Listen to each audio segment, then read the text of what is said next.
Hello, everyone. Welcome to another episode of Web Audio TV. If you enjoy my content, make sure to subscribe to my channel and hit the like button.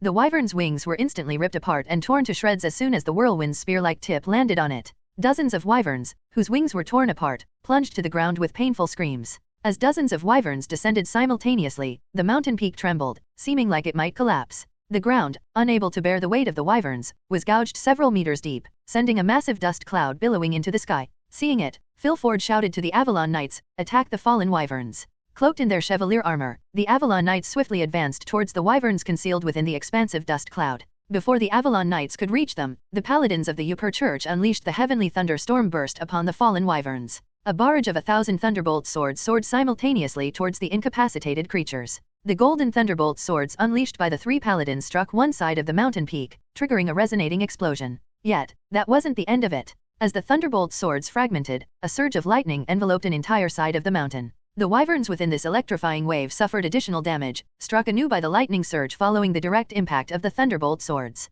In contrast to the thunderbolt swords infused with Mu-Gun's divinity, the paladins' counterparts struggled to pierce through the wyverns' formidable scales and magical force field. Despite this, an impressive barrage of 3,000 thunderbolt swords descended upon them. Nearly 100 of these potent projectiles struck each wyvern. The thunderbolt swords, possessing the strength equivalent to a Grand Master's mind sword, couldn't breach the scales or force field but inflicted substantial damage nonetheless. As expected, the wyverns struck by the thunderbolt swords struggled to regain their composure, hindered by the impact of their plummet caused by the crushed wings. Moreover, the reverberations of the heavenly thunderstorm burst added to their disorientation. In that instant, the Avalon Knights, under the leadership of Philford and Walter, descended upon the disoriented wyverns, wielding their aura blades. Over 60 knights unleashed these radiant blades, connecting solid blows with the wyverns. Having had their magic force field shattered by the earlier heavenly thunderstorm burst, the wyverns now faced the aura blades without any defensive barrier. While the wyvern's scales offered robust protection, it proved inadequate against the aura blades without the bolster of a magic force field. The blades shattered the scales, tearing into the flesh beneath, causing blood to spatter. The amplified power of the Chevalier sword left the wyverns with significant wounds, though far from fatal. The Avalon Knights, aware that a single strike wouldn't bring down the formidable creatures, seized the moment, relentlessly releasing aura blades onto the massive bodies of the wyverns. Before the wyverns could mount a defense, the Chevalier sword's aura blades tore through their bodies relentlessly. As their blood spilled from the relentless onslaught, the wyverns responded with enraged roars, spewing flame breaths from their jaws and swinging their arrowhead-like tails. Knights caught in the path of the fiery breath were forcefully propelled backward, crashing into the mountain peak. Subsequently, the arrowhead tails pierced through the chevalier armor, penetrating the bodies of the knights within. With the wyverns' counterattack, over 20 knights succumbed in an instant. Among them, some were fatally wounded, collapsing to the ground. Seeing the sight, Paladin Rude shouted at the Avalon Knights, "Everyone, step back." The Avalon Knights promptly withdrew, and the three paladins unleashed another volley of thunderbolt swords at the wyverns. Attempting a counterattack after enduring the relentless shocks, the wyverns found themselves pierced by the myriad thunderbolt swords descending from above.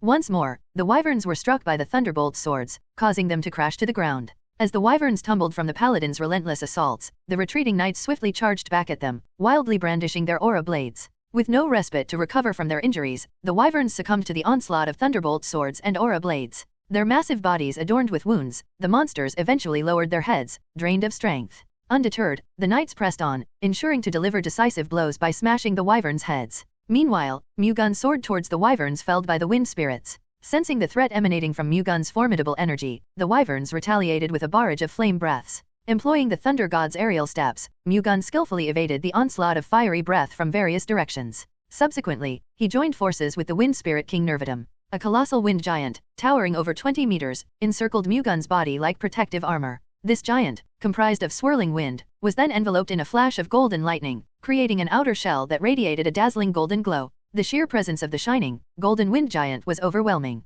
Yet, it didn't stop there. A torrent of golden lightning swirled vigorously around the giant's hand, taking the form of a sword. As the energies of the Wind Spirit King and the Thunder God Chi fused, the sword was reborn with even greater potency. The wyverns swiftly spread out, surrounding Mu-Gun, and simultaneously unleashed a torrent of flame breaths at him. More than 50 wyverns directed their flame breaths exclusively at Mu-Gun. In a swift response, Mu-Gun ascended rapidly into the sky. The wyverns, adjusting their aim, lifted their heads and directed their fiery onslaught toward him. Over 50 flame breaths surged upwards, homing in on Mu-Gun. Despite his towering stature of over 20 meters, Mu-Gun moved with the fluidity of the wind, effortlessly evading the incoming flame breaths. Without hesitation, he maneuvered behind the wyverns that encircled him. Mu-Gun's movements were as fluid as the wind, and his speed rivaled that of lightning. In the blink of an eye, Mu-Gun reached behind the wyverns and swiftly swung the swords in both his hands. The wyverns flanking him had their wings severed by the golden thunderbolt swords, their forms torn apart in a wretched display. The two wyverns commenced a spinning descent, one wing now torn asunder. That marked just the beginning.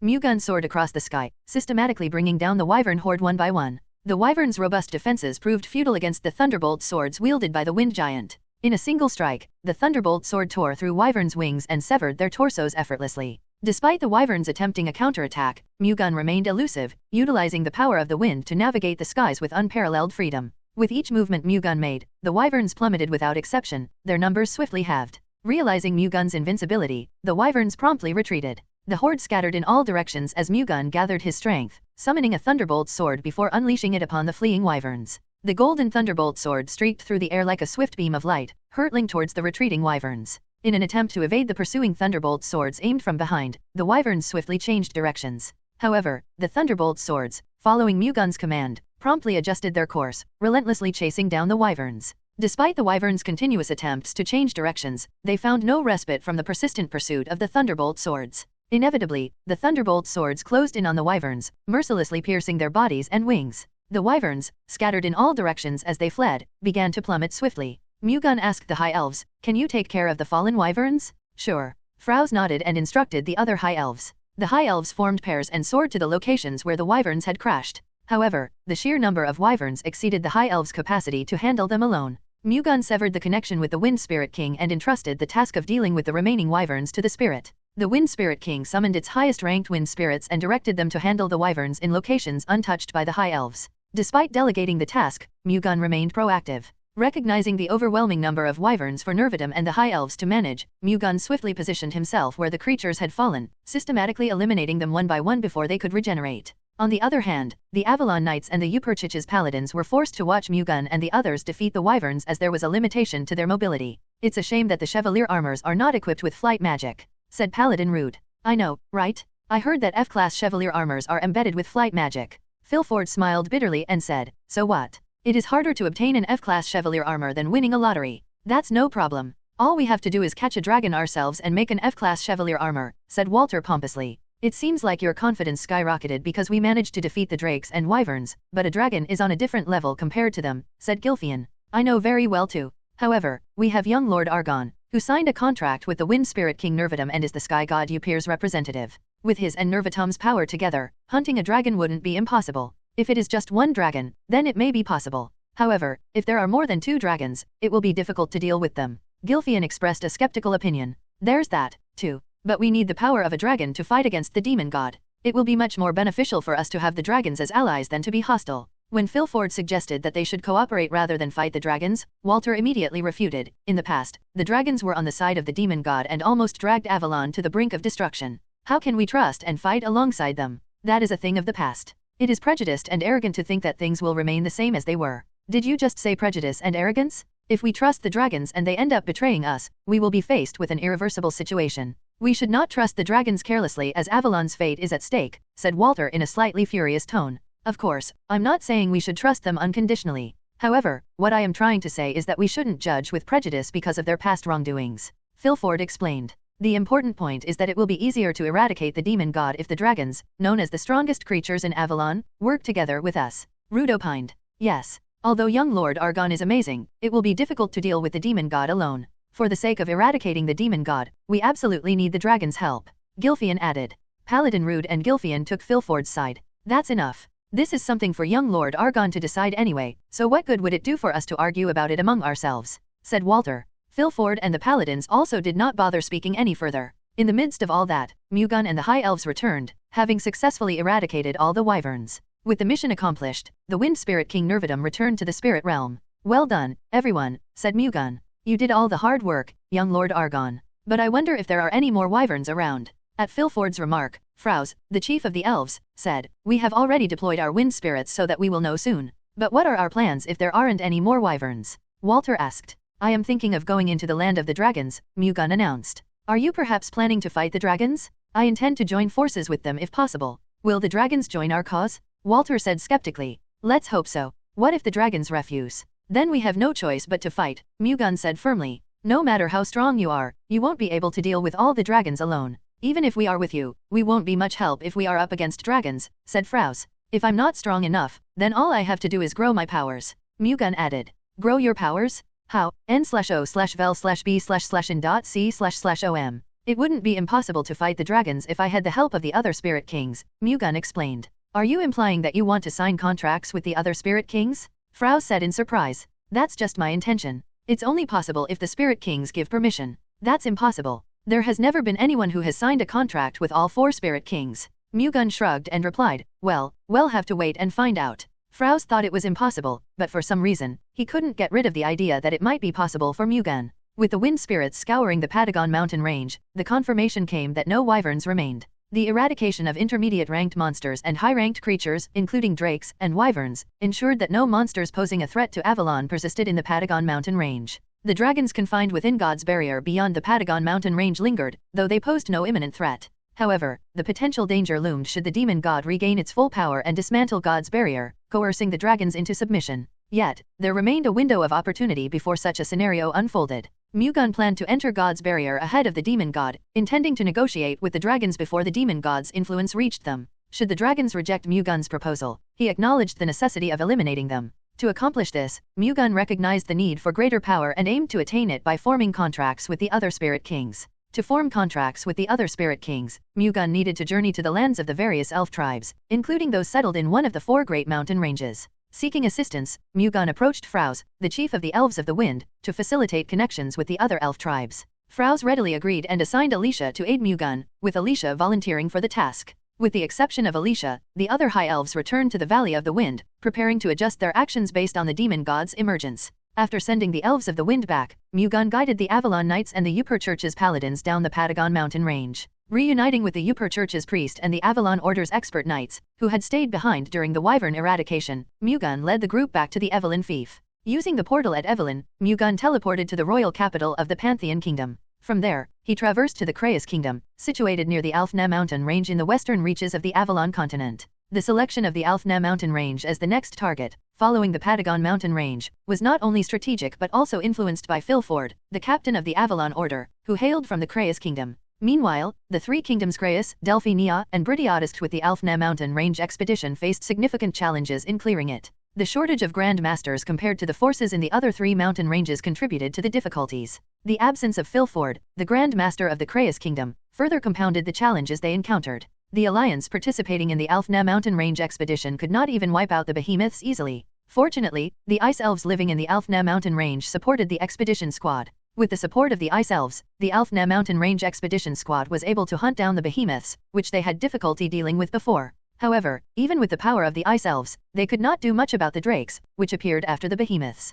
Above all, because the drakes attacked in groups rather than alone, the expedition squad was forced to retreat. The problem was that stepping back did not solve the issue. The drakes pack began to chase down the expedition squad, descending down the Alfna mountain range. If they went down the Alfna mountain range and attacked the kingdom of humans, there was no way to stop them with their current forces. We have to halt the drakes, no matter the cost. If they descend down the Alfna mountain range like this, the Kraus kingdom will be utterly devastated, Luke, a Yupur Church paladin, emphasized. n/o/vel/b//in.c//om. But stopping the Drake's pack on our own is impossible, argued Denyon Lamartia, the Grand Master of the Delphi Nia kingdom. So, you're suggesting we abandon the Kraus kingdom? Luke frowned, seeking clarification. Ahem, why are you taking it out on us? Besides, why should we put our lives at risk in a losing battle when Sir Philford, the Grand Master of the Kraus Kingdom, isn't ensuring the safety of his own kingdom? Denyon retorted, expressing a sense of injustice. There seems to be a misunderstanding. Sir Philford left the Kraus Kingdom temporarily to safeguard Avalon, not because he disregards his kingdom's safety, Luke clarified. It's absurd for a knight who can't even secure his own kingdom to attempt to protect Avalon, Denyon scoffed at Luke's explanation. Enough. Further insults to Sir Philford will not be tolerated, Ramian Tuscany, a master knight from the Kraus Kingdom, interjected. And who are you to decide what's tolerated? You're just a master knight running your mouth too much, Denyon retorted, shooting an unpleasant glare at Ramian. Despite feeling the weight of Denyon's spirit bearing down on him, Ramian stood firm, clenching his fist and holding his ground. Struggling to speak, Ramian asserted, Sir Philford is an exemplary knight, and he's not someone you can hastily pass judgment on.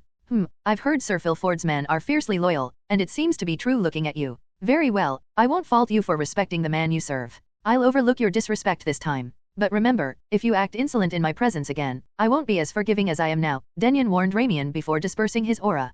Continuing his address to Paladin Luke, Denyon remarked, "This isn't the time for emotional judgments, we need to be rational. If we attempt to halt the Drake Pack with our current forces and end up getting decimated, it won't just be the Kraus kingdom that suffers, but the entire Avalon would bear the brunt of the losses." You're absolutely correct. However, even under these circumstances, we can't abandon the people of the Kraus kingdom. At the very least, we must buy them time to escape to safety, Luke affirmed. Although Paladin Luke acknowledged Denyon's opinion, he refused to retreat without doing anything. "I believe following Paladin Luke's suggestion is the right course of action. As knights, it's our duty to protect the vulnerable. Even if we can't vanquish the Drake Pack entirely, we can still impede their progress for a time. While there may be risks involved, the potential to save numerous lives in the Kraus kingdom makes it a risk worth taking." Camel Swartz, the Grand Master of the Britia kingdom, supported Luke's opinion. "What do the elves think?" Denyon asked the ice elves who were with them. "We, the ice elves, will stand our ground and fight against the monsters aligned with the demon god until the end," declared Olaf Snowball, the high elf leading the ice elves, with unwavering determination. While the drakes descending down the Alfna mountain range and attacking the human kingdoms, including the Kraus kingdom, might not have been directly concerning for the ice elves, they understood the broader implications. In the long run, if all human kingdoms were destroyed, the monsters aligned with the demon god would inevitably turn their attention to the land of the elves. Recognizing the limitations of elven power against high-ranked monsters like the drakes, the elves understood that even if they thwarted the immediate threat, facing the demon god personally would be an insurmountable challenge. Their only viable option to directly confront the demon god was to seek the assistance of the four spirit kings. Unable to form a contract with the spirit king for centuries, the elves faced a formidable challenge in acquiring the spirit king's power immediately. In the current predicament, stopping the demon god alone seemed insurmountable for the elves. Considering the urgency, forming a coalition with humans to combat the looming threat of the demon god appeared to be the best course of action from the elven perspective. Additionally, having the sky god Upur's representative among the humans strengthened the case for collaboration. The extent of the sky god Upur's representative's ability to confront the demon god remained uncertain. However, given the current circumstances, there seemed to be no other being with the capability to challenge the demon god except for him. While the dragons trapped in God's barrier were a factor, their allegiance in opposing the demon god remained unclear. Hence, the sole figure the elves could place their trust in was the representative of the sky god Upur. In light of this, aligning with humans and fighting alongside them appeared to be the most prudent course of action for the ice elves. Olaf's response, in essence, aligned with the opinions voiced by Luke and Camel. "Thank you for being willing to fight with us." Luke thanked Olaf. However, Denyon wore a displeased expression. He had assumed that the ice elves, indifferent to the losses suffered by human kingdoms, would naturally refrain from engaging the Drake Pack for the humans' sake. If that were the case, Denyon's viewpoint would have been reinforced. Had the ice elves opted to withdraw from the battle against the Drake Pack, the forces of the expedition squad would have found it impossible to withstand the Drakes even briefly. However, with the ice elves affirming their commitment to fight until the end, Denyon's argument lost its impact. Refusing to compromise in this situation would cast Denyon as a person of limited character who prioritized personal safety over safeguarding Avalon. If everyone's opinions are so, I will gladly follow suit. However, we must not forget that while it is important to protect the Kraus kingdom, it is equally important to conserve our forces. Of course, I have no intention of risking my life to halt the Drake Pack until the bitter end. My only request is to buy the briefest amount of time to ensure the people of the Kraus kingdom can reach safety. Once they're secure, we can then retreat immediately, Luke asserted, offering utmost respect to Denyon, who had conceded. Camel instructed, then, the Kraus kingdom's magicians should immediately announce the invasion of the Drake Pack and instruct the people to get to safety. Understood. The Kraus kingdom's magicians immediately activated their communication magic and conveyed the news to the Kraus kingdom. Now that we have conveyed the news to the Kraus kingdom, let's discuss how to stop the Drake Pack's advance. For now, I think it would be best to use the terrain to our advantage in order to stop the Drake Pack. Luke responded. How do you plan to use the topography? Denyon asked. The drakes are sizable creatures, which means their movements will be constrained in narrow terrain, Luke explained. If you are talking about narrow terrains, there would be no better place than the Heron's Gorge. The Kraus kingdom's Ramian opined. The Heron's Gorge was a long, narrow gorge that stretched from the Alfna mountain range to the Christ kingdom. The Heron's Gorge would also be an advantageous location for the ice elves, who use ice spirits, since there is cold valley water flowing through it. Wouldn't it? Camel nodded at Ramian's remarks and asked Olaf. Certainly, if it's the Heron's Gorge, we could use the ice spirits more powerfully. At Olaf's affirmation, Camel gained confidence and continued, then, without further consideration, let us stop the Drake Pack at the Heron's Gorge. Luke agreed, that's a good idea. Denyon did not object either, let's do as you say. Hence, the Alfna Mountain Ranges expedition squad resolved to intercept the Drake Pack at the Heron's Gorge and set off in that direction. Also known as the Snake Gorge due to its lengthy canyons that twisted like serpents through a colossal cliff, the Heron's Gorge featured a total of 36 winding paths from beginning to end. The canyon typically ranged in width from 3 to 40 meters, narrow enough that 2 or 3 drakes moving together would find it cramped. However, the cliffs were too high for the drakes to maneuver along the walls. This terrain proved ideal for halting the advance of the drake pack. The Alfna Mountain Ranges expedition squad set up camp at the entrance of the Heron's Gorge, poised to intercept the approaching drakes. After a considerable period of lying in wait at the Heron's Gorge, they suddenly felt vibrations emanating from a distance. The ground trembled as if in the grip of an earthquake, a manifestation of the approaching drake pack. They're coming, so get ready, everyone. Upon Luke's command, the knights of the expedition squad adorned their chevalier armors. Meanwhile, the high elves summoned ice spirits, enveloping themselves in an ice giant as a protective shell. Paladin Luke, alongside 4 Grand Masters and 14 high elves proficient in controlling the highest-ranked ice spirits, positioned themselves at the forefront. We'll initiate with Yupur's Heavenly Thunder to halt the drake pack's movements. Once they're stunned, the rest of you should immediately launch your attacks, Luke directed. Got it. The Grand Masters and high elves nodded in acknowledgement. Simultaneously, as the ground tremors heightened, a thick dust cloud ascended toward the gorge's entrance. Subsequently, dozens of drakes leaped into the gorge's entrance. Everyone, attack! Luke shouted and immediately unleashed Yupur's Heavenly Thunder. The 2 additional paladins joined Luke in unleashing Yupur's Heavenly Thunder. From the sky, a myriad of golden thunderbolt swords descended upon the drakes entering the gorge's entrance. This onslaught was known as the Heavenly Thunderstorm Burst, another term for Yupur's Heavenly Thunder. Yupur's Heavenly Thunder engulfed the drakes entering Heron's Gorge, shrouding the gorge's entrance with a surge of lightning. The thunderbolt swords struck the drakes, their massive forms ensnared in a wave of golden lightning. This momentarily stunned the drakes and compromised their defenses. Witnessing the opportunity, the Grand Masters and High Elves swiftly initiated their assault. The Grand Masters, clad in chevalier armors, swiftly closed the distance, wielding aura blades extending over 5 meters in length. They targeted the heads of the drakes, momentarily stunned by the golden lightning. The High Elves from the Ice Elves tribe thrust spears, infused with the power of the Ice Spirit, into the drake's body.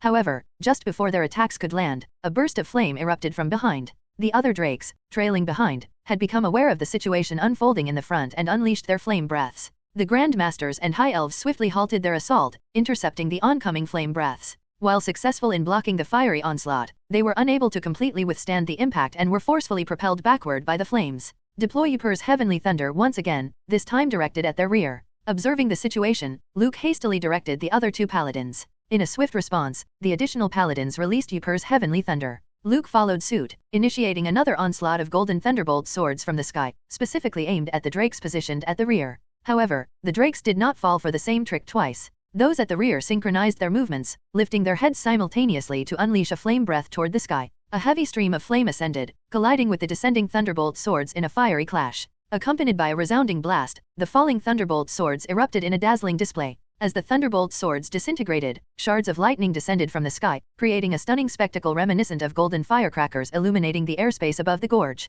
Yet, for the Alfna Mountain Ranges expedition squad, the sight was far from beautiful. During this time, the drakes, now recovered from the stun induced by Yupur's Heavenly Thunder, roared furiously in response to the inflicted damage. Fueled by anger, they charged aggressively toward the knights and high elves. Using the water flowing along one side of the gorge, the high elves initiated a defensive maneuver. Transforming the gorge's water into a colossal ice dragon, they erected a barrier to impede the drake's relentless charge. Unfazed, the drakes pressed forward, swinging their massive forelimbs in an attempt to break through. The red aura shrouding their front paws clashed with the ice dragon, resulting in a massive explosion. The ice dragon crumbled into fragments due to the force of the red aura. Yet, amid the chaos, the ice dragon managed to sink its icy fangs into the drake's forelimbs. The drakes, having their forelimbs ensnared by the icy bite, succumbed to a potent surge of cold energy. Swiftly, the freezing process extended from their paws to their shoulders. Despite their attempts to mobilize the frozen limbs, the drakes found themselves immobilized, unable to take a single step as the frost encased their paws from the ground upward. Attempting to shatter the ice by emitting their aura proved futile, as the enchantment of the ice energy thwarted their magical efforts.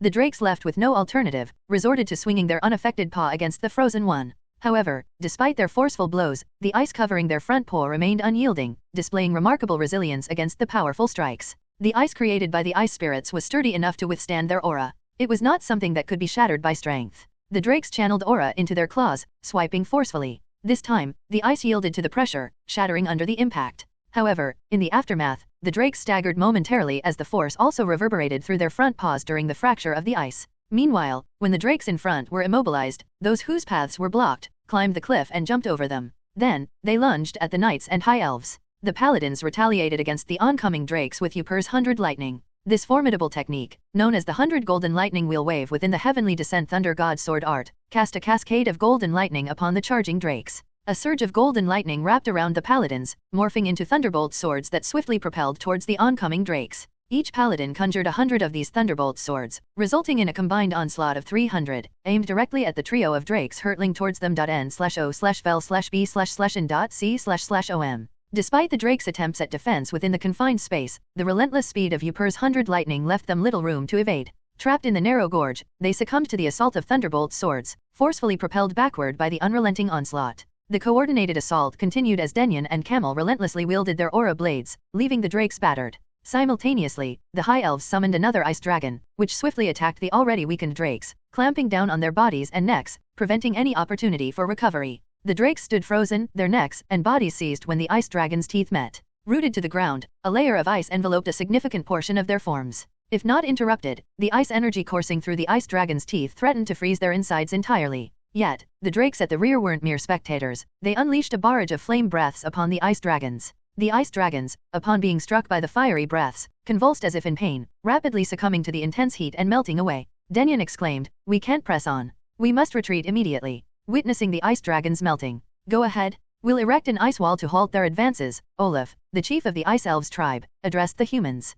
Olaf directed the High Elves by his side to construct an ice wall within the gorge. Following Olaf's instructions, the High Elves manipulated their ice spirits, utilizing the flowing water in the gorge to craft multiple layers of ice walls, effectively sealing off the gorge entrance. As the High Elves diligently built the ice walls, the knights swiftly withdrew to the rear. Once over 10 layers of substantial ice walls were in place, the High Elves, too, followed suit, joining the knights as they ventured deeper into the gorge. Blocked by the ice wall, the drakes attempted to break through by ramming their bodies into it. Despite their relentless efforts, using sharp claws and tails, the ice walls remained unyielding, refusing to budge. In time, the drakes resorted to spewing flame breaths, attempting to melt the ice walls. Despite the intensity of their fiery onslaught, the ice walls, forged by the ice spirits, resisted melting easily. The drakes, taking turns unleashing flame breaths, found the endeavor powerful yet mana-draining. The drake pack divided into two groups, one tirelessly melting the ice walls, and the other regaining their mana. The drake's mana recovery outpaced that of the humans, yet it still required a considerable amount of time. Having expended a significant portion of their mana to entirely melt the ice walls, the drake pack refrained from the immediate pursuit of the humans and high elves.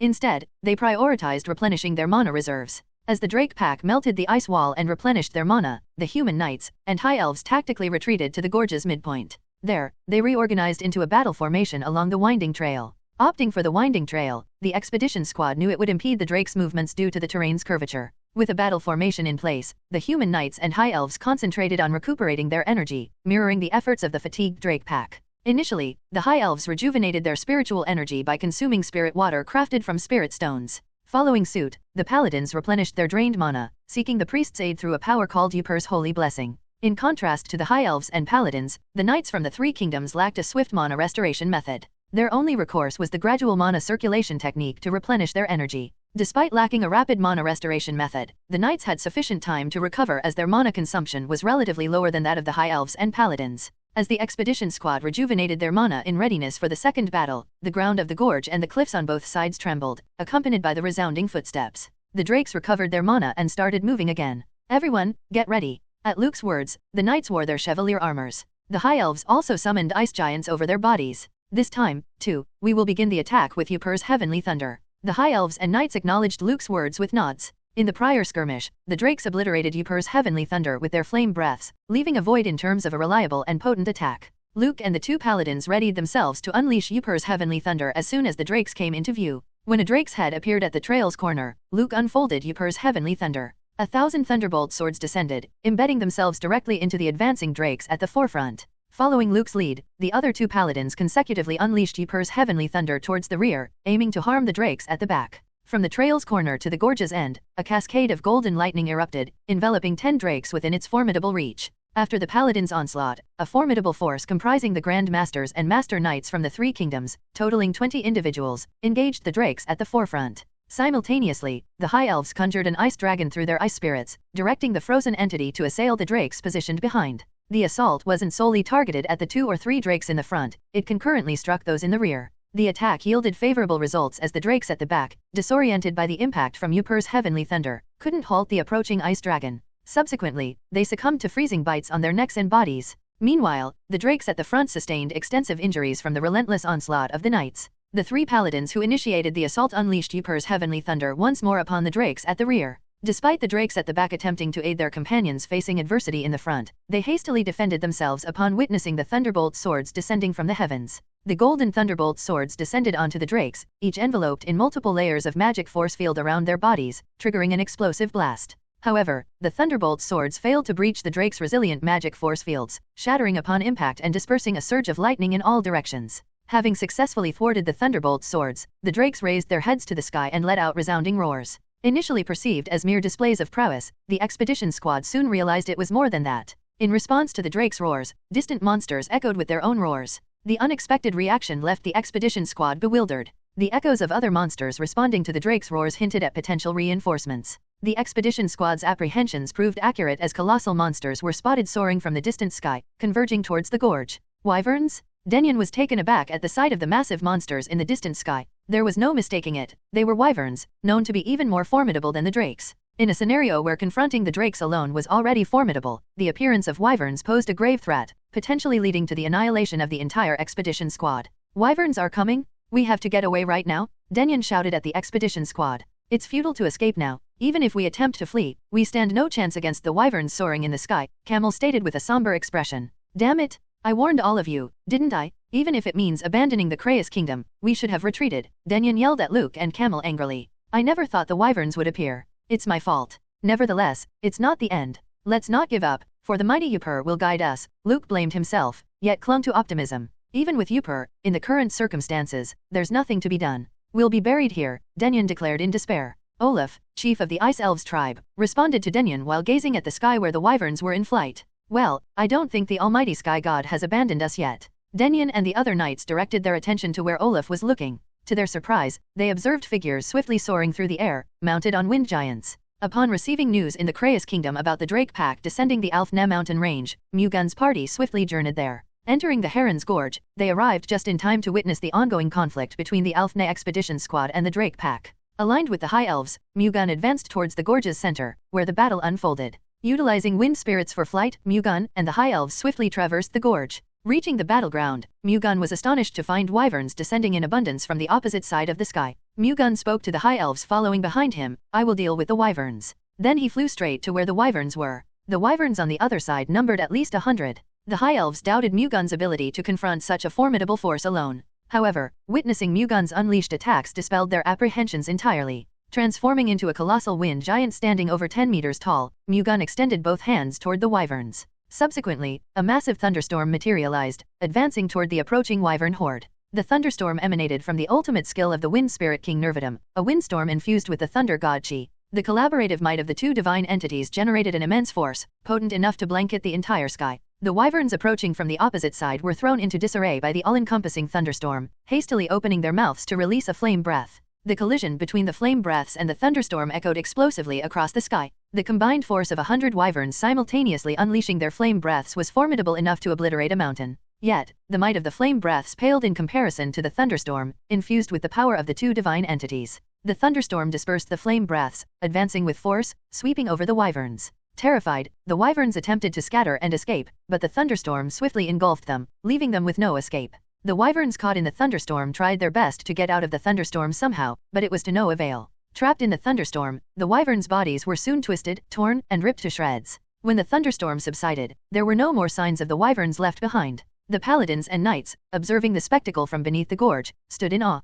They found it hard to fathom that Mu-Gun had effortlessly eradicated 100 wyverns, leaving not a single trace, using just a solitary thunderstorm. The extraordinary sight they witnessed left them dumbfounded, as the reality seemed almost unbelievable even in the flesh. The High Elves of the Ice Elves tribe were even more astounded. They came to the realization that the wind giant merging with Mu-Gun was none other than Nervidum, the wind spirit king. The appearance of the spirit kings in the world had been an unprecedented event for hundreds of years. Despite the extraordinary event, the spirit king manifested in the world through a contractual agreement. What struck the High Elves even more was that this connection was forged with a human, not one of their kind. The High Elves couldn't help but be profoundly astonished. Simultaneously, the Wind Elves tribe's High Elves, accompanying Mu-Gun, joined forces with the Ice Elves tribe's High Elves to assail the Drake pack. The cooperative assault, combining the Ice Dragons from the Ice Elves with the Whirlwinds from the Wind Elves, left the Drake pack helpless against the onslaught. Primarily, the Drakes faced constraints in their movement due to the challenging topography, which significantly impacted their abilities. Trapped within the confined space of the gorge, the drakes struggled to maneuver effectively.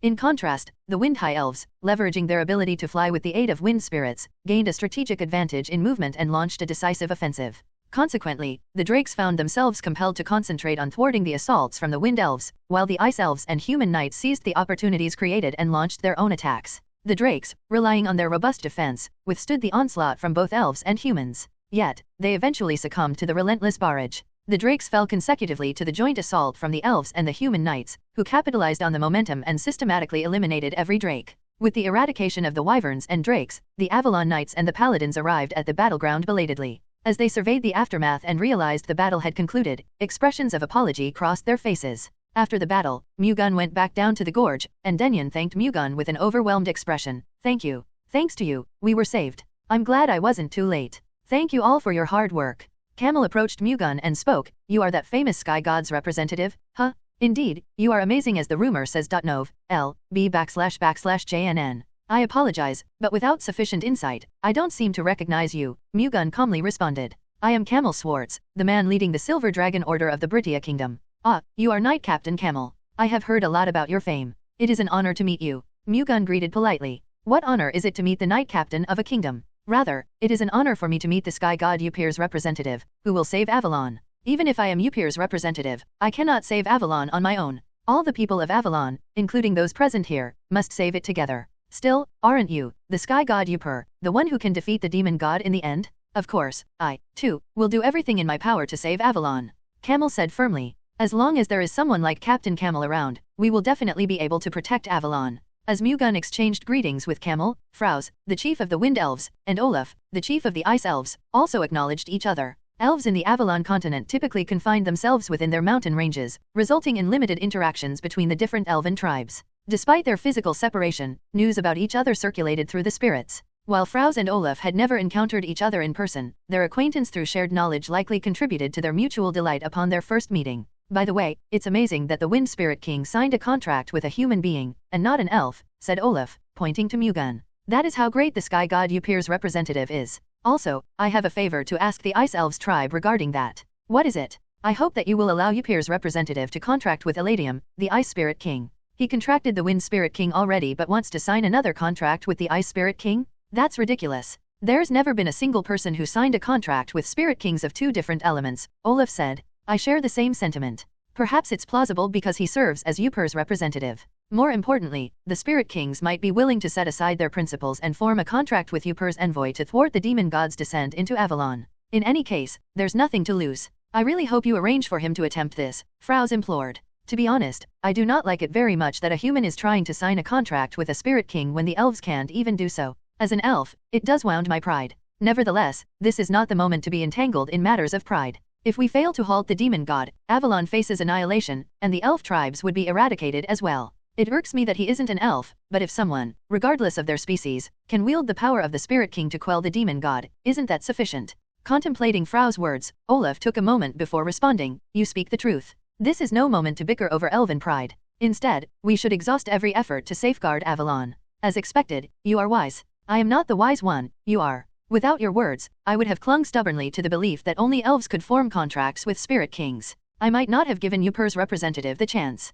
You are wiser for listening to me and immediately realizing what was important." Frows praised Olaf. "Haha, let's stop. We will be a laughing stock if someone sees us. I know, right?" Frows and Olaf exchanged awkward smiles and ceased their mutual praise. Without delay, Frows summoned Mu-Gun and introduced him to Olaf. After exchanging greetings with Mu-Gun, Olaf conveyed his willingness to assist Mu-Gun in forming a contract with the Ice Spirit King Eladium. "Thank you. I will repay your grace by eradicating the demon god and protecting Avalon." "Please do that." With Olaf's approval, Mu-Gun, accompanied by the High Elves from both tribes, proceeded to the frozen lake where the Ice Elves resided. Except for Mu-Gun, the remaining members joined the Elf Mountain Ranges expedition squad in heading to the Krayas Kingdom. Their goal was to assess the situation in the other two mountain ranges and strategize their next moves.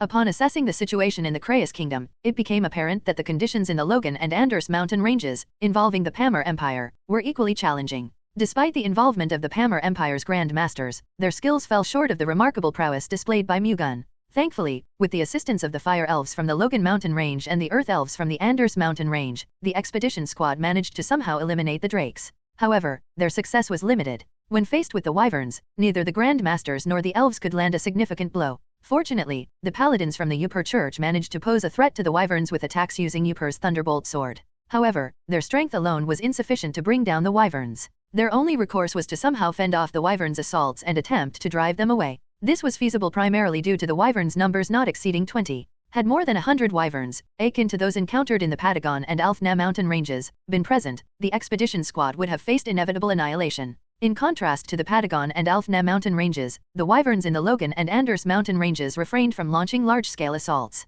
This was due to the wyverns having different objectives beyond targeting the expedition squad. The wyverns had set their sights on none other than the Valencia Kingdom and the Albion Kingdom. Instead of solely targeting the expedition squad, the wyverns engaged in coordinated attacks on the Valencia and Albion kingdoms, organizing in packs of 10 to 20. The territories of these two kingdoms found themselves defenseless against the sudden and unexpected assaults from the wyverns. The onslaught of wyverns left a trail of devastation through the territories of both kingdoms, transforming the regions they traversed into literal lands of death where not a single living creature remained. The wyverns advanced towards the capitals of the two kingdoms, laying waste to the territories they traversed. The Valencia Kingdom and the Albion Kingdom lacked the necessary strength to halt the onslaught of the wyvern quiver. This predicament arose because they had deployed all their elite knights to the Logan and Anders mountain ranges. While the magic core still remained, it was beyond their capabilities to single-handedly thwart the wyverns. The expedition squad inside the Logan and Anders mountain ranges urgently sought assistance, but the descent from the mountain range consumed precious time. Compounding the issue, the persistent wyvern quiver remaining within the mountain range launched frequent attacks on the expedition squad, hindering their progress.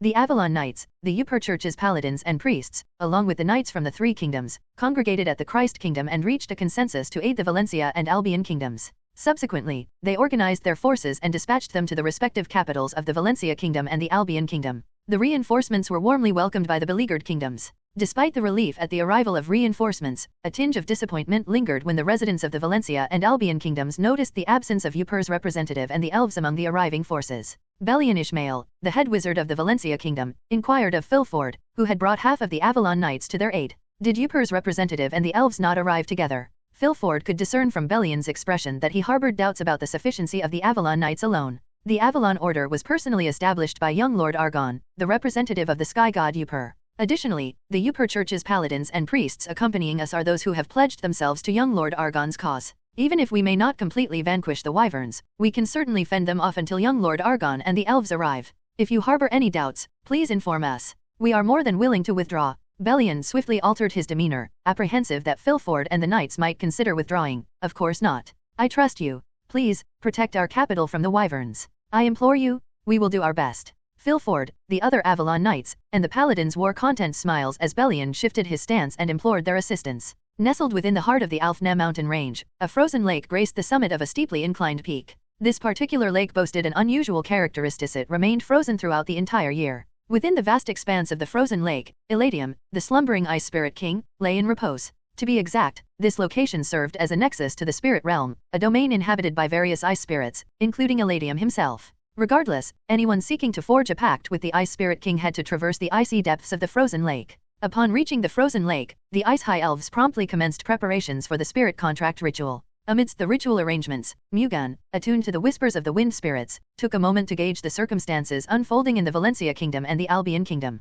After careful consideration, he concluded that relying solely on the Avalon Knights and the Paladins might prove challenging in thwarting the wyverns. Turning to Frouz, Mu-Gun inquired whether he would lend his assistance and take the lead in aiding the two kingdoms. With enthusiasm, Frouz accepted Mu-Gun's plea and promptly organized his followers into two separate contingents, directing them to both the Valencia Kingdom and the Albion Kingdom. Meanwhile, Mu-Gun, bolstered by the additional support of the Wind Elves, delved into the task of absorbing the mana hearts of the wyverns. Steadfastly, Mu-Gun continued this absorption process, steadily accumulating the mana hearts from both the drakes and the wyverns. Within the mana hearts of the drakes and wyverns lay an abundance exceeding 10 gapjas one of energy, and the only way to absorb this energy was to remove the demonic nature and purify it with the thunder god chi. Yet, the bounty of mana hearts surpassed a singular count. Mu-Gun, over time, assimilated not just 10, but an amalgamation of mana hearts from drakes and wyverns. Consequently, the reservoir of Mu-Gun's internal energy approached nearly 30 gapjas. Such a magnitude of internal energy exceeded the limits of a human vessel, challenging the bounds of containment within his bodily form.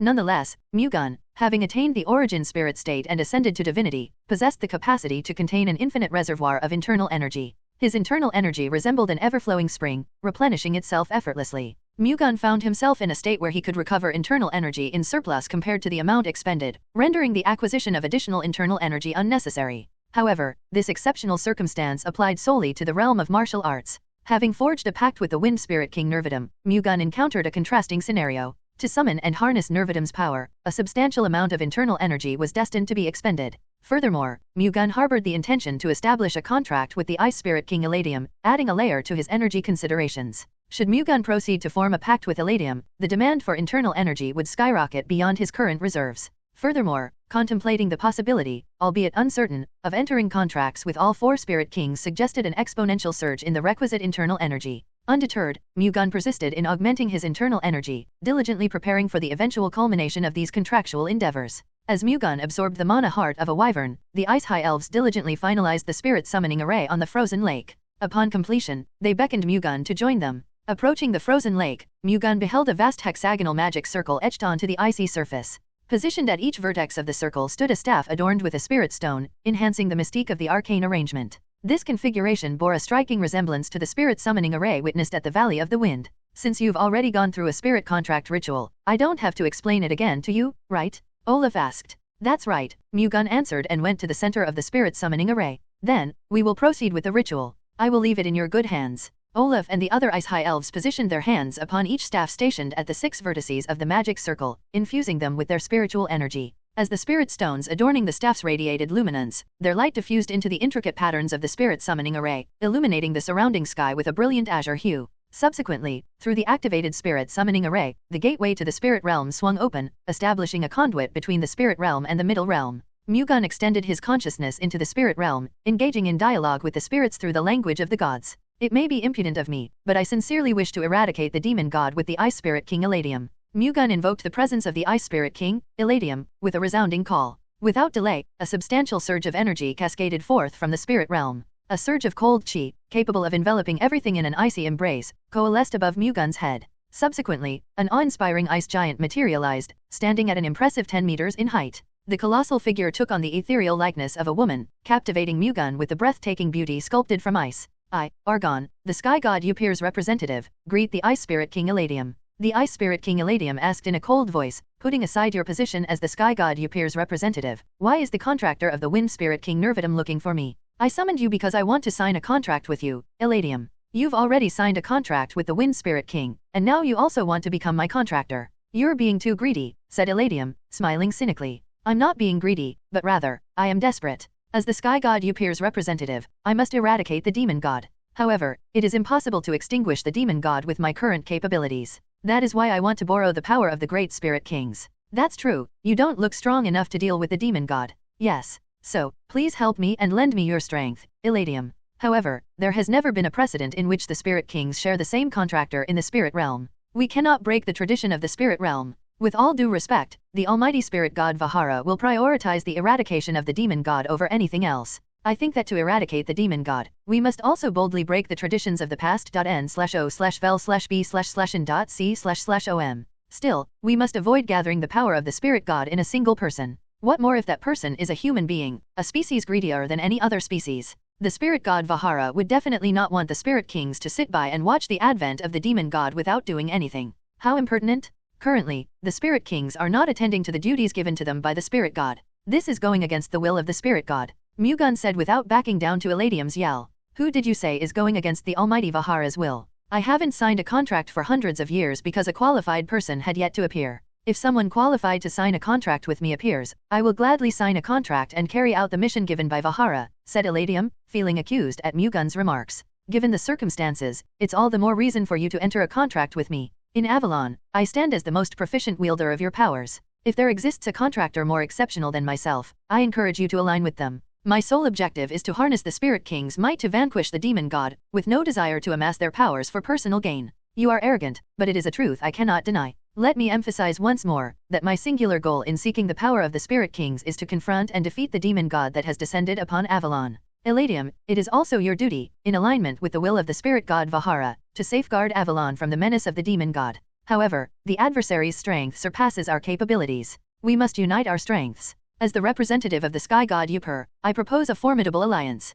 Together, with the might of the spirit kings, we can stand against the demon god and emerge victorious. Therefore, I formally request, Eladium, that you enter into a contract with me and grant me the power needed to vanquish the demon god. I can feel your sincerity. It looks like the sky god Upur has chosen a good representative. As you said, I will sign a contract with you. Perhaps because Mu-Gun's desperate feelings were conveyed, Eladium changed its mind and decided to sign a contract with him. Are you serious? As you mentioned, no one can use the power I have as well as you can, and your feelings of wanting to protect Avalon are also praiseworthy. Thus, I am willing to sign a contract with you. So, please don't disappoint me. Of course, I won't. Also, thank you for making such a difficult decision. Enough with the greetings, let's sign a contract right away. Understood. Without hesitation, Eladium promptly initiated the contract, and Mu-Gun, in turn, forged a pact with Eladium. This groundbreaking agreement marked Mu-Gun as the first individual in the annals of the spirit realm to enter contracts with two spirit kings simultaneously. HOH, I must admit, I didn't anticipate this, but it's genuinely astonishing that you managed to forge a contract with the mighty Eladium, Olaf exclaimed in disbelief.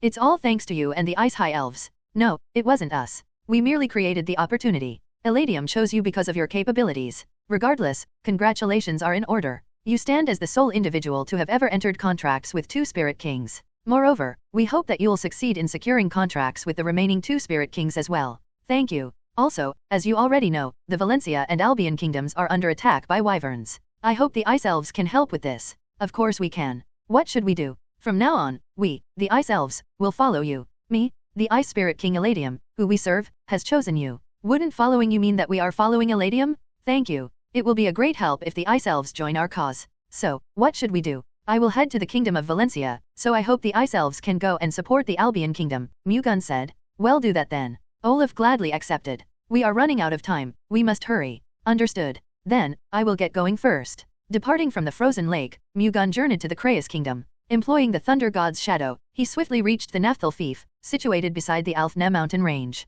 Utilizing a portal within the fief, Mu-Gun traversed to the capital of the Kraus Kingdom. Subsequently, he accessed the central portal there, enabling him to teleport directly to the capital of the Valencia Kingdom. The Ice Elves made their way to the Naphthal Fief, riding atop an ice dragon crafted from the very essence of the ice spirits. Employing a portal within the fief, they seamlessly transitioned to the capital of the Kraus Kingdom. Continuing their journey, they accessed another portal, allowing them to swiftly travel to the capital of the Albion Kingdom.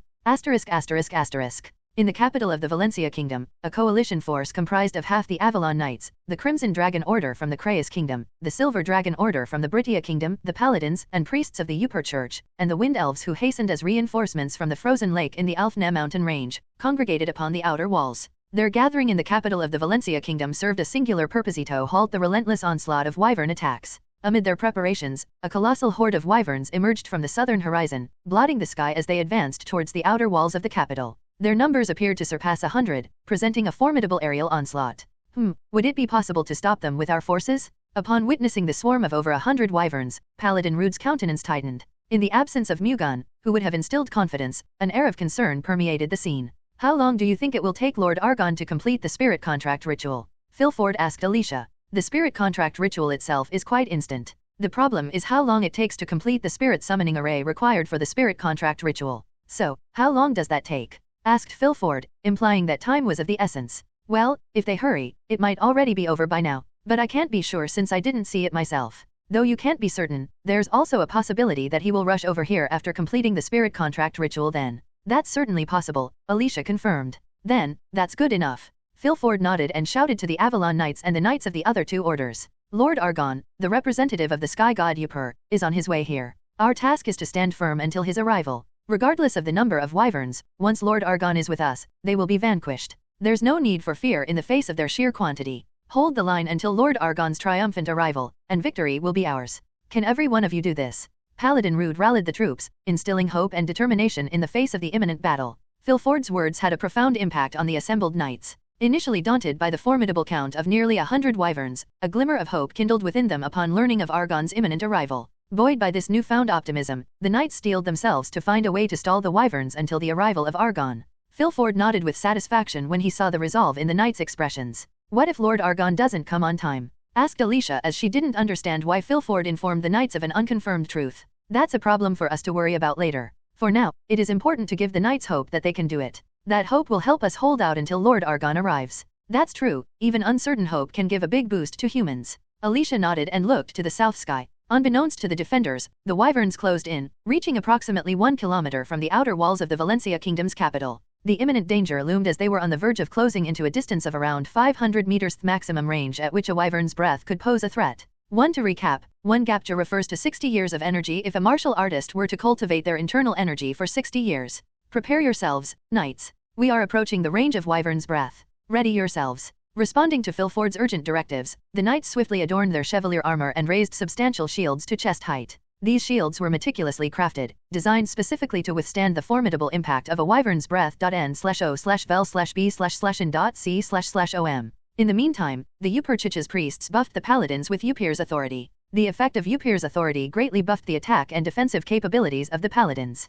Paladins, as soon as the wyverns are within range, unleash Upir's heavenly thunder without hesitation, Philford instructed Rude and the rest of the paladins. Noted. Wind elves, please disrupt the wyvern's flight as much as you can with the power of the wind spirits. We will try our best. Given the limited number of wind elves present, only 6 from their tribe who arrived in the Valencia kingdom, the prospect of single-handedly grounding over 100 wyverns seemed insurmountable. Their role could, at best, amount to a modest disruption amidst the looming threat. Neither Philford nor Alicia were oblivious to that. Still, they couldn't sit by doing nothing. They had to give it their all. Simultaneously, the magic core of the Valencia kingdom was gearing up for a magical assault on another front. Comprising wizards all of the 5th circle or higher, with Belian at the helm as a 7th circle mage, their magical prowess was comparable to the rank of a master knight among the knights. Wyverns stood as the highest-ranked monsters, proving to be a formidable challenge even for grand masters. Given the firepower of 7th circle magic, dealing significant damage to the wyverns seemed practically implausible. The prospect was even more elusive for 5th and 6th circle mages, whose magical abilities fell short in comparison.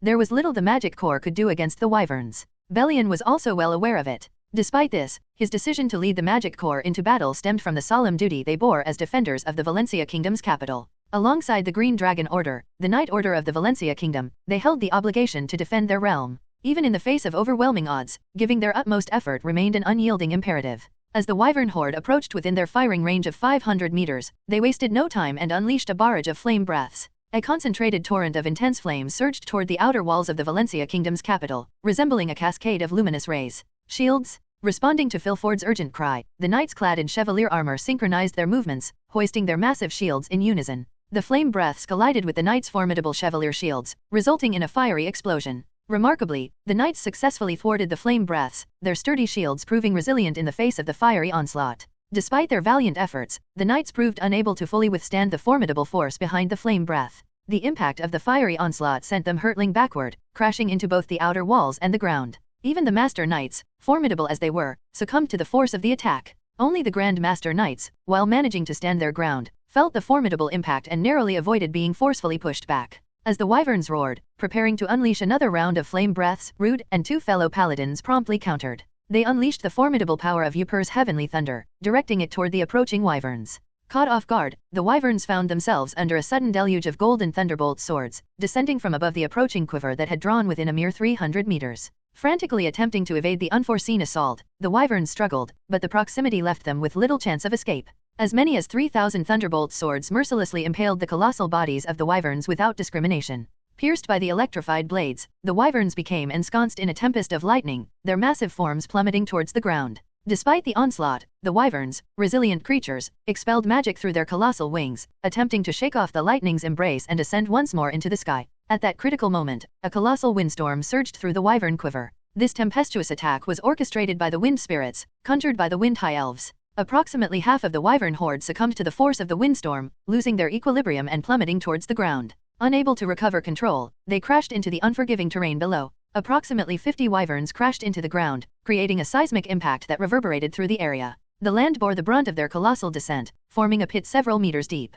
A billowing dust cloud, exceeding 10 meters in height, enveloped the aftermath. The wyverns, having endured the immense damage from their fall, lay sprawled on the ground, their formidable forms now diminished. Primarily, the majority of the wyverns that crashed bore broken and bent wings. Scattered across the ground, they lay in a state of disarray, seemingly lifeless and unable to recover from the tremendous shock. Yet, it was crucial to note that, despite their appearance, the wyverns were not deceased. The overwhelming impact had rendered them unconscious momentarily, but life still pulsed within their formidable frames. In their current state, the knights could easily kill the incapacitated wyverns. However, the defenders stationed along the outer walls lacked the immediate means to engage the wyverns directly. Moreover, even if they possessed the means, it was not a viable option to initiate an attack at this moment. The respite proved short-lived as the remaining wyverns, having shrugged off the effects of the golden lightning and evaded the windstorm, unleashed another round of flame breath toward the outer walls. The knights, still recovering from the initial breath attack, struggled to reassemble their formations in time to repel the renewed assault. With no one left to intercept the wyverns' breaths head-on, the responsibility fell on the shoulders of the Yupur Church's paladins.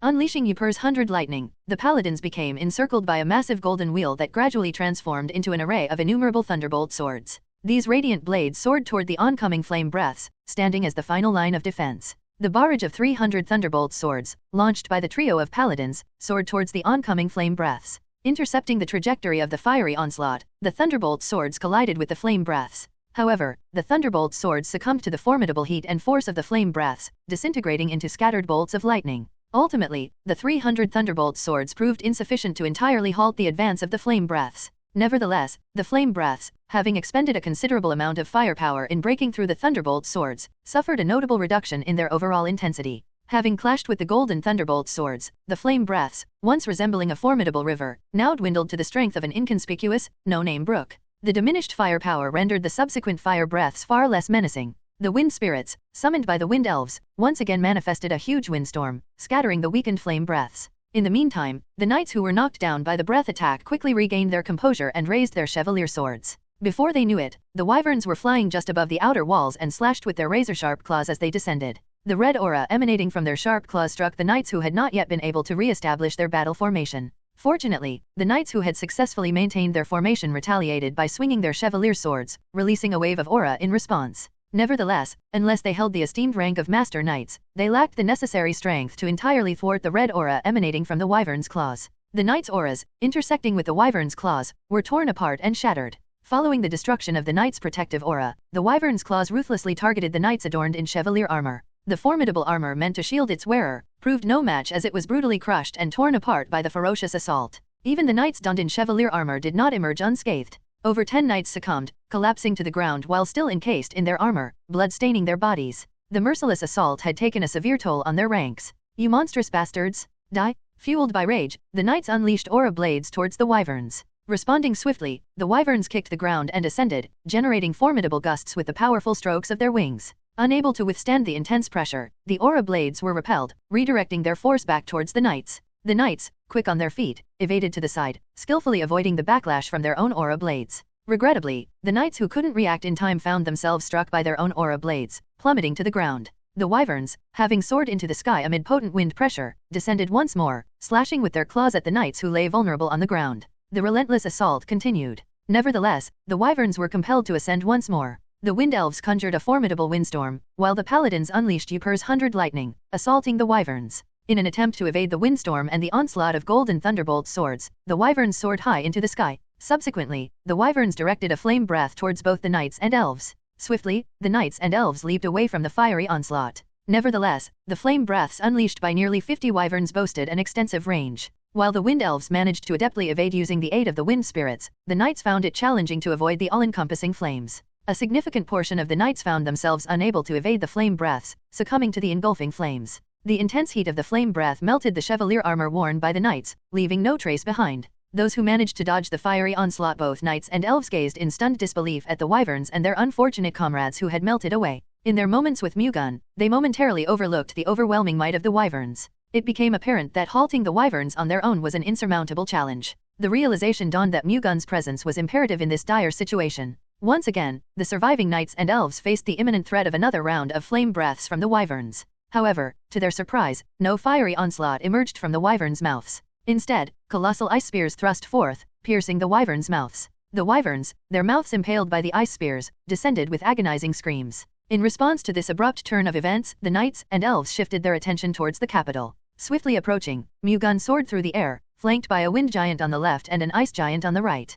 "Lord Argon is here. Yupir's representative has come." The knights confirmed Mu-Gun's appearance and cheered. "Will you two Spirit Kings take care of the wyverns?" Mu-Gun asked the Wind Spirit King Nervidum and the Ice Spirit King Eladium to attack the wyverns. "Leave it to me. That's what I wanted to do." Acknowledging with a nod, Nervidum and Eladium charged headlong towards the wyverns. Initiating their assault, they unleashed a potent combination of a fierce windstorm and an icy tempest. The incapacitated wyverns on the ground, still writhing in pain, bore the brunt of the onslaught as the windstorm and ice storm descended upon them. The windstorm tore apart the colossal bodies of the wyverns, while the ice storm encased them in a frozen embrace. Unable to mount a proper defense against Nervidum and Eladium's relentless assault, the wyverns succumbed to their demise, their lives extinguished without a chance to retaliate. Yet, there remained a few surviving wyverns, the ones whose wings had been rendered useless by the Wind Elves' windstorm and Yupur's heavenly thunder. Although they had momentarily lost consciousness upon crashing, they had since regained their senses. Despite their broken wings, the surviving wyverns remained formidable in other aspects. They retaliated by unleashing a flame breath towards Nervidum and Eladium.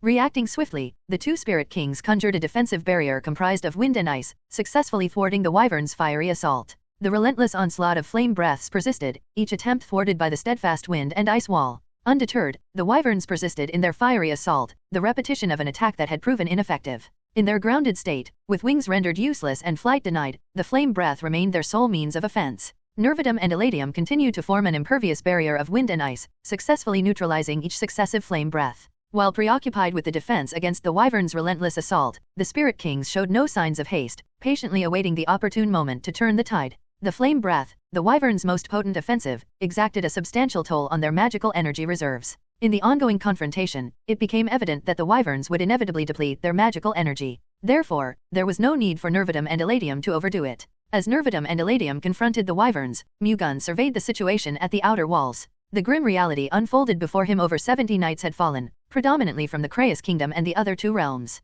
Among the casualties were mostly expert knights, with the unfortunate inclusion of master knights among the fallen. Had Mu-Gun delayed a moment longer, the knights and elves at the outer walls might have faced complete annihilation. Mu-Gun was worried about the situation at the Albion kingdom. Despite the Ice High Elves reinforcing their ranks, the formidable Wyvern Quiver posed a significant challenge, one that their strength alone struggled to surmount. Sir Philford? Sir Rude? Alicia? I think you should go to the Albion kingdom immediately. I will follow right behind once I deal with the situation here. The three followed Mu-Gun's instructions without any complaints. With urgency, the Avalon Knights, the Yupur Church's paladins and priests, and the Wind High Elves hastened towards the central portal of the capital. Meanwhile, Mu-Gun, having directed them forward, soared towards the ongoing confrontation with the Wyvern Quiver, where flame breaths continued to assail Nervidum and Eladium. Mu-Gun unleashed the heavenly thunderstorm burst, a force surpassing the might of the Yupur's heavenly thunder employed by the paladins. The immense surge of power descended upon the wyverns, whose crippled wings left them defenseless against the relentless onslaught. Unable to evade, the wyverns found themselves at the mercy of the thunderbolt swords hurtling towards them with lightning speed. Their only recourse was to lift their heads and release a flame breath skyward. The thunderbolt swords, obstructed by the fiery barrier, fragmented and detonated. Nevertheless, the shattered thunderbolt swords accounted for less than a tenth of the relentless barrage raining down upon the wyverns. Those thunderbolt swords that didn't collide with the flame breaths found their mark, piercing the colossal bodies of the wyverns. With unparalleled ease, the thunderbolt swords penetrated the magical force field that enveloped the wyverns, overcoming even the formidable protection offered by their resilient scales. The colossal bodies of the wyverns quivered under the assault of the golden thunderbolt swords descending from above. A chorus of pained groans escaped their massive forms as they haphazardly unleashed flame breaths in retaliation. However, this resistance was short-lived, and before long, the wyverns succumbed, their heads crashing to the ground in defeat. The thunderbolt swords embedded in their bodies transformed into a surge of lightning, tearing apart the innards of the wyverns.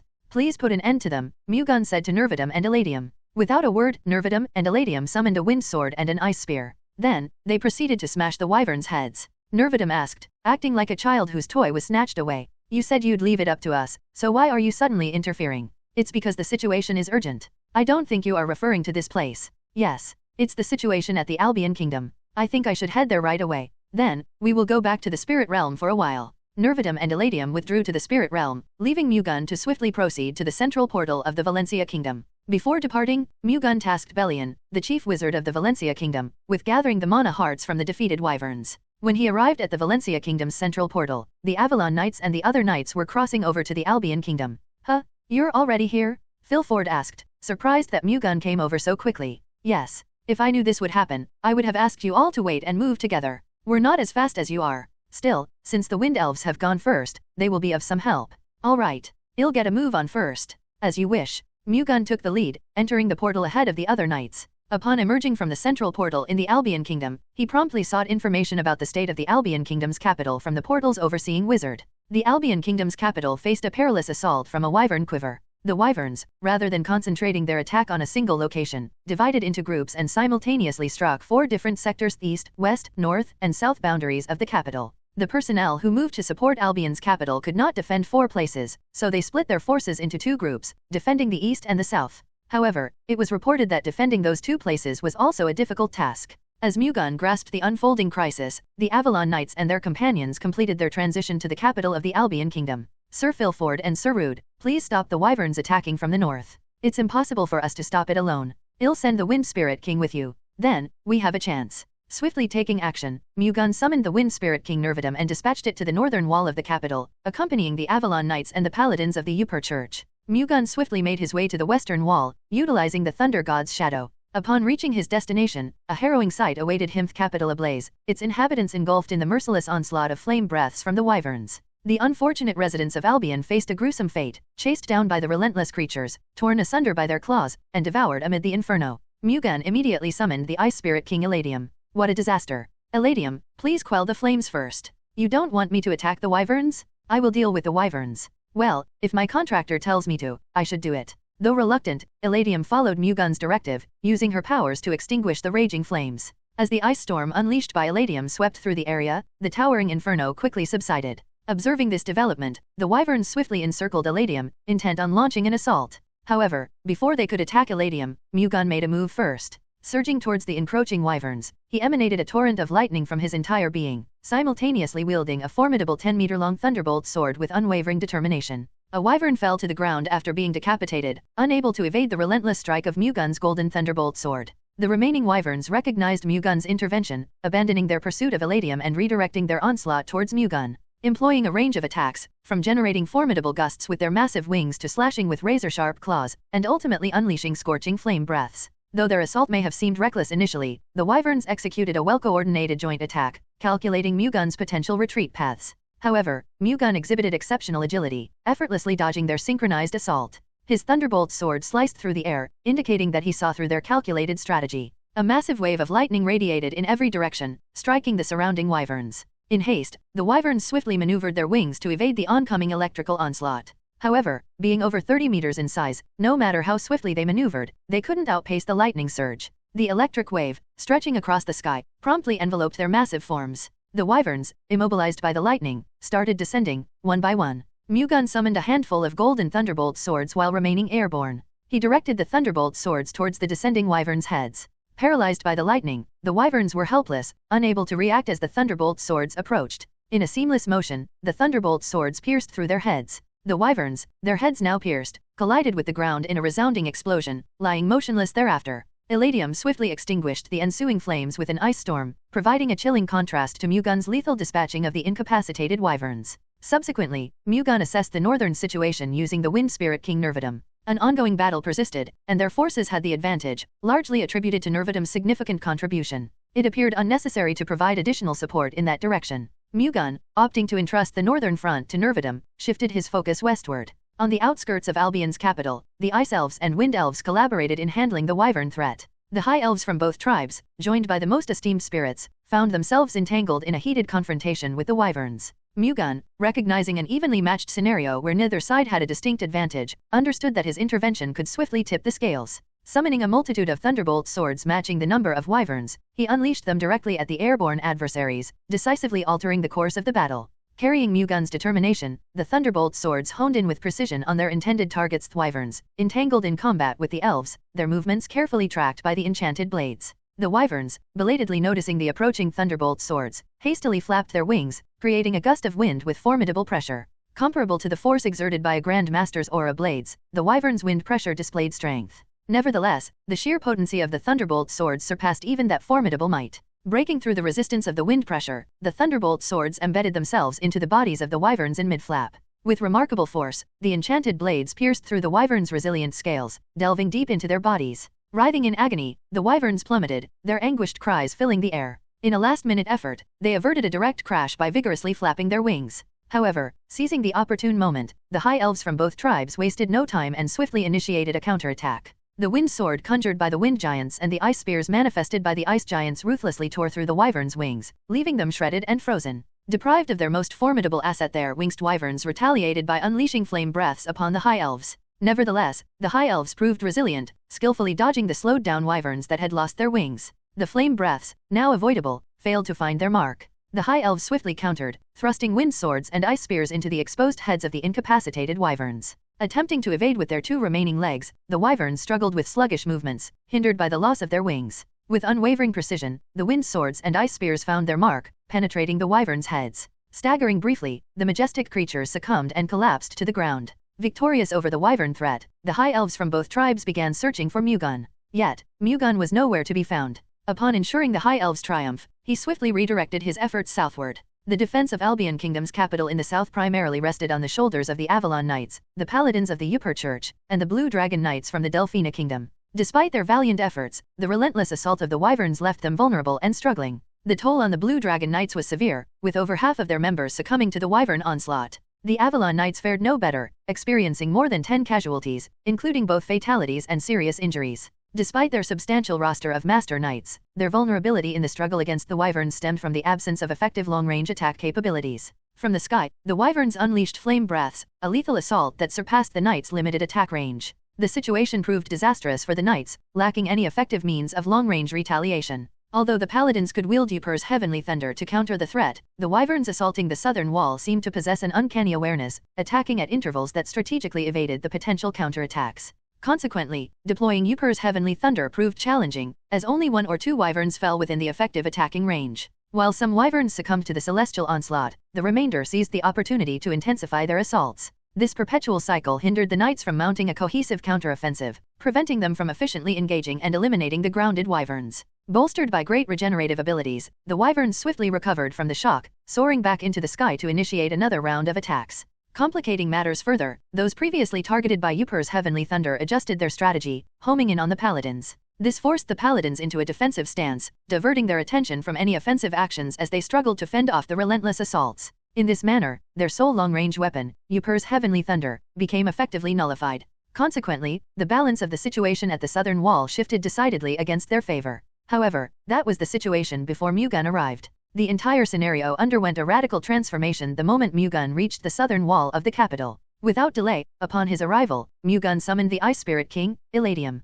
Eladium, after assessing the wyverns' numbers, summoned an equivalent number of highest-ranked ice spirits to match the enemy forces. A Spirit King possessed the ability to command spirits of the same attribute, given they were of lower rank. With this authority, a Spirit King could potentially blanket the entire sky with spirits if they so desired. N/O/vel/B/in.C//om. Achieving such a feat, however, demanded a substantial reservoir of spiritual power. Nonetheless, the formidable aspect of Spirit Kings lay in their capacity to manipulate the spirits subordinate to them at will, contingent on the spiritual power endowed by their contractor. Summoning slightly over 20 highest-ranked ice spirits, Eladium directed them to attack the wyverns. The ice spirits materialized an ice storm, their entire forms engulfed in frost, as they soared towards the wyverns. The moment Eladium summoned slightly over 20 highest-ranked ice spirits, Mu-Gun sensed a significant outflow of Thunder God Chi from his body. Mu-Gun, in possession of more than 30 Gajpas worth of Thunder God Chi, felt the substantial release accompanying the summoning. Nevertheless, as the 2 Spirit Kings summoned slightly over 20 highest-ranked spirits, Mu-Gun noticed a considerable depletion in the vast reserve of Thunder God Chi.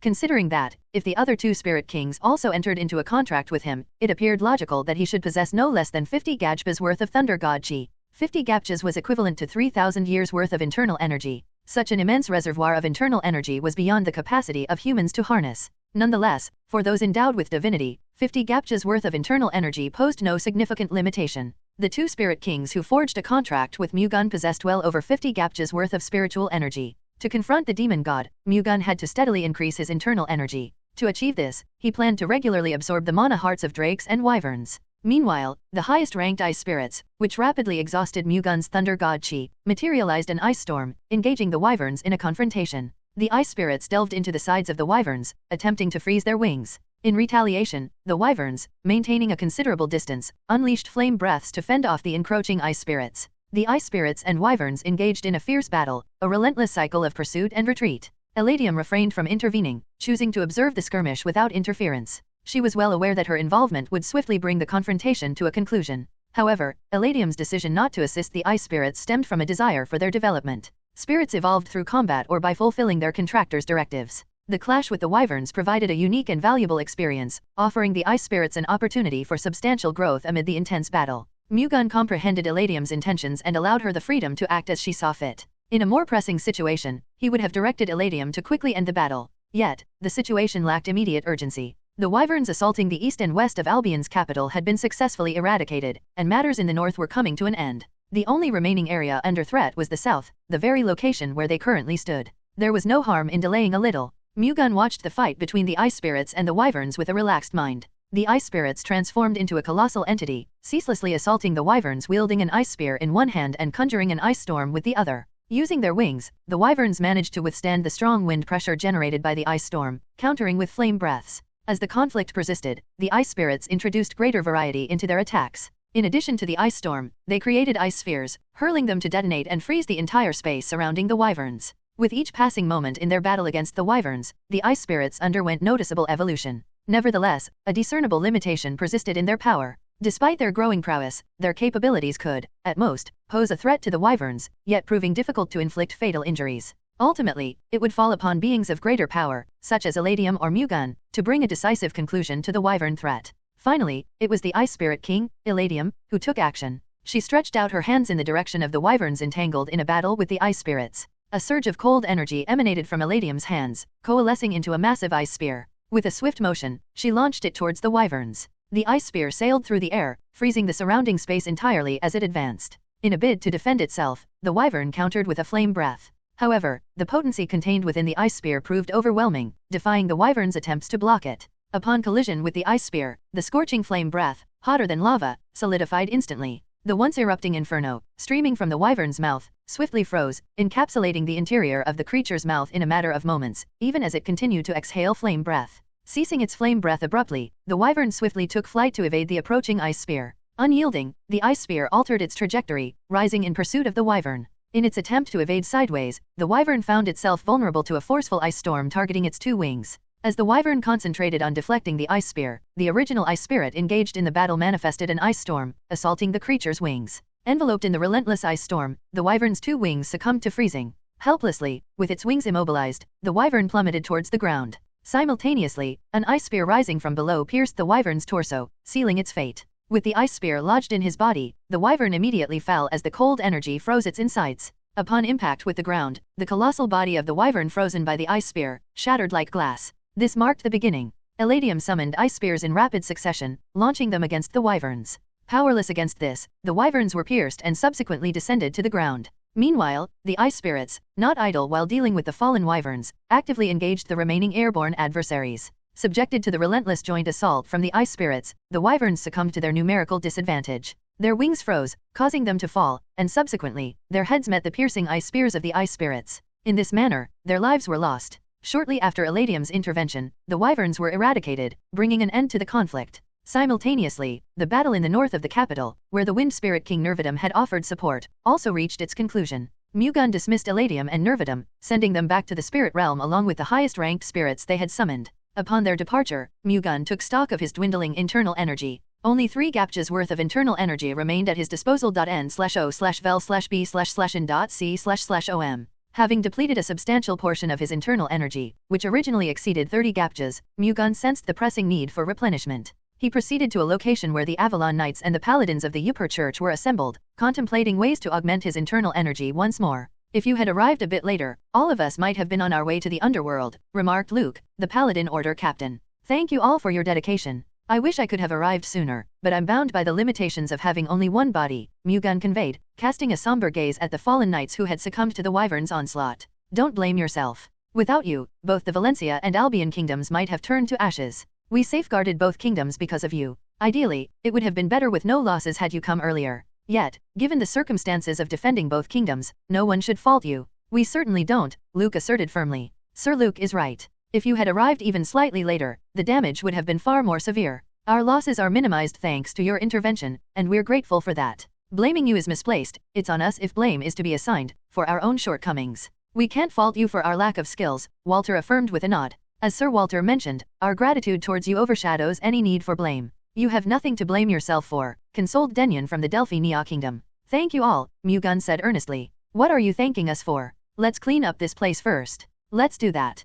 Collaborating with the surviving knights, Mu-Gun retrieved the bodies of their fallen comrades and proceeded to gather the valuable mana hearts from the wyvern's remains. Once the cleanup was concluded, the expedition squad that had ventured into the Anders mountain range made their return to the capital. Hastily disposing of the lingering threat of wyverns, they swiftly made their way back to the castle. Reflecting on it, the option to utilize a portal could have expedited their return considerably. Regrettably, the Wyvern's relentless assaults had taken a toll on all portals linked to the capital, rendering them inoperable. Undeterred, the group pressed on tirelessly, marching day and night in a concerted effort to reach the capital as swiftly as possible. Concerns loomed about the potential destruction of the capital before their return, but a collective sigh of relief escaped them upon discovering that the Wyverns had been eradicated with the assistance of Mu-Gun and his allies. Accompanying them were the Earth Elves, and Mu-Gun sought a meeting with Deckard Fabier, the chief of the Earth Elves. Mu-Gun expressed his desire for a spirit contract with Nordic, the Earth Spirit King. Deckard, aware of Mu-Gun's existing contracts with 2 Spirit Kings, understood that such a contract was only possible for the Chosen One. Mu-Gun's extraordinary feat of signing contracts with 2 Spirit Kings, an unprecedented accomplishment, left a lasting impression.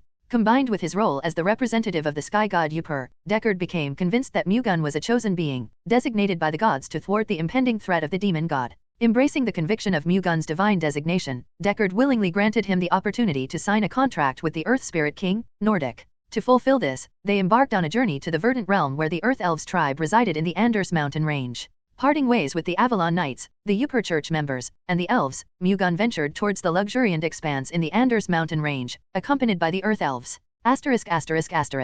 Materializing from the spirit realm through the spirit summoning array, a colossal giant comprised of soil and stone emerged. Nordic, the Earth Spirit King. As soon as Nordic saw Mu-Gun, he read through him at once. "You're Nervidum and Eladium's contractor, huh? You also possess the sky god's divinity. But I still have a long way to go to deal with the demon god. Would you lend me your strength, Earth Spirit King Nordic?" Nordic saw through Mu-Gun's thunder god chi and said, "I think it is already beyond your capacity just to summon the 2 Spirit Kings with whom you have already signed a contract though. That's the case for now, but if I absorb the Drakes and the Wyvern's mana hearts, I will be able to sign a contract with not just you, but also with Sarman, the Fire Spirit King." "You want to sign a contract with all 4 Spirit Kings? You're too greedy. It's all to eradicate the demon god. I have no other intention other than that." "That may be so for now, but you may change your mind after possessing the power of all 4 Spirit Kings. If you're worried about that, you can include the condition that the spirit contract will be cancelled after the demon god that descended on Avalon is eradicated. That's an interesting condition. Nordic, you must have been given a mission by the spirit god Vahara to protect Avalon and annihilate the demon god and his followers.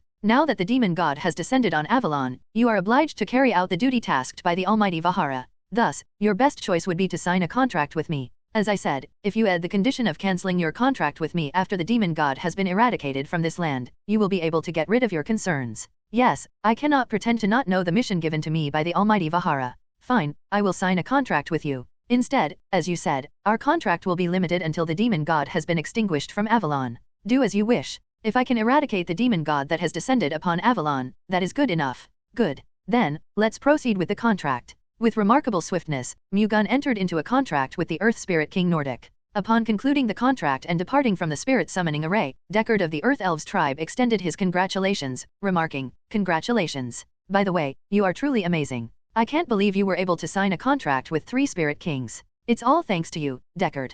Mu-Gun expressed his gratitude. "What credit do I have? The great Nordic has chosen you because you possess the qualifications. I have done nothing. I owe this achievement to the Earth Elves tribe, who granted me the opportunity to contract with the great Nordic. Truthfully, it's a rare occurrence for humans, especially non-elves, to be given a chance to form a spirit contract." Deckard reflected, "Our pride is meaningful only if we possess the capability to safeguard it. For centuries, we couldn't even hear the Spirit King's voice. Believing that only elves are entitled to spirit contracts is not pride but mere fixation and obstinacy. Nonetheless, I'm pleased to have contributed. Please, eliminate the demon god and demonstrate that the great Nordic's choice is justified." "Understood. I will do my best." "Then, you will probably be going to the Logan Mountain Range, where the Fire Elves tribe live, to sign a contract with all 4 Spirit Kings, as you previously said." "That's the plan. I hope there will be good results in the Logan Mountain Range too." Deckard wished Mu-Gun luck.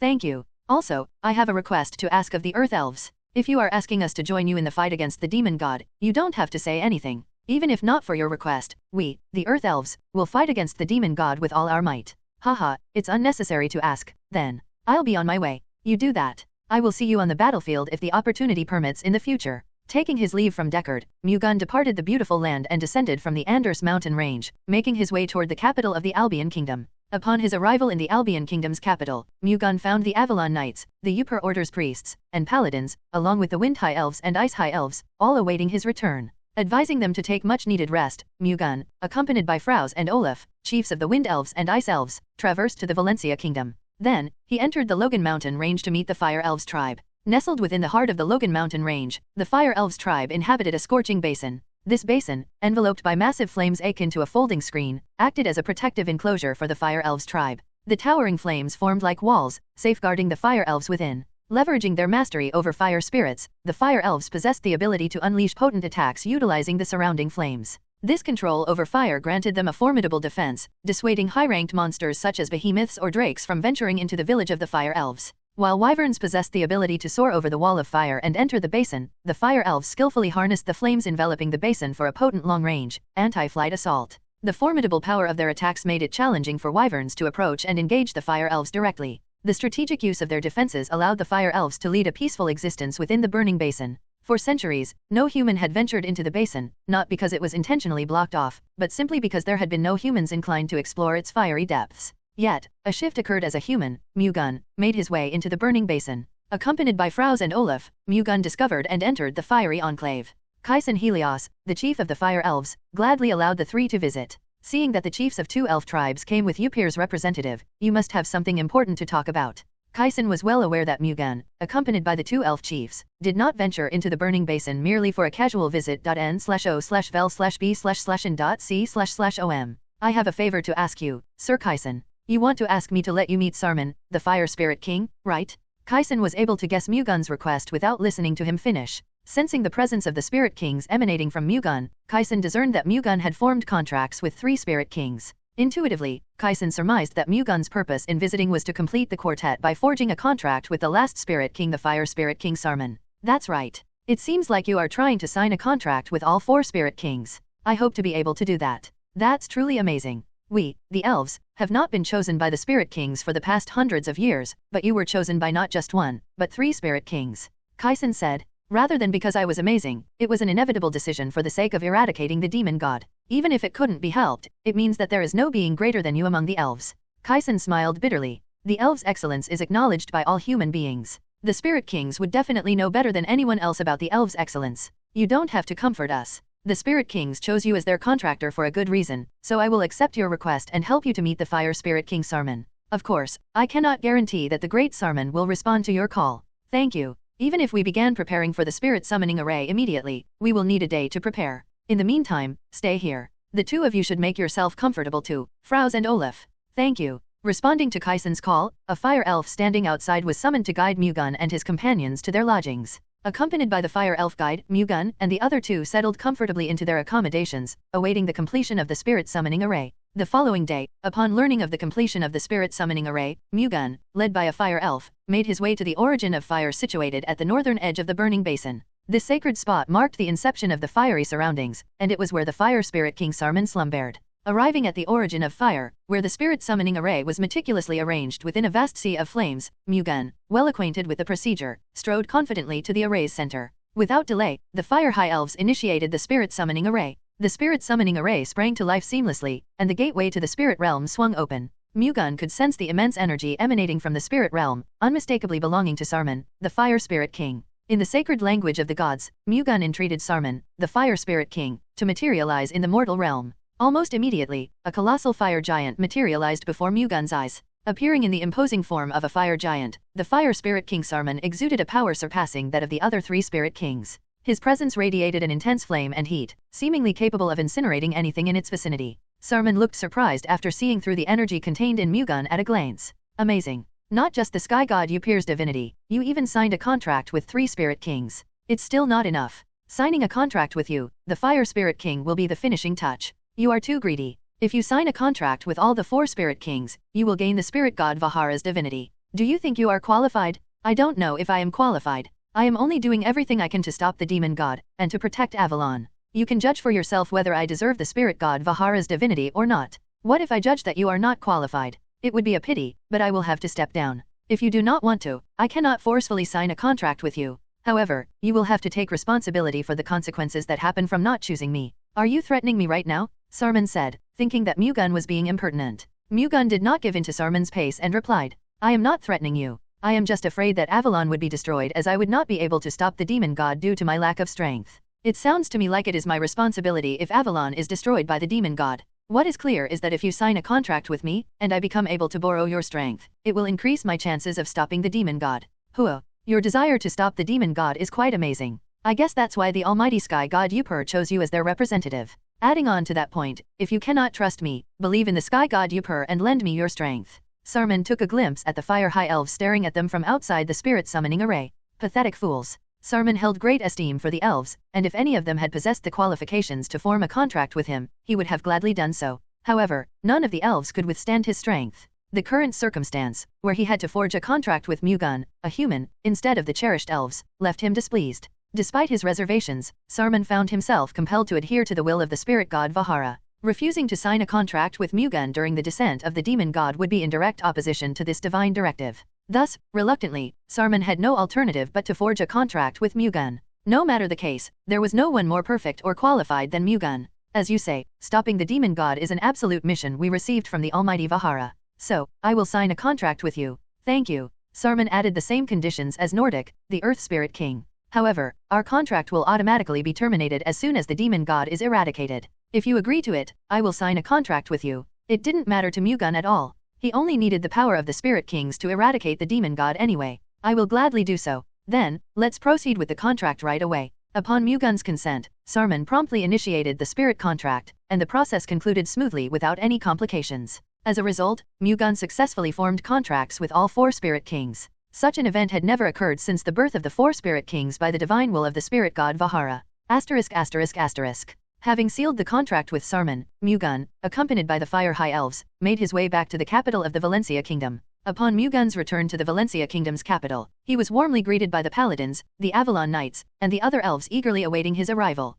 The news of Mu-Gun successfully forming a spirit contract with Sarman brought immense joy, as his growing strength heightened the prospect of triumph over the impending threat of the demon god. What do you plan to do now? Saintess Maria asked Mu-Gun. I'm thinking of meeting the dragons. Mu-Gun planned to enter God's boundary, where the dragons were trapped. What are you going to do if the dragons are hostile to you, Lord Argon? If they are hostile, I will also regard them as enemies. Are you able to handle the power of dragons? Although the dragons are strong, it's not impossible to deal with them since I have gained the power of the sky god Upur and the 4 spirit kings. We will go with you too, Lord Argon. We will follow you too. Philford of the Avalon Order and Luke from the Paladin Order of the Upur Church declared their intention to venture into God's boundary alongside Mu-Gun. We elves will go with you too. The elves also expressed their intention to join Mu-Gun. I am grateful for your feelings, but will enter God's boundary by myself. I can't let you take the risk alone, Philford said, insisting to follow him by any means. I understand how you guys feel, but dragons are incomparably more powerful than drakes or wyverns. It will be hard to stop the dragons' attacks with your strength.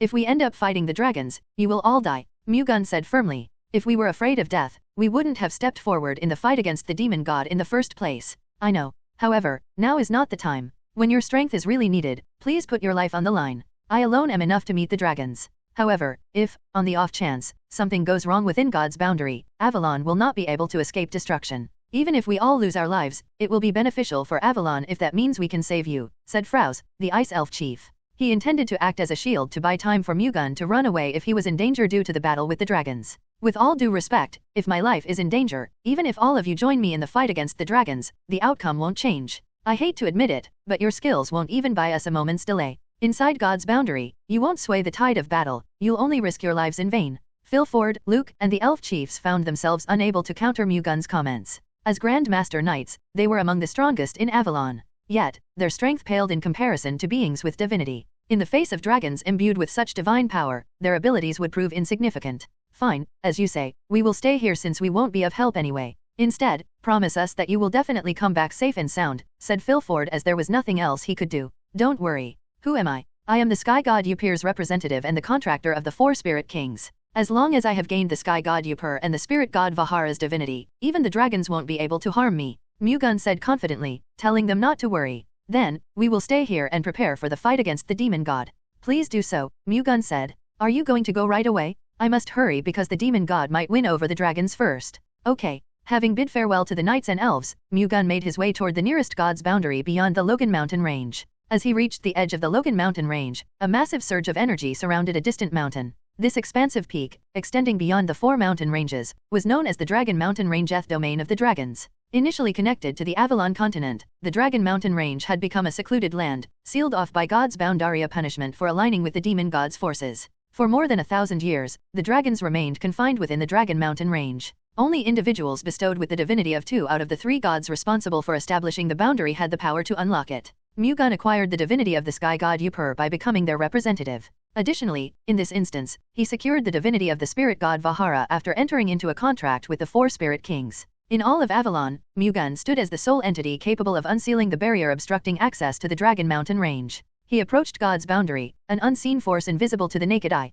Nevertheless, with Mu-Gun activating the Thunder God's heavenly eyes, the boundary became visible to him. The key to unlocking God's boundary lay in the divinity of the gods responsible for creating it. It would open when the divinity of at least 2 gods was projected onto it. Every divinity held its distinct characteristics, impossible for anyone to replicate. Regardless of a god's might, unlocking the boundary was reserved for those who had a hand in its creation. Mu-Gun stretched out both hands toward God's boundary, unleashing the divinity of the 2 gods upon it. The boundary, acknowledging the presence of the sky god Upur and the spirit god Vahara's divinity, began to resonate intensely. By Mu-Gun's will, a section of the boundary yielded, and the door to the Dragon Mountain range was unlocked. Mu-Gun stepped through the unlocked door into the Dragon Mountain range. As he entered, the boundary door closed behind him. Mu-Gun extended his senses to their utmost capacity, scanning the Dragon Mountain range for any sign of a dragon. Before long, a formidable energy surged towards him. It appeared as though something was hastening to investigate upon sensing the opening of God's boundary. There are 3 of them in total. 3 dragons were closing in on Mu-Gun's location. The lore spoke of 11 dragons confined within the Dragon Mountain range.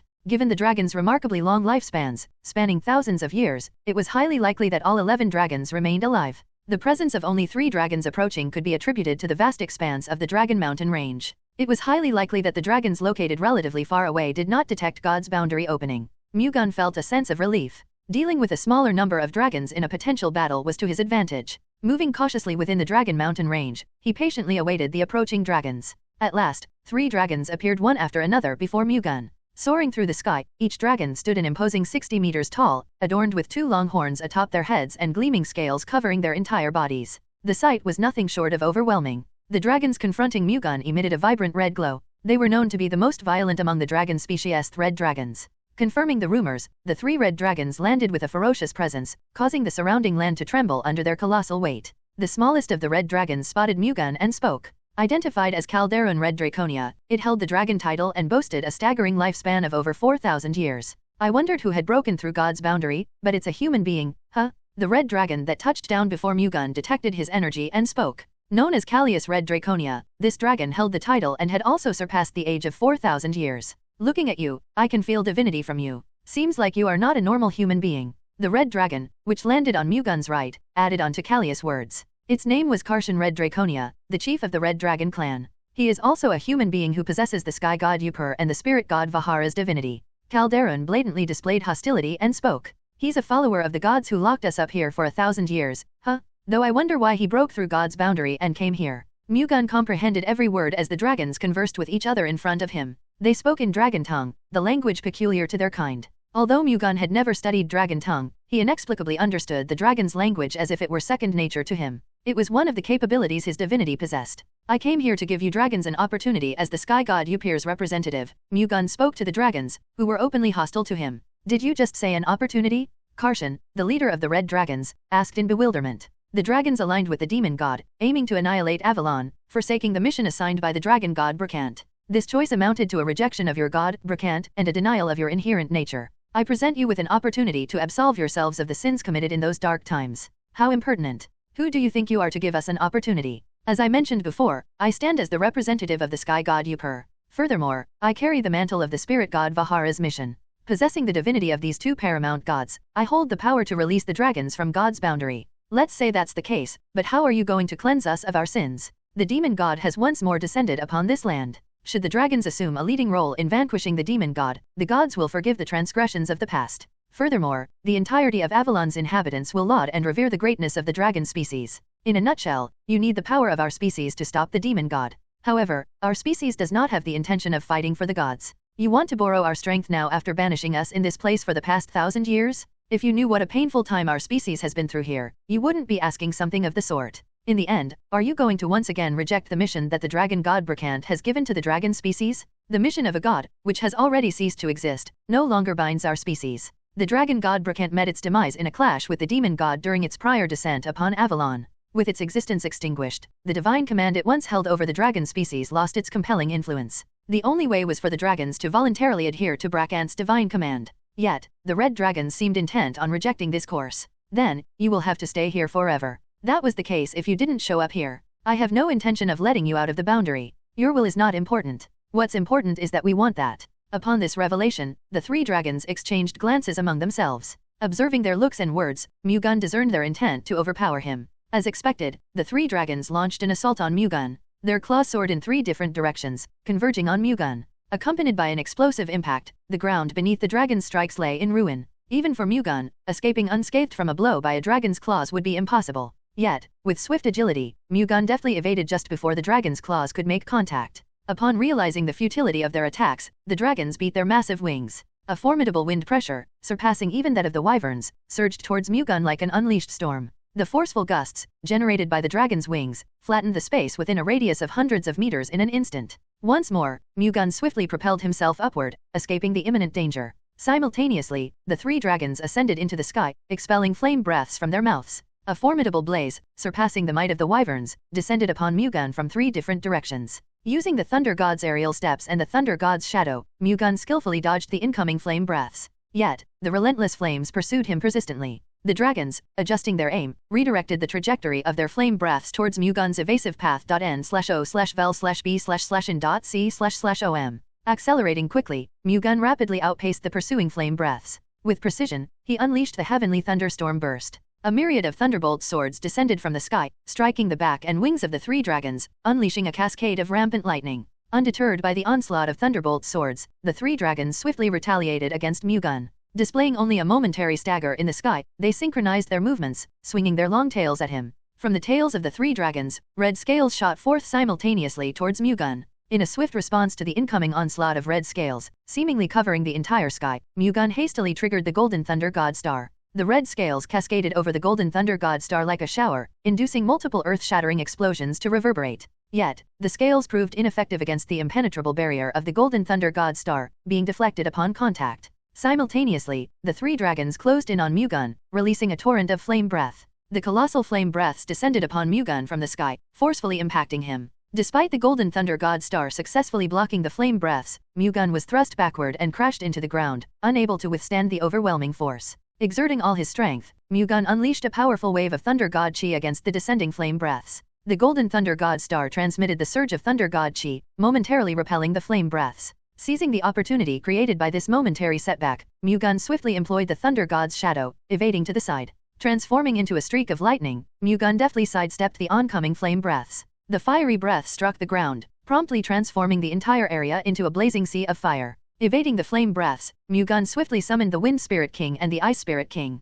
While summoning all four Spirit Kings would have been ideal, he currently lacked the internal energy required to summon the entire quartet. Hence, he opted to summon the Wind Spirit King Nervidum and the Ice Spirit King Eladium, their attributes being more favorable in countering the dragons. The three dragons, upon noticing the summoning of Nervidum and Eladium, promptly released a torrent of flame breath. Nervidum dispersed like the wind, skillfully avoiding the fiery onslaught, while Eladium conjured an ice dragon to counter the flame breaths head-on. The Ice Spirit King's summoned ice dragon succumbed to the ferocity of the flame breaths, resulting in the formation of a fleeting steam cloud. Nevertheless, this moment passed swiftly, as the cold energy emanating from the ice dragon froze the flame breaths, causing them to shatter into fragments of ice. Dodging the flame breaths, Nervidum swiftly conjured a powerful windstorm directed at Calderon, launching a retaliatory strike. Simultaneously, Eladium halted the flame breaths and unleashed an ice storm toward Callias, countering the attack directed at her. Overwhelmed by the assaults from Nervidum and Eladium, Calderon and Callias found themselves unable to divert their attention to Mu-Gun. The powerful attacks of the two Spirit Kings demanded their full focus. With Calderon and Callias occupied, Mu-Gun's adversary was naturally determined to be Karshan. It's amazing that you can summon two Spirit Kings. However, you will consume a lot of energy too. I wonder how long you will be able to endure it. Don't worry, I will finish the fight before I run out of energy. Kahaha, it seems like you think you can win quickly if you are just dealing with me alone. From now on, allow me to show you how big of a delusion that is. Karshan spoke in a baffled tone and then used dragon tongue magic at Mu-Gun. Dragon of fire? Upon Karshan's utterance of the catalyst words, 9 flaming dragons materialized and attacked Mu-Gun. These fiery dragons soared towards him with a semblance of life. Mu-Gun sensed that the onslaught would persist until all 9 fire dragons were eradicated. Shrouding his entire body with the Golden Thunder God Star, Mu-Gun conjured a golden thunderbolt sword in each hand. The golden thunder chi emitted from Mu-Gun's hands swiftly coalesced, taking the form of a thunderbolt sword. The golden thunderbolt swords, exceeding 10 meters in length, embodied the profound principle of the infinite thunder sword. This signified that the colossal thunderbolt swords in Mu-Gun's grasp held the potency equivalent to the combination of 10,000 regular thunderbolt swords. Mu-Gun wielded the infinite thunder swords, slashing at the 9 fire dragons closing in on him. A golden surge of lightning radiated from the infinite thunder swords, expanding like a net and enveloping all 9 fire dragons. The fire dragons, ensnared in the web of lightning, erupted into chaos, accompanied by a resounding explosion. Upon witnessing Mu-Gun effortlessly destroy the fire dragons, Karshan was taken aback and responded by unleashing a second round of Dragon Tongue magic. Fire of Sun? True to its name, Fire of Sun was a magic that harnessed the flames of the sun, hurling them at the enemy. These sun-infused flames wielded the ultimate power to incinerate everything in their path. With a single glance, Mu-Gun discerned the powerful force encapsulated in the red flames blanketing the sky. Reacting swiftly, he unleashed a wave of Thunder God Chi, activated the Golden Thunder God Star, and simultaneously employed the Infinite Thunder Sword to envelop himself in a barrier of thunder. The sky-encompassing red flames descended upon the barrier of thunder as if they had been awaiting this opportune moment. The thunderous barrier retaliated by emitting a surge of lightning in an attempt to repel the sun's flames, but it proved insufficient. The sun's flames melted the thunderous barrier, causing it to dissipate. Continuing its trajectory, the sun's flame struck the Golden Thunder God Star. Initially, the Golden Thunder God Star served as a 9-layered protective Vajrachi, yet, Mu-Gun bolstered the layers to an astonishing 99. Despite this formidable defense, the sun's flame melted through the layers of the Golden Thunder God Star and penetrated within. The Golden Thunder God Star didn't yield easily. Even as it melted, it emitted continuous waves of lightning, putting up a fierce struggle to quell the encroaching sun's flame. Eventually, its resilience began to manifest. The sun's flame weakened noticeably as soon as the Golden Thunder God Star was reduced to 15 layers, succumbing to the power of the Golden Thunder Chi. In the end, the sun's flame vanished completely, leaving the 9 layers of the Golden Thunder God Star unscathed. Having successfully repelled the fire of sun, Mu-Gun wasted no time and swiftly unleashed the Infinite Thunder Sword. A streak of thunder chi, emanating from his hand, darted towards Karshan, who was soaring in the sky. Without affording Karshan any time to react, the thunder chi swiftly plunged into Karshan's neck. The sturdy scales of the dragon proved as fragile as paper, torn apart effortlessly as the Infinite Thunder Sword pierced through Karshan's neck and emerged on the other side. Karshan, with his neck impaled by the Infinite Thunder Sword, gazed downward at Mu-Gun in disbelief. Mu-Gun pressed on without hesitation, swinging the Infinite Thunder Sword still embedded in Karshan's neck with all his might. The sword descended, slicing through Karshan's massive body. Karshan soared upward with all his might, screaming in agony as the Infinite Thunder Sword cleaved through him, threatening to split his colossal form in two. Pulling forcefully, Mu-Gun extracted the Infinite Thunder Sword, which was slicing through Karshan's colossal form, causing a gush of blood. Despite Karshan's attempt to ascend into the sky, the wound from his neck down to his chest impaired his flight, causing him to fall. Regeneration? Despite enduring excruciating pain while falling, Karshan remained conscious and invoked the ultimate regeneration magic. The wounds, cleaved open by the Infinite Thunder Sword, began rapidly regenerating. No, you don't? Without wasting a moment, Mu-Gun ascended to the top of Karshan's head, thrusting a thunderbolt sword toward the wounded dragon's forehead. Despite Karshan's attempt to shake Mu-Gun off, the swift movement of the sword outpaced the dragon's efforts. A golden thunderbolt sword punctured Karshan's forehead. The thunderbolt sword rapidly expanded in size, akin to Sun Wukong's Jingu Bang, one completely piercing through Karshan's forehead.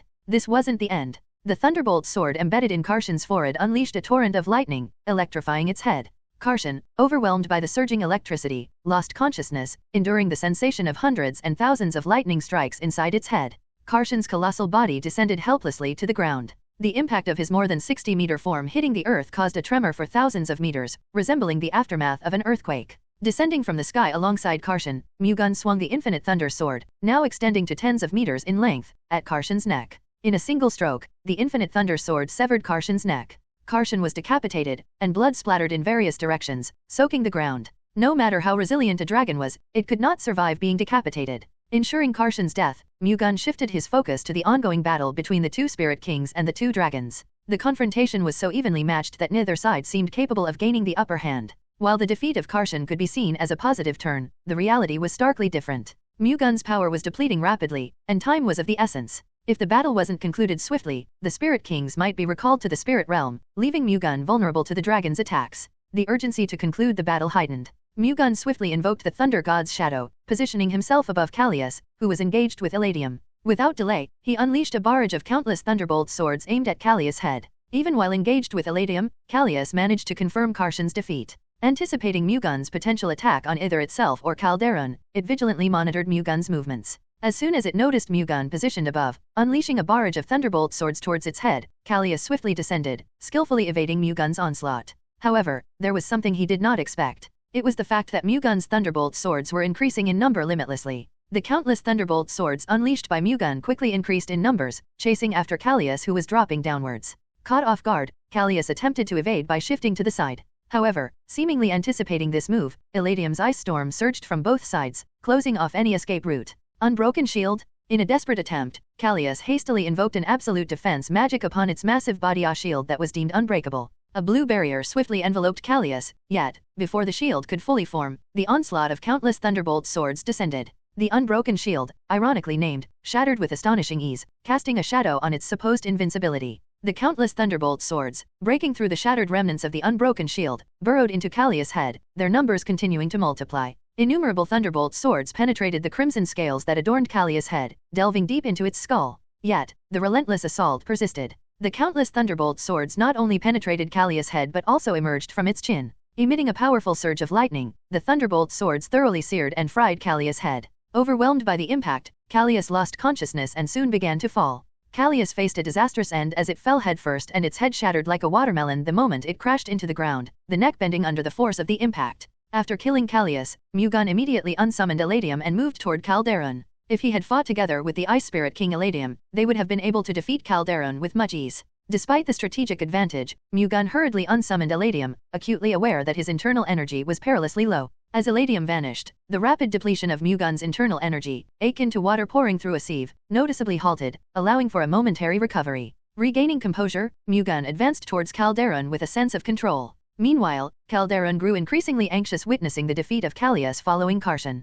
Realizing that facing Mu-Gun and the two Spirit Kings alone was a futile endeavor, Calderon confronted the grim reality that persisting in the battle would lead to its demise, much like its fallen companions. Observing Mu-Gun dismissing the Ice Spirit King Eladium, Calderon acknowledged that the situation remained unchanged. Persisting in the current battle would only result in a futile demise for Calderon. Having endured a millennium trapped in the Dragon Mountain range, Calderon harbored no intention of meeting an inglorious end in this manner. In a bid to preserve its life, Calderon unleashed the Dragon of Fire spell at the Wind Spirit King Nervidum and swiftly veered in the opposite direction. Nervidum, attempting to pursue Calderon, found himself compelled to deal with the 9 fire dragons threatening him first. Additionally, Calderon couldn't evade another pursuer, Mu-Gun. As anticipated, Mu-Gun positioned himself, obstructing Calderon's escape route. Acknowledging Mu-Gun's intervention, Nervidum redirected his attention to quelling the onslaught of the 9 dragons rampaging at him. In a quick response to Mu-Gun blocking its escape route, Calderon, flying in the opposite direction after eluding Nervidum, immediately unleashed a flame breath. The fiery onslaught, accompanied by intense heat, surged toward Mu-Gun, shrouded in a cascade of lightning.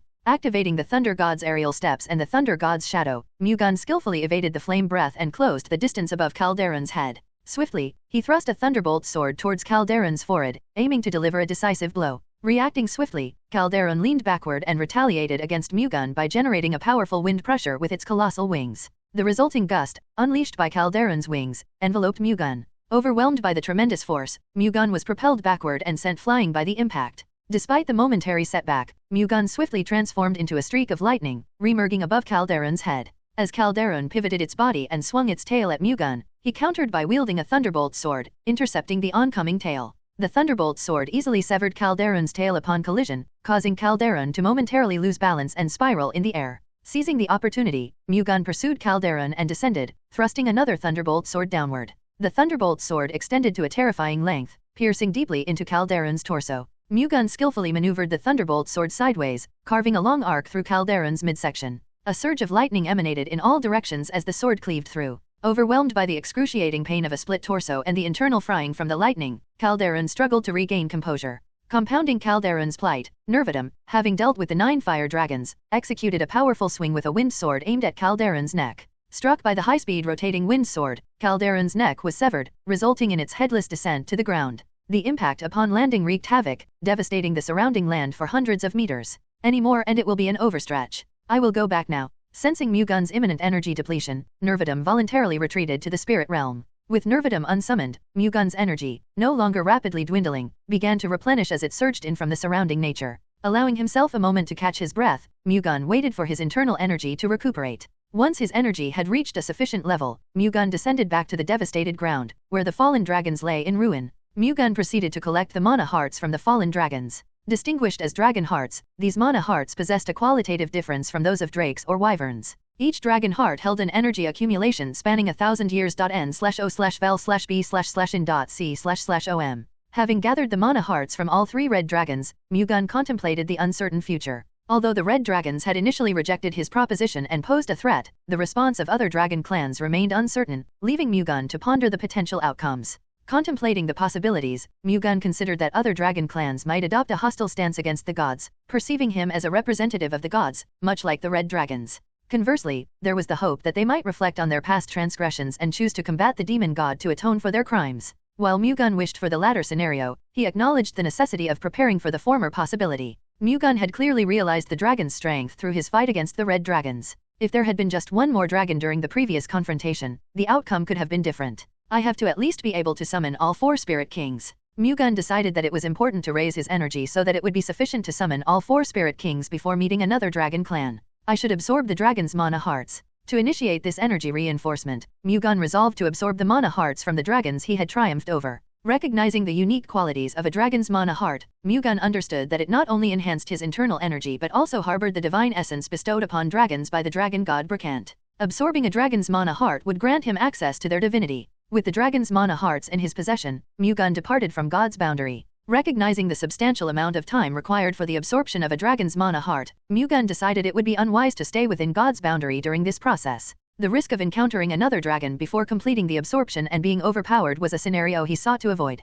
Ensuring he was beyond the dragon's reach, Mu-Gun exited God's boundary to absorb the mana hearts in safety. Once outside, he discovered a naturally formed cave and began to absorb the dragon's mana hearts. The energy within the dragon's mana hearts carried a divine essence. Possessing divinity equated to having a high-dimensional mind. The energy, rich with this elevated consciousness, entered into a conflict with Mu-Gun's mind. Rather than harmonizing with Mu-Gun's consciousness, it sought to assert dominance over him. Had Mu-Gun lacked divinity, the energy from the dragon hearts might have overwhelmed and consumed him. Fortunately, Mu-Gun already harbored divinity, more specifically, the divinity of 2 paramount beings, the sky god Upur and the spirit god Vahara. This formidable power far surpassed the divinity of the dragon god Baek, which had already faded from existence. Confronted by the supremacy of Mu-Gun's divinity, the energy within the dragon hearts capitulated. Succumbing to Mu-Gun's divine influence, this energy swiftly began to be absorbed into Mu-Gun's origin spirit. One Jingu Bang is Sun Wukong's main weapon. It took more than a day to absorb a dragon's mana heart. Each dragon heart held about 1,000 years worth of energy. Considering the immense amount of energy Mu-Gun absorbed, one day seemed like a surprisingly short period. Absorbing the energy from the dragon heart granted Mu-Gun 10 gapjas worth of power. Although it accounted for roughly 60% of the total energy stored in one dragon heart, this achievement alone was truly remarkable. Truth be told, a drake or a wyvern's mana heart held more than 10 gapjas of energy. However, after extracting the demonic essence and purifying it with the thunder god chi, only 2 gapjas worth of energy would remain. On the flip side, he managed to absorb around 60% of the dragon heart's energy, 3 times more than that of a drake or wyvern's mana heart. This served as evidence that a dragon heart's energy was pure and high-dimensional. Even after absorbing the dragon heart's energy, Mu-Gun continued to circulate his chi without taking a break. He ceased circulating his chi only after fully integrating the dragon heart's energy as his own.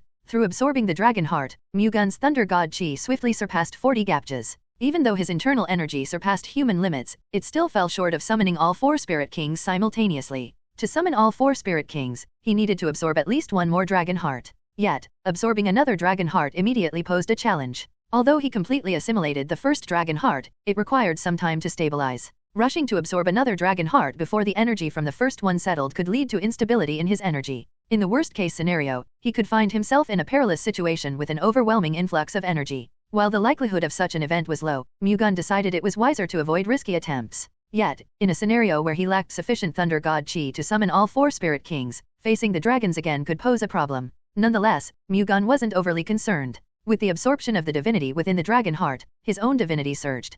Consequently, he could now wield significantly more power. Confident in his abilities, he believed he could handle the dragons, provided they didn't all charge at him simultaneously. Mu-Gun breached God's boundary and re-entered the Dragon Mountain range. Activating the Thunder God's shadow, he swiftly soared into the territory. Within the Dragon Mountain range dwelled 4 dragon clans, Gold, Silver, Blue, and Red. Having already slain 3 dragons from the Red Dragon clan, 3 clans remained. Mu-Gun began circling the Dragon Mountain range, diligently seeking out the other 3 dragon clans. In this manner, 4 hours slipped away. Mu-Gun detected a formidable energy akin to that of the Red Dragons, a singular presence. Confirming only one energy source, he swiftly navigated toward it. Simultaneously, he felt the massive energy moving in his direction, likely in response to sensing Mu-Gun's own energy. Shortly after, Mu-Gun encountered a gold dragon, radiating a dazzling golden glow. They came to a halt, maintaining a distance of over 3,000 feet. The gold dragon regarded Mu-Gun with cautious eyes, sensing the divine power emanating from him. The gold dragon, Blaze Gold Draconia, saw through Mu-Gun's energy and said in surprise, "It's a human being who possesses the divinity of the sky god Upur and the spirit god Vahara, huh? No, you can't be called a human anymore since you have the divinity of two gods. Also, though it is faint, I can slightly feel the almighty Brakant's divinity too. It seems like you absorbed the mana heart of one of our kind." Alongside his astonishment, Blaze harbored a profound wariness towards Mu-Gun. The revelation that Mu-Gun had absorbed a dragon's mana heart implied he had taken the life of a dragon. Blaze couldn't ensure the safety of its own life if Mu-Gun had indeed breached God's boundary to slay the dragons. "You might have guessed, but I killed one of your kind. However, I did not want that to happen. I gave them a chance to cleanse the sins of the past. Despite that, they refused my offer and attacked me. I had no choice but to kill them out of self-defense." "Was it the Red Clan that you killed?" "That's right. The Red Clan had a deep grudge against the gods who locked us here. If it was them, they would have attacked you, God's representative." "Is the Gold Clan different from the Red Clan?" Mu-Gun asked. "Our dragon clans went against the dragon god Brakant's mission and tried to destroy Avalon by standing on the side of the demon god. Our sin was so severe that we would have nothing to say even if we were driven to extinction. However, the gods showed the final mercy and trapped our dragon clans here without annihilating us. They gave us a chance to repent for ourselves here and fulfill the duty we have received from the dragon god Brakant. I, Blaze Gold Draconia of the Gold Clan, am grateful for the mercy of the gods and will faithfully follow the mission given by the dragon god Brakant," Blaze said with determined eyes. Mu-Gun discerned the honesty in Blaze's demeanor. With the acquired divinity, Mu-Gun could assess the truthfulness of beings beneath him using the thunder god's heavenly eyes. In Blaze's words and gaze, there were no falsehoods. Blaze genuinely repented for past transgressions and sought to fulfill the dragon's mission. While the future held the possibility of a change in Blaze's mindset, at this particular moment, he spoke the truth.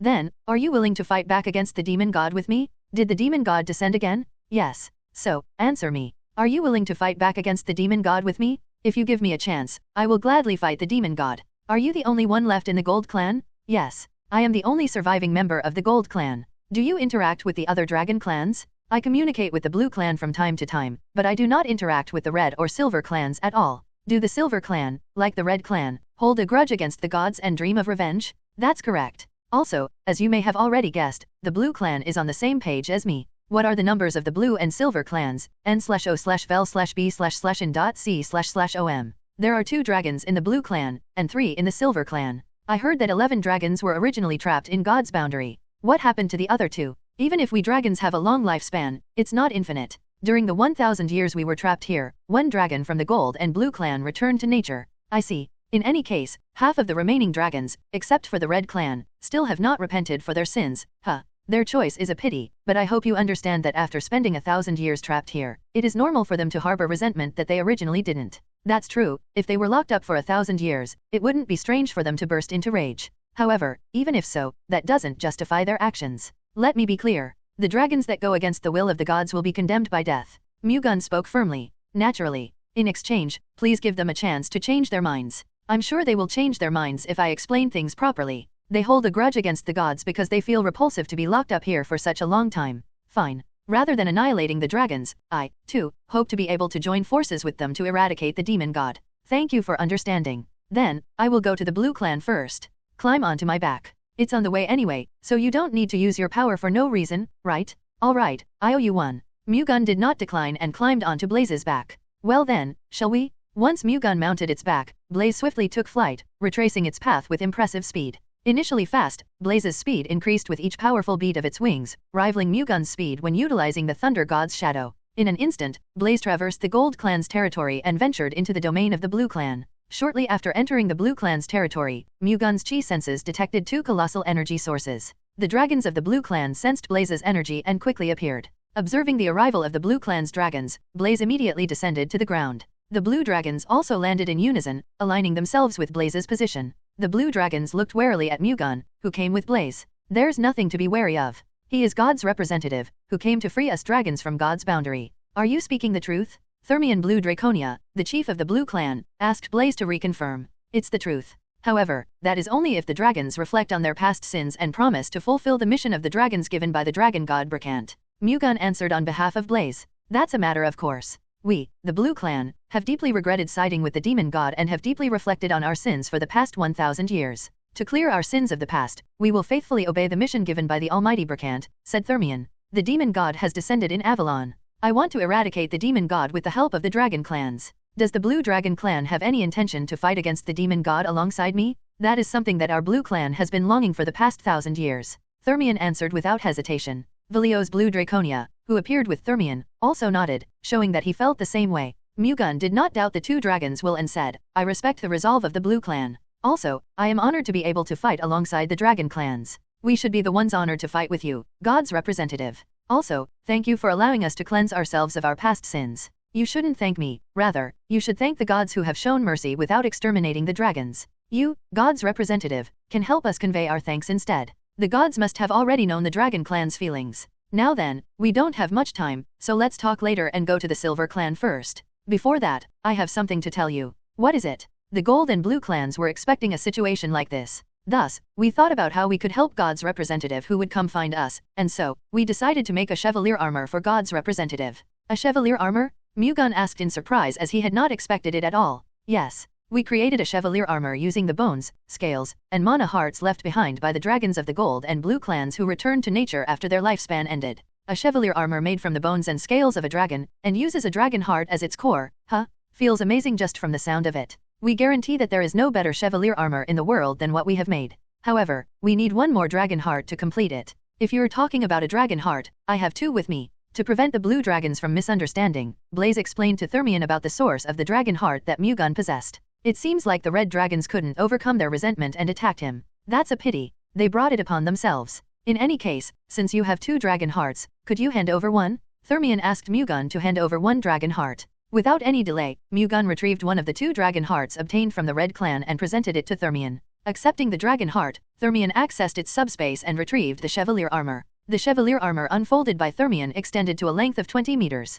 Crafted with a seamless combination of gold and blue scales, along with a frame constructed from dragon bones, the armor possessed a formidable presence that left onlookers breathless in awe. Thermion placed the red dragon's mana heart into a core situated on the chest of the chevalier armor, concealing it beneath a chest plate crafted from dragon scales. Afterward, he carefully stowed the chevalier armor within the sealing stone of a bracelet fashioned from dragon leather before presenting it to Mu-Gun. Take it. I don't know if I can take this. This is something that no one but you can use anyway. Moreover, we made it for you in the first place. Then, I will gratefully accept it. Mu-Gun no longer declined and took the bracelet, wearing it on his wrist. Why don't you try it on? Mu-Gun acknowledged Blaze's suggestion with a nod and directed his thunder god chi into the sealing stone of the bracelet. Then, he infused the bracelet with his intent to don the chevalier armor. The sealing stone of the bracelet, infused with Mu-Gun's energy and will, radiated an intense light. Subsequently, a cascade of golden and blue energy enveloped Mu-Gun's form. In the blink of an eye, a colossal chevalier armor materialized, now adorning Mu-Gun's figure. Upon wearing the chevalier armor, Mu-Gun experienced a complete assimilation of his senses and energy with the armor.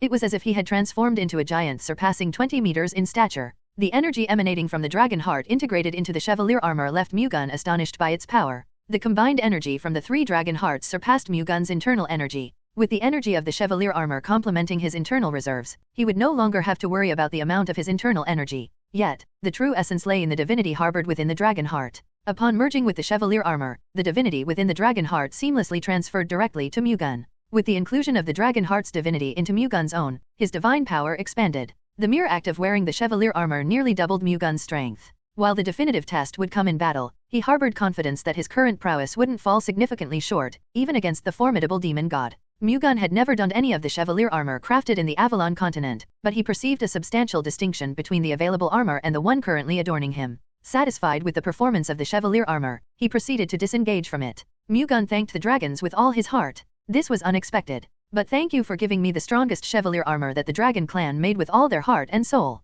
If you really think that way, put on the chevalier armor we made and eradicate the demon god so that our dragon clan can atone for our past wrongdoings. Don't worry. I will definitely eradicate the demon god. How reliable. Well then, let's go meet the Silver clan now. Okay. Mu-Gun, along with Blaze and the two blue dragons, flew toward the Silver clan's territory. Mounted on Blaze's back, Mu-Gun directed their course toward the Silver clan's territory. The two blue dragons trailed behind Blaze. With repeated wing flaps that propelled them beyond supersonic speeds, the trio swiftly reached the Silver clan's territory. Soon after, 3 dragons from the Silver clan emerged. In response, Blaze and the two blue dragons promptly descended to the ground, a communicative gesture among dragons signifying an intent to converse rather than engage in combat. As Blaze and the two dragons touched down, the dragons from the Silver clan descended in response. Observing Mu-Gun atop Blaze's back, the Silver clan's dragons frowned. The divine aura of the sky god Upur and the spirit god Vahara emanating from Mu-Gun was palpable to them. Why did you bring God's representative into our territory? The dragon positioned at the center of the Silver Clan's assembly spoke. It was none other than Antalion Silver Dragonia, the chief of the Silver Clan. His eyes and expression, directed at Mu-Gun, seemed laden with displeasure. We came to ask you to carry out the mission given by the dragon god Brakant with us. Blaze said. Brakant's mission? The demon god has descended on Avalon. God's representative hopes to defeat the demon god with us. How shameless of you to reach out because you're in a hurry when you locked us up for the past millennium. Antalion snorted at Mu-Gun and said. Despite the overtly displeasing demeanor from Antalion, Mu-Gun, undeterred, maintained a composed silence, his expression unchanged. Blaze glanced at Mu-Gun's reaction and spoke to Antalion. The gods showed mercy on us and did not destroy us. Instead, they locked us in the Dragon Mountain range. The reason for that is most probably because they want our dragon clan to realize the mission left behind by the dragon god Brakant, and to regain the dragon's lost honor. If we abandon Brakant's mission, the world will think that we are evil monsters who tried to destroy Avalon by obeying the demon god. Does the Silver Clan want us dragons to remain in history like that? We have no intention to dwell on Brakant's mission, who has already perished. Thermion, the Blue Dragon Clan's chief, asked with a stiffened expression. By that, are you implying that you will stand on the demon god's side and destroy Avalon? No, we will not stand on either side, be that the gods or the demon god.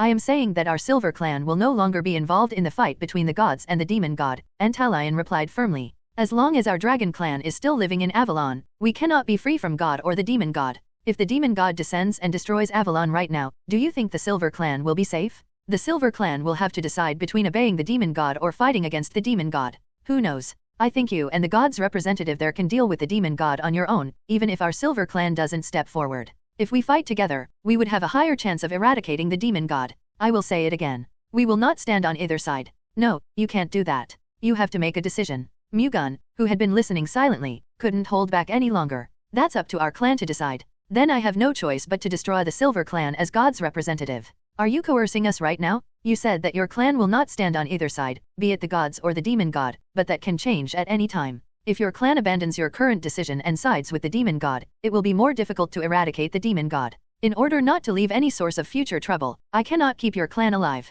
In other words, either we fight the demon god with you, or die at your hands without leaving behind any possible troubles. Listening to you, it does sound like I am coercing you. However, that is how serious of a matter it is to eradicate the demon god. Thus, I have no choice but to force you. You're no different from the demon god. The demon god also told us to follow its lead if we didn't want to be annihilated. Be that as it may, our intentions are different. The demon god coerced you to destroy Avalon, but I am forcing you to protect Avalon. Above all, I am not forcing you to do something unfair. I am guiding you to walk down the right path after you dragons committed a sin and did not fulfill your mission even after receiving strength from the dragon god Brakant. Mu-Gun spoke in an imposing manner. Thermion supported Mu-Gun and said, what God's representative said is not wrong. Even if the dragon god Brakant has perished, Brakant's divinity is contained in the mana hearts of our dragon clan. If we reject Brakant's mission and sit by while watching the destruction of Avalon again, Brakant's divinity will never forgive us. Antalion smiled bitterly in response to Thermion's words. In the earlier days, when the dragon clans succumbed to the threat of the demon god and aligned themselves with it, Brakant's divinity did not empower the dragons. Instead, they utilized the power bestowed by the demon god to wield strength comparable to Brakant's divinity. As Thermion said, refusing Brakant's mission once again would not merely result in Brakant's divinity withholding its empowering influence. The Red and Silver clans have resented the gods who locked us up in the Dragon Mountain range for the past millennium, but the real culprit that trapped us within the boundary is the demon god. Don't you want to take revenge on the demon god for imprisoning our dragon clans for 1,000 years? In addition to that, you are allowed to stick by Brakant's mission and restore the honor of us dragons. Are you really going to toss aside that opportunity? If you insist on being stubborn after all this, then I will no longer persuade you anymore. Blaze said, indicating that this was the last straw. Revenge on the demon god, huh? I like the sound of that. Fine, our Silver Clan will fight alongside you until we get revenge on the demon god that corrupted us dragons and trapped us in the Dragon Mountain range for the last millennium. Antalion's perspective shifted upon hearing Blaze discuss revenge against the demon god. In truth, Antalion harbored a similar desire to depart from God's boundary. Yet, his pride prevented him from altering his stance. However, Blaze's mention of a new justification seeking revenge on the demon god immediately swayed Antalion's stance, and he readily embraced it. That's good thinking. It is welcoming to see you join our cause. Blaze and Thermion welcomed Antalion's decision. It was the same for Mu-Gun. The more dragons there were, the better. It's an honor to fight alongside the Silver Clan. Let me be clear, our Silver Clan is not on your side, God's representative. We are fighting alongside the Gold and Blue clans here. That doesn't matter. Whatever the reason, if the Silver Clan provides support to eradicate the demon god, then that's good enough. I promise you that we will fight with all our might until the demon god is eradicated. That's good enough for me. But did you kill all the red dragons? I had no choice but to do that because they tried to harm me all of a sudden. Should I say it's a relief? It would have been the opposite if our silver clan looked for you first instead of the red clan, Antalion said while smiling bitterly. I also think that it is a pity. If the gold or blue clans had looked for me first, the red clan might have changed their minds just like your silver clan. There's no need to blame yourself. There's a good chance that the red clan would not have changed their minds like the silver clan, no matter how much we try to convince them. That's true. The red clan is more stubborn than any of us, Thermion said with a nod to Blaze's words. But how do you plan on fighting the demon god? Do you have any specific plans? Antalion asked Mu-Gun. In the past, the demon god first used monsters to cause a commotion in the Avalon continent, then opened the Hellgate to bring its legion from the Hell realm. First, we will find the Hellgate and destroy it, then proceed to eradicate the demon god. That's very fundamental. How do you plan to find the Hellgate? It takes a tremendous amount of magic to open the Hellgate. A special magic circle and a demonic artifact containing the demon god's demonic divinity are required to muster the needed amount of magic. The demon god will try to open the Hellgate through the demon chich's priests, who worship it. Then, we will have to find the demon chich's priest first. For starters, we will thoroughly monitor and search those who come and go in the major cities of Avalon to find the demon chich's priests. However, they move so secretively that it will not be easy to find them. How about finding the demonic artifact, which contains demonic divinity? Thermion asked. I will try to do that for now, but there's a high possibility that some kind of technique was used to prevent the energy of the demonic artifact from leaking out.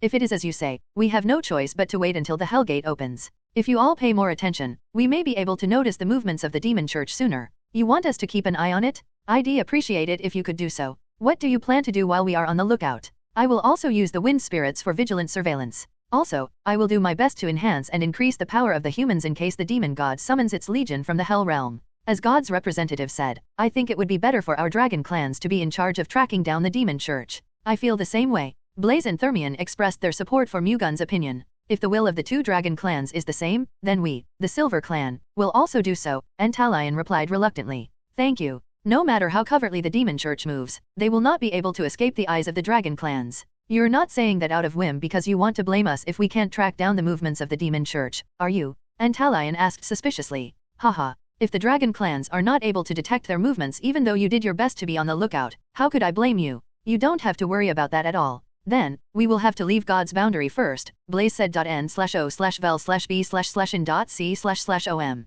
Can you open God's boundary? Thermion asked. Of course I can. Let's go. Mu-Gun, accompanied by the three dragon clans, proceeded to the end of the Logan mountain range, where the invisible boundary lay. The dragons displayed excitement, their gaze filled with anticipation, as the prospect of escaping God's boundary after 1,000 years unfolded before them. Upon reaching God's boundary, Mu-Gun pressed both hands against it. Simultaneously, he channeled the divinity of both the sky god Upur and the spirit god Vahara. The convergence of these divinities caused significant vibrations within God's boundary. Soon after, a portion of space on one side opened UPA space sizable enough for the massive dragons to freely enter and exit. Let's go. Mu-Gun pointed to the open space. With expressions of awe, the dragons emerged through the open space. Having traversed God's boundary and ventured beyond the Dragon Mountain range for the first time in a millennium, the dragons found it challenging to suppress their emotions. In reality, their departure from the Dragon Mountain range did not herald any immediate substantial changes. The dragon clans reveled in delight and exhilaration simply at the restoration of their freedom, a precious liberation that had been stifled for so long.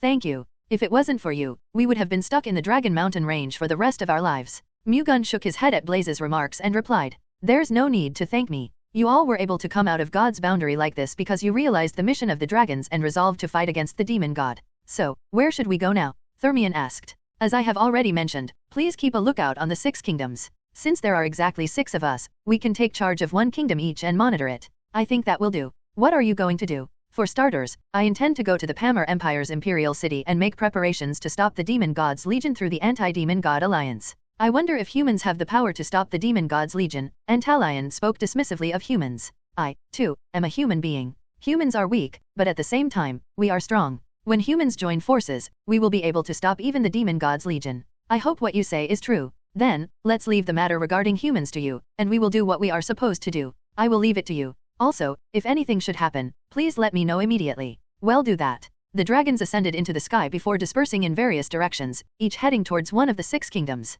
Observing the 6 dragons vanish from his sight, Mu-Gun made his way to the nearest kingdom, Valencia Kingdom. Subsequently, Mu-Gun used the central portal in the Valencia Kingdom to teleport directly to the imperial city of the Pamir Empire. Upon Mu-Gun's arrival at the imperial city of the Pamir Empire, he immediately encountered Emperor Pamir IV. Welcome. I have heard about your achievements. All I can say is that you are truly amazing. Thank you. As you may have already heard, all the monsters in the 4 great mountain ranges have been wiped out. However, the threat of the demon god is only beginning. I am well aware. If the Hellgate Witch can summon the Legion from the Hell Realm opens, there will be a disaster incomparable to the monster's threat. Hammer 4 said. Yes. It would be great if we could block it off before the Hellgate opens, but it's not an easy task. As such, we must unite the powers of the Empire and the 6 kingdoms into one and establish a system where we can move in unison so that we can counter the Hell Realm's Legion. Actually, I have called for an emergency meeting as the Anti-Demon God Alliance's leader. When the kings of the 6 kingdoms gather, we can discuss that then.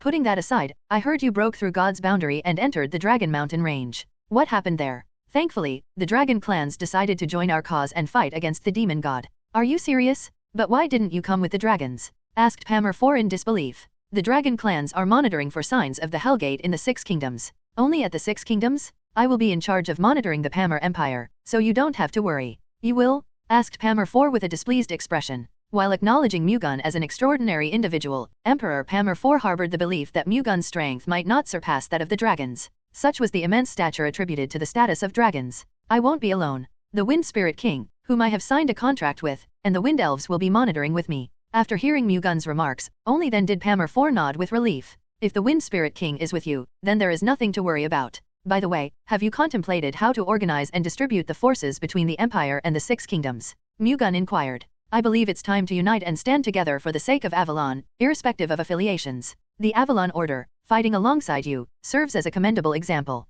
You intend to integrate the Knights of the Empire and the Kingdoms into the Avalon Order, huh? If the kings of the 6 kingdoms agree, then I will .nov.l.b//jnn. What do you plan to do after that? Mu-Gun asked. I will divide the knights based on the proportions of the Empire and the 6 kingdoms. The key consideration is ensuring an equal distribution of forces among the 7 knight orders. Do you mean that you will equally dispatch the Grand Masters and Master Knights? That's right. Our Pammer Empire will make a big concession for the sake of the Anti-Demon God Alliance. The Pammer Empire boasted a surplus of Grand Masters and Masters compared to the other kingdoms. Distributing the knights equally to all the kingdoms would inevitably result in Grand Masters and Masters being assigned to other territories. This, in essence, meant the Pammer Empire would be making significant concessions. Mu-Gun gained a newfound perspective on Pammer 4. If the Emperor solely prioritized the Pammer Empire, he wouldn't have considered dispatching the Empire's knights to other kingdoms. Pammer 4, however, prioritized the well-being of the Avalon continent over the exclusive interests of the Pammer Empire. It became apparent that Pammer 4 regarded it as crucial to safeguard not just the Pammer Empire but also the 6 kingdoms. Truly, with great strength came great responsibility. Mu-Gun deemed Pammer 4's decision fitting for the Emperor of the Pammer Empire, the most formidable nation in the Avalon continent. I salute your resolute decision, Your Majesty. It is embarrassing to hear that from you. You, as God's representative, are fighting against the demon god with the determination to protect Avalon without putting your family or your country into consideration. Pammer 4 said embarrassingly. No, on the contrary, it was simpler for me as an individual to make such a decision. However, as the emperor of an empire, the complexity lies in considering the empire's benefits and diverse interests. Yet, you decided to prioritize Avalon. Your Majesty's discernment merits respect, and in comparison, my actions seem inconsequential, Mu-Gun expressed with reverence. You are too modest. Anyway, your noble feelings for Avalon have impressed me, and I have decided to follow your lead as much as I can. So, you should continue setting an example and lead me in the future too. Pammer 4 said humbly. I am overwhelmingly grateful that you look at me so highly, Your Majesty. I am just doing my best to complete the mission granted to me by the Sky God Upur. That will not change in the future. Then that's good enough. Also, I have a question to ask. Please go ahead. I heard that many Avalon Knights have grown from the expert rank to the master rank. Moreover, I heard that it was all because of your authority. Is it true? Yes, it is. Then, can you grant that authority to the Knights of the Empire and the 6 kingdoms? The more Master Knights we have, the easier it will be to deal with the Demon God's Legion. If all the Knights of the Empire and the 6 kingdoms are integrated into the Avalon Order, I will gladly use the Sky God's authority on them, Mu-Gun replied. That means we should first prioritize uniting the Knights of the Empire and the 6 kingdoms. I do not use the Sky God's authority based on affiliation or family status. I only look at one thing, whether the said knight is prepared to give their all for the sake of Avalon. The Avalon Order is the starting point of that feeling, Mu-Gun explained. I understand what you mean. I will discuss it well at the meeting of the Anti-Demon God Alliance. I will be waiting for your good news, said Mu-Gun in a pleased tone. If you want, you can attend the meeting together. No, as I have already mentioned, I will focus on looking for signs of the Hellgate. I see. Then, keep up the good work. Understood. If there is nothing to discuss, I will get going now. All right. Mu-Gun respectfully bowed to Pammer 4 before departing from the Imperial Palace's throne room. Representing the Sky God Upur, Mu-Gun's status was not inferior to that of Pammer 4, the Emperor of the Pammer Empire. One might argue that Mu-Gun even held a superior status. Nevertheless, Mu-Gun chose to humble himself, displaying respect towards Pamir IV. Mu-Gun refrained from asserting his authority as God's representative, understanding that doing so could only breed hostility from Pamir IV. His attitude likely played a role in fostering Pamir IV's recognition and respect, rather than causing discomfort due to Mu-Gun's position as God's representative. Having exited the imperial palace's throne room, Mu-Gun made his way to the guest hall of the Pamir Empire. Reserved exclusively for nobles of marquis rank or higher, the fact that the Pamir Empire extended this privilege to Mu-Gun, who held no nobility rank, showed the extent of their respect for him. Upon reaching the guest hall, Mu-Gun immediately called upon the Wind Spirit King Nervidum. He tasked Nervidum with investigating any indications of the Hellgate's formation in the Pamir Empire's imperial city. Nervidum willingly embraced Mu-Gun's request, summoning all the high-ranked spirits and those above under his command to scour the city for signs of the Hellgate. Having delegated the search in the imperial city to Nervidum, Mu-Gun summoned Frows, the chief of the Wind Elves, for a separate task. He requested Frows to investigate any indications of Hellgates in the Empire's fief. Frows, demonstrating willingness, accepted Mu-Gun's request and organized groups with the Wind High Elves to conduct a thorough search throughout the Pamir Empire's fief. Mu-Gun wasn't solely reliant on Nervidum and the Wind Elves. Independently, he actively investigated, personally checking for any signs of the Hellgate. As Mu-Gun soared through the imperial city and its vicinity using the Thunder God's shadow, he used the Thunder God's heavenly eyes to search for any peculiar chi wavelengths. However, nothing remarkable caught his attention. The dragon clans, like Mu-Gun, had begun searches across the Six Kingdoms, finding nothing of relevance. Nevertheless, the pursuit of signs of the Hellgate was far from over. The impending certainty was that the demon god would eventually unseal the Hellgate and summon the Legion from the Hell Realm. Regardless of the immediate results in finding Hellgate signs, a relentless, continuous search was necessary until the Hellgate manifested. That was their resolve. As Mu-Gun and the dragon clans continuously scoured for any indicators, the Emperor of the Pamir Empire and the Kings of the Six Kingdoms convened in a meeting as members of the Anti-Demon God Alliance. In alignment with what he had discussed with Mu-Gun, Pamir IV suggested to the Kings of the Six Kingdoms the integration of the Knights from the Empire and the Six Kingdoms into the Avalon Order. Subsequently, they would distribute the knights evenly based on their skill and rank, ensuring they were well prepared to thwart any potential assault from the demon god targeting the Empire or the Six Kingdoms. The Kings of the Six Kingdoms unanimously embraced Pamir IV's proposal. From their standpoint, the proposition seemed entirely advantageous, devoid of any drawbacks. Once decided upon at the Anti-Demon God Alliance's meeting, the integration of the knights swiftly unfolded. Those knights from the Empire and the Six Kingdoms holding ranks above the expert level were seamlessly assimilated into the Avalon Order. Subsequently, the Avalon Order evenly distributed their forces, forming 7 corps with an equal allocation of Grand Masters and Masters. The assignments were made without regard for their original affiliations. However, it was notable that the number of Grand Masters was limited, with only 11 Grand Masters from the Empire and the Six Kingdoms combined. Given the inherent limitation in equal Grand Master numbers for each corps, Mu-Gun addressed the imbalance by incorporating paladins from the Uperchurch's Paladin Order into the Avalon Order. Within the Uperchurch's Paladins, there were a total of 12 Grand Masters. Mu-Gun allocated 10 of these Grand Masters to the 7 corps, ensuring an equal distribution of 3 Grand Masters in each corps. The remaining 2 paladins, who weren't assigned to any of the 7 corps, were designated to accompany Mu-Gun, the representative of the Sky God Upur. Following the distribution of Grand Masters, the Master and Expert Knights were likewise evenly assigned to the 7 corps. Once the 7 corps were fully organized, they proceeded to their designated nations. Notably, the Avalon Order's 7 corps encompassed not only the human knights but also the dragon clans and the elf tribes. The elves were evenly distributed among the 7 corps. However, a challenge arose with the allocation of the dragon clans. With only 6 dragons available, one of the corps would be without a dragon companion. Yet, there existed a capable substitute for a dragon, Mu-Gun himself. In light of the limited number of dragons, Mu-Gun opted to assist one of the 7 corps instead of assigning a dragon. The chosen corps for Mu-Gun's support was the 1st Corps, responsible for defending the Pamir Empire. The remaining 6 corps had no objections, believing there was an inherent advantage of having dragon support over Mu-Gun's assistance. In the eyes of the people of Avalon, dragons held the status of the strongest beings both in name and reality. The prevailing sentiment was that, despite Mu-Gun being the representative of the Sky God Upur, he couldn't surpass the dragons unquestionably regarded as the mightiest entities in Avalon. Consequently, there was no discontent among the populace about receiving dragon support instead of assistance from Mu-Gun. On the contrary, many welcomed it. Had the people been aware that Mu-Gun had triumphed over 3 dragons from the Red Clan, their perceptions might have shifted. However, this information remained undisclosed as neither Mu-Gun nor the 6 dragons, with knowledge of this achievement, shared the news with anyone. In light of the decision made by the Anti-Demon God Alliance, all the knights from the Empire and the Six Kingdoms seamlessly transitioned into members of the Avalon Order. Thus, they commenced the battle to safeguard Avalon from their designated positions. In keeping with his commitment to Pamir IV, Mu-Gun resolved to bestow the Thunder God Enlightenment spell upon the knights of the Avalon Order. To prevent any potential power imbalances among the 7 corps, Mu-Gun selected one individual from each corps and used the Thunder God Enlightenment spell on them. Selecting one individual from each of the 7 corps resulted in a total of 7 people. If Mu-Gun applied the Thunder God Enlightenment spell to one person per day, all 7 individuals could receive the spell within a week. After the initial 7 were granted the Thunder God Enlightenment spell in the first week, the cycle would continue with the selection of another person from the 7 corps, repeating the process over subsequent weeks. While the process of selecting one person from each of the 7 corps every week presented its challenges, Mu-Gun deemed it more favorable than applying the Thunder God Enlightenment spell solely to the knights of a specific corps. Doing so could risk fostering misunderstanding and distrust among the corps, potentially disrupting their unity. Thus, despite the inconvenience, Mu-Gun found it far preferable. Even as Mu-Gun applied the Thunder God Enlightenment spell to the expert knights, he remained diligent in searching for any indications of the Hellgate. The dragons, too, tirelessly dedicated themselves to scouring for signs of the Hellgate without a moment's rest. Despite an exhaustive search spanning over a month, there were no discernible signs of the Hellgate anywhere on the Avalon continent. Despite the absence of any Hellgate signs for over a month, Mu-Gun remained composed. While it would have been a concern if they overlooked any demon church activities or failed to detect Hellgate indications, the fact that the Hellgate had not yet opened suggested a lack of movement on their part. The crucial factor lay in the timing of the demon church's actions. If they adhered to the demon god's initial strategy, the Avalon continent would be preoccupied with the war against the monsters. Seizing the opportunity amidst the chaos, the demon god would instruct the priests of the demon church to initiate the opening of Hellgates across the continent.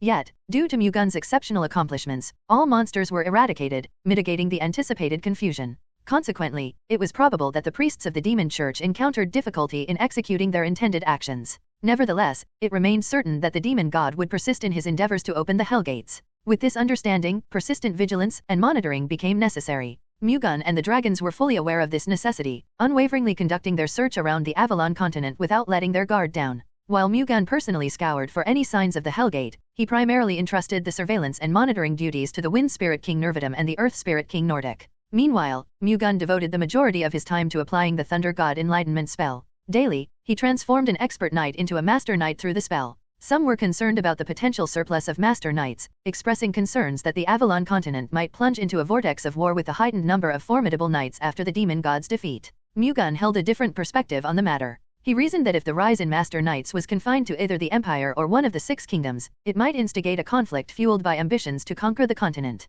However, Mu-Gun harbored no favoritism toward the Empire or any of the 6 kingdoms. Consequently, he equally used the Thunder God Enlightenment spell on knights hailing from all 7 nations. If the forces of both the Empire and the 6 kingdoms experienced parallel growth, the likelihood of war would remain minimal even with an increase in the number of master knights. Moreover, an increase in the number of master knights would only amplify the damage in the event of a war. Consequently, both the Empire and the 6 kingdoms would exercise caution in deploying their forces, ultimately diminishing the likelihood of a conflict. Contrarily, the surge in master knights might actually diminish the probability of a war. Furthermore, despite the substantial rise in the count of master knights, a significant portion of them would probably lose their lives when the Hellgates opened, summoning the Hell Realm's Legion. The prevailing circumstances did not afford the luxury of contemplating the future. At present, such considerations took a back seat. The primary focus was on increasing their strength to the maximum extent possible to thwart the demon god and its legion. However, merely escalating the number of master knights had its limitations. Equally vital was the expansion of the production of chevalier armors, enabling the master knights to don the advanced equipment.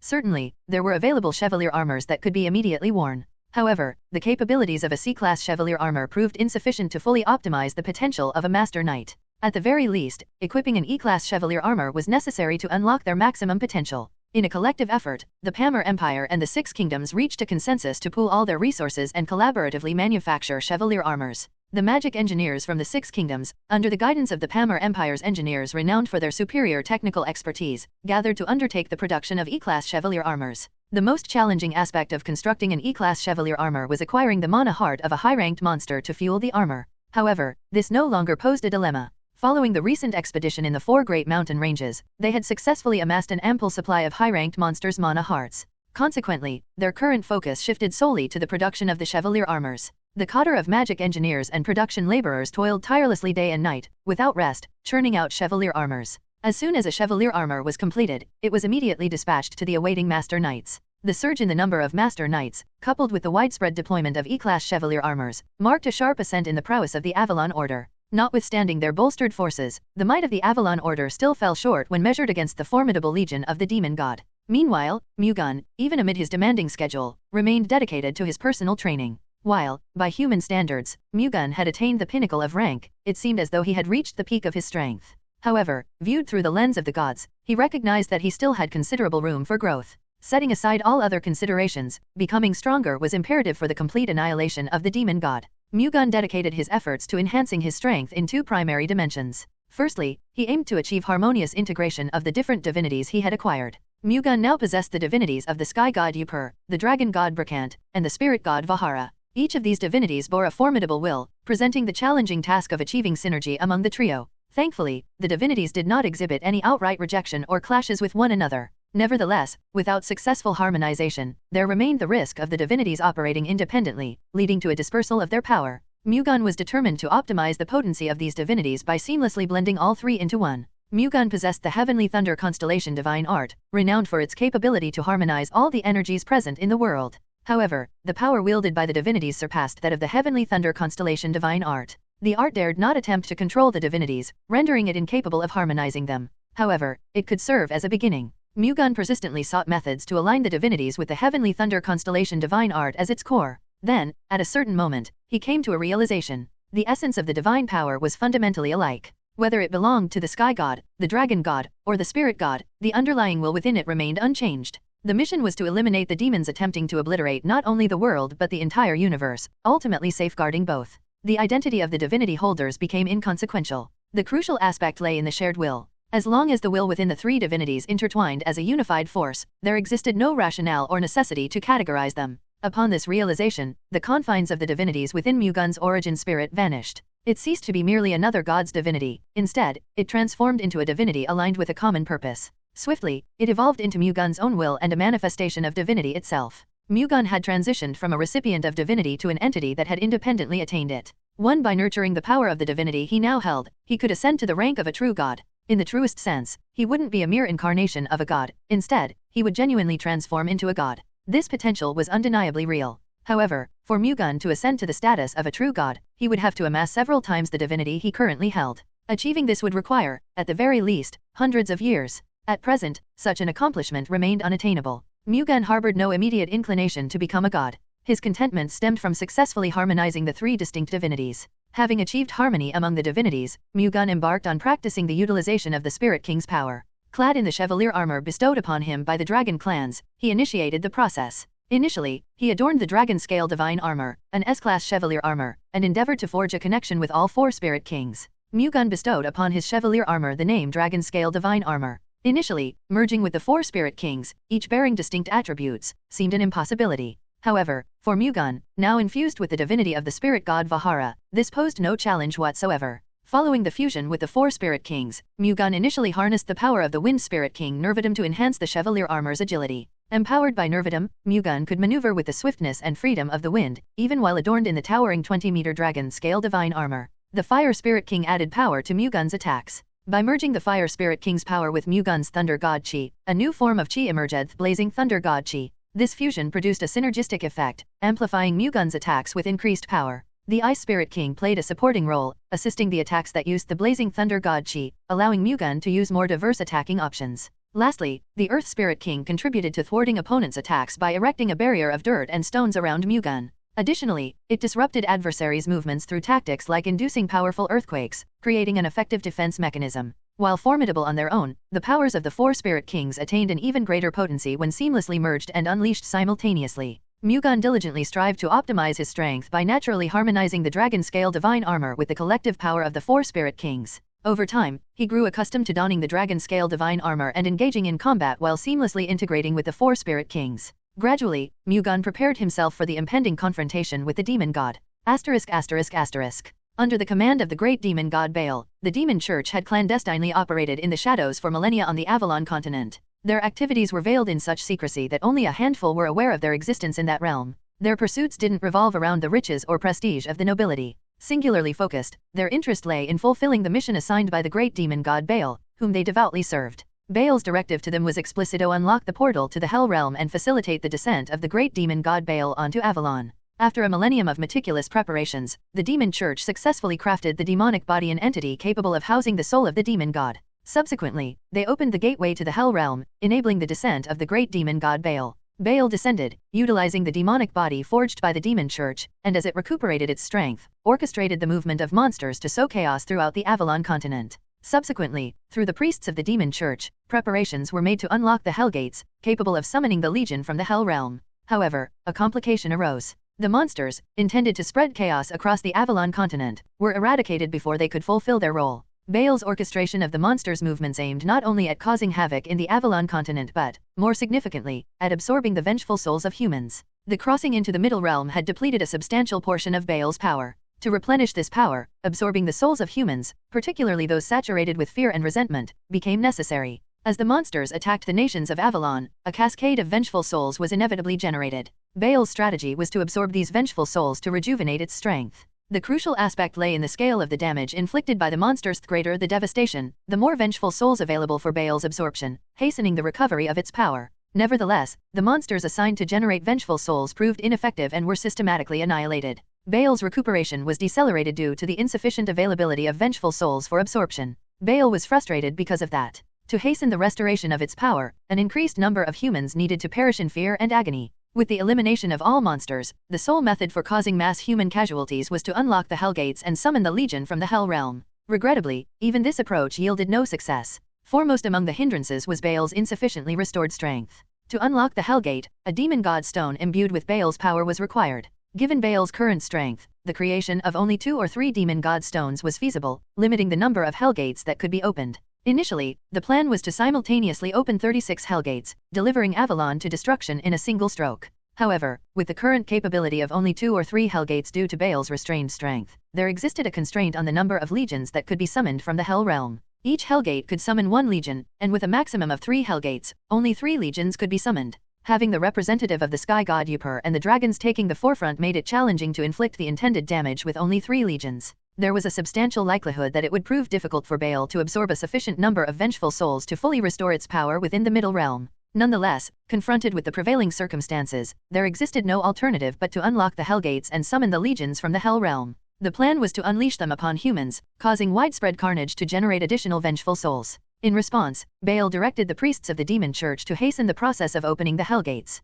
The predicament lay in the relentless vigilance of God's representative and the dragons, who consistently scoured for signs of the Hell Gates. Simultaneously, the Knights of the Avalon Order escalated their surveillance efforts to pinpoint the whereabouts of the demon church's priests. To initiate the opening of the Hell Gates, establishing a magic circle with the demon god stone was imperative. However, the ongoing search and surveillance posed a challenge to proceeding secretly. A viable strategy involved diverting God's representatives and the dragons' attention to another front. Baal devised a strategy to wield its power, transforming the Knights of the Demon Church into Death Knights. Their mission was to orchestrate a massacre in a specific location within the Avalon continent. In exchange for pledging their souls to the demon god, the Death Knights would be endowed with the authority of the demon god, the prowess of a grand master, and an immortal body. The Death Knights, possessing immortal bodies that defied death even from decapitation or the destruction of their hearts, presented a formidable force. If these Death Knights made a move, God's representative and the dragons would be compelled to intervene. The Demon Church saw an opportunity in this scenario. Precisely at that moment, their priests could proceed with opening the Hell Gates with minimal interference. The Knights of the Demon Church voluntarily embraced the transformation into Death Knights, pledging their allegiance to the demon god. Comprising 100 knights, the entire Knight Order of the Demon Church underwent a metamorphosis under the authority of the great demon god Baal. Afterward, Baal dispatched the Death Knights to the domain of Count Baster, a noble aligned with the Pamir Empire. Nov.L.B/JNN. 1 Did Mu-Gun just become a god? Upon using the Thunder God Enlightenment spell on the Knights of the Avalon Order, Mu-Gun retreated to his lodgings for some rest. Yet, even before he could settle down, the Wind Spirit King Nervadum reached out to him. The demon god has made a move. Are there signs of the Hell Gates? It's not that. Death Knights have appeared. Death Knights? They are immortal knights born by the demon god's authority. In exchange for offering their soul to the demon god, they gain great power and an immortal body. If they have an immortal body, does that mean there is no way to kill them? That's the case with a human's power. However, you can defeat them if you have the power contained in your divinity. Yet, possessing divinity doesn't guarantee effortless defeat. How strong are the Death Knights? By human standards, they're as strong as Grand Masters.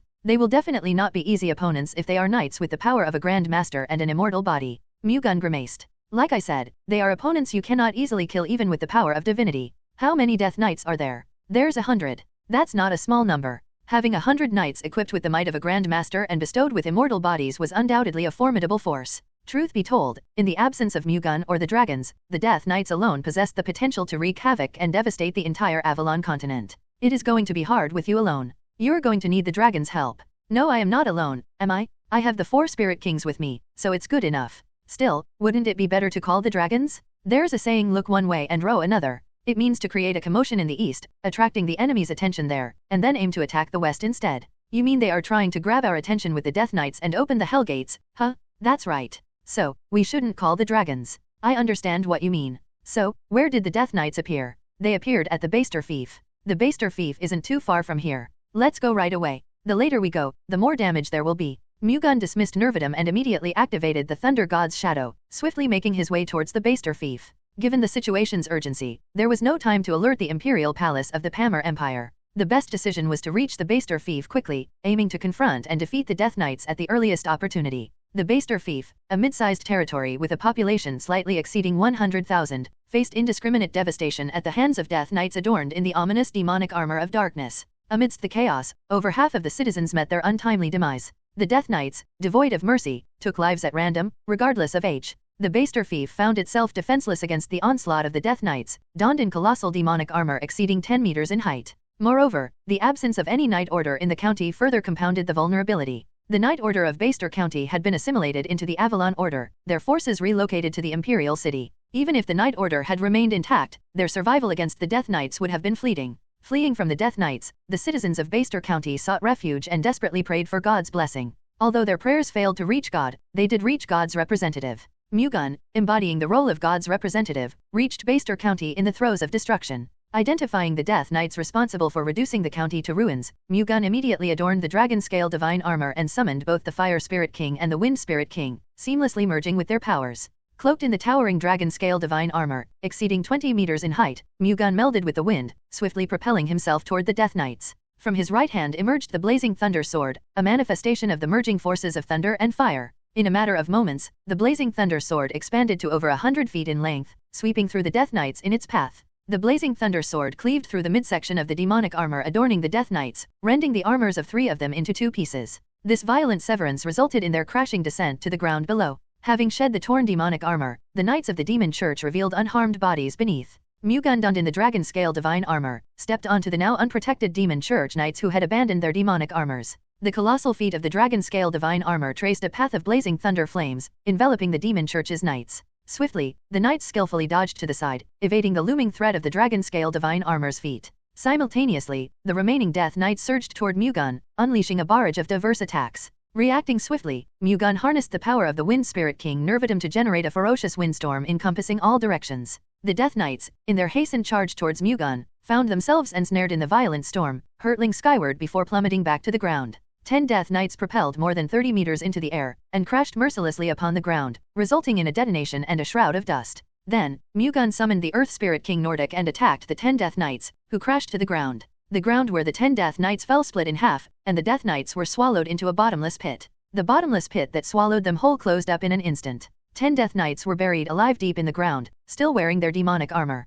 Following the Earth Spirit King Nordic, Mu-Gun summoned the Ice Spirit King Eladium. The Ice Spirit King Eladium froze the Death Knights in front of her as soon as she was summoned. Nordic once again split the ground in half, creating a bottom pit, and dropped the Death Knights frozen by Eladium before closing the entrance of the pit. Mu-Gun was baffled when he saw Nordic bury the Death Knights alive. Burying the Death Knights deep in the ground did not mean they were defeated. However, it would not be easy for the Death Knights to dig their way up to the surface. Fueled by an intense competitive spirit, Mu-Gun initiated an assault against the Death Knights. Despite being encased in the towering 20-meter dragon-scale divine armor, Mu-Gun exhibited an agility reminiscent of the wind as he wielded the blazing thunder sword. His prowess was genuinely unparalleled. With every pass by a Death Knight, their demonic armor was effortlessly cleaved into 2. While it would have been ideal to sever the Death Knights at the chest area beneath the demonic armor, a formidable outer casing surrounded this region, proving resistant even to the formidable blazing thunder sword. That was why he aimed for the weakest part of the demonic armor's waist area, splitting the demonic armor in 2 and forcing the Death Knights to strip away the demonic armors. The Death Knights did not just sit back and be attacked by Mu-Gun. They launched an attack with all their might to stop Mu-Gun in one way or another. Nevertheless, Mu-Gun, and the Wind Spirit King Nervidum, moved with such extraordinary speed and agility that he could alter directions at will. The Death Knights found it utterly impossible to match the fluidity and rapidity of his movements. Unable to match Mu-Gun's unparalleled agility, the Death Knights struggled to land a single blow on him. Mu-Gun adeptly dismantled the demonic armors of the Death Knights, effortlessly evading their attacks. In a matter of moments, half of the Death Knights found their protective armors severed. Simultaneously, the remaining half were subjected to a combined assault from Eladium and Nordic, resulting in their being buried deep within the ground. Deprived of their demonic armors, the Death Knights were left with no alternative but to engage in combat with their exposed bodies. Despite the loss of their protective armors, their status as Grand Master Knights remained intact, signifying that they were formidable opponents even without their previous defenses. Their enhanced aura blades, empowered by the authority of the demon god, held the strength to dismantle Chevalier armors. However, this potency was effective primarily against conventional knights outfitted in standard Chevalier armors. The S-Class Dragon Scale Divine Armor, surpassing the capabilities of other existing Chevalier armors, posed an even more formidable challenge. Compounding this issue was the fact that Mu-Gun himself wore the Dragon Scale Divine Armor. Irrespective of the formidable might possessed by the Death Knights, their strength proved insufficient to breach the formidable combination of Mu-Gun, who not only acquired the divinities of the three holy gods but also harmonized them, along with the impervious S-Class Chevalier Armor. Nov. L. B//JNN. Mu-Gun effortlessly dispelled the onslaught of aura blades launched from all directions with a sweeping windstorm. Subsequently, wielding the blazing thunder sword, he unleashed the formidable supreme moonlight technique of the celestial moonlight sword art. The blazing thunder moonlight chi emanating from the sword blanketed the entire area, delivering a powerful assault upon the Death Knights. The Death Knights, taken aback, wielded their swords in an attempt to intercept the blazing thunder moonlight chi. The jet black aura blades emanating from their swords formed a barrier against the celestial assault. Yet, at the moment of collision between the two distinct auras, the Death Knights' aura blades disintegrated. Subsequently, the blazing thunder moonlight chi descended upon the Death Knights like rain. The initial onslaught of blazing thunder moonlight chi brought the Death Knights to the ground, and a relentless series of explosions ensued as the celestial rain persisted. Despite the robust constitution of the Death Knights' bodies, impervious even to a Grand Master's aura blade, they found themselves unable to withstand the relentless barrage of the blazing thunder moonlight chi. However resilient the bodies of the Death Knights might be, the blazing thunder moonlight chi was no ordinary aura blade. It was a mind sword, an ego sword infused with the will of a divine being. In the face of an ego sword imbued with divinity, the sturdiness of the Death Knights' bodies proved inadequate to endure the onslaught. The countless blazing thunder moonlight chis did not tear apart the bodies of the Death Knights, but rather, reduced them to a pulpy mass resembling ground meat. Limbs were squashed, heads and chests were crushed, and finally, they were interred beneath heaps of dirt and stone, having been flattened like jerky at the culmination of the relentless onslaught. Though the Death Knights were immortal beings capable of resurrection in any condition, the overpowering might of divinity rendering them akin to ground meat left no room for their usual immortality. Nevertheless, Mu-Gun, exercising caution, observed the Death Knights for any signs of revival. Yet, to his scrutiny, the Death Knights remained motionless, devoid of any hint of reanimation. Only after Mu-Gun ensured the demise of the Death Knights, or more accurately, their obliteration, did he instruct the Earth Spirit King Nordic to unearth them from their subterranean resting place. Nordic, compliant, and without objection, manipulated the earth to reveal the Death Knights buried beneath its surface. Mu-Gun unleashed the heavenly thunderstorm burst upon the incapacitated Death Knights, their demonic armors marred by dirt. This powerful assault, infused with the might of the Fire Spirit King, showered down upon the collected demonic armors of the Death Knights, meticulously gathered by Nordic in a single location. The demonic armors of the Death Knights succumbed to the relentless barrage of blazing thunder swords, shattering under the assault. Subsequently, the blazing thunder swords descended upon the now exposed Death Knights emerging from the shattered armors. Bewildered, the Death Knights endeavored to fend off the onslaught with a sense of urgency. Despite the Death Knights' initial attempts to ward off the onslaught, the sheer potency and overwhelming quantity of the descending blazing thunder swords proved insurmountable. What initially appeared as a potential defense quickly crumbled, and the Death Knights found themselves unable to withstand the relentless barrage, as the blazing thunder swords continuously rained down upon their bodies. The blazing thunder swords pierced through their bodies, enshrouding them in a torrent of thunder and flames. Simultaneously, an unceasing downpour of blazing thunder swords continued to cascade upon their forms, intensifying the engulfing thunder and flames. As the heavenly thunderstorm burst concluded, the bodies of the Death Knights were left ablaze in a conflagration of lightning flames, each body adorned with embedded blazing thunder swords. Had they been mere mortals, even Grand Master Knights, the relentless onslaught would have undoubtedly proven fatal. Yet, the Death Knights, undeterred, persisted in their attempts to rise, their bodies grotesquely marred by the embedded blazing thunder swords. The sheer tenacity with which they clung to life, despite their mutilated state, presented a truly macabre spectacle. Despite their persistent attempts to rise, the Death Knights found themselves immobilized by the numerous blazing thunder swords embedded throughout their bodies. Mu-Gun, his gaze filled with a mixture of revulsion and determination, observed their futile struggles. In response, he raised a colossal blazing thunder sword with both hands, a manifestation of the infinite thunder sword, pulsating with the energy of thousands of lightning strikes. Mu-Gun's blazing thunder sword, infused with the unadulterated fire of the Fire Spirit King Sarman, descended upon the Death Knights with unrelenting force. The colossal blazing thunder sword, now extending to a length of 30 meters, plummeted into the midst of the clustered Death Knights. Its impact not only crushed the Death Knights but also cleaved through the ground, leaving a deep chasm in its wake. The force of the blazing thunder sword left the Death Knights crushed and embedded deep within the fractured ground. Even those Death Knights who managed to avoid a direct hit from the blazing thunder swords found themselves inexorably drawn into the gaping crevasse that had split the earth beneath them. Having consigned all the Death Knights to the fractured earth, Mu-Gun once again raised a blazing thunder sword above his head. With unyielding determination, he swung the colossal blade with formidable force, targeting the Death Knights ensnared in the ground. The Death Knights, already crushed by the initial impact of the blazing thunder sword, were subjected to its force once more. This relentless assault not only obliterated them completely but also drove their shattered remnants even deeper into the fractured ground. The earth, unable to withstand the overwhelming shock, succumbed and collapsed, burying the Death Knights in a state beyond any semblance of recognition. While the earlier measures would have sufficed, the Earth Spirit King Nordic took an additional step, solidifying the ground where the Death Knights were interred. The entire burial site became as impenetrable as rocks, ensuring the complete containment of the Death Knights beneath the hardened surface. Against Wind Spirit King Nervidum's worries, Mu-Gun effortlessly handled 100 Death Knights by tapping into the power of the 4 Spirit Kings. The Death Knights were formidable, but Mu-Gun's strength was simply overwhelming. The Death Knights, it turned out, were mere pawns in the grand scheme. The true objective of the demon god was the opening of the Hell Gates. Mu-Gun, anticipating this move the moment the Death Knights surfaced, had already prepared for the eventuality. He had instructed the Wind Elves to keep a vigilant watch over the Pamir Empire. "Have you heard anything from the Wind Elves?" Mu-Gun asked Nervidum, who could communicate with the Wind Elves through the Wind Spirits. "I haven't heard anything yet." Despite the absence of any detected Hellgate signs by the Wind Elves, there was no room for relief. The sheer breadth of the Pamir Empire rendered it practically impossible for the Wind Elves to cover every inch, inevitably leaving gaps in their surveillance. "I think the two of you will have to put in some hard work, Nervidum and Nordic. Well, start the search right away. Leave it to us." Reacting swiftly, Nordic and Nervidum summoned the spirits under their dominion, issuing a directive for a comprehensive search across the entire expanse of the Pamir Empire's territory. "Have you heard anything from the dragons?" Seeing that there has been no contact from the elves moving with them, it doesn't seem like the Hellgates have been opened yet. The Fire Spirit King Sarman said.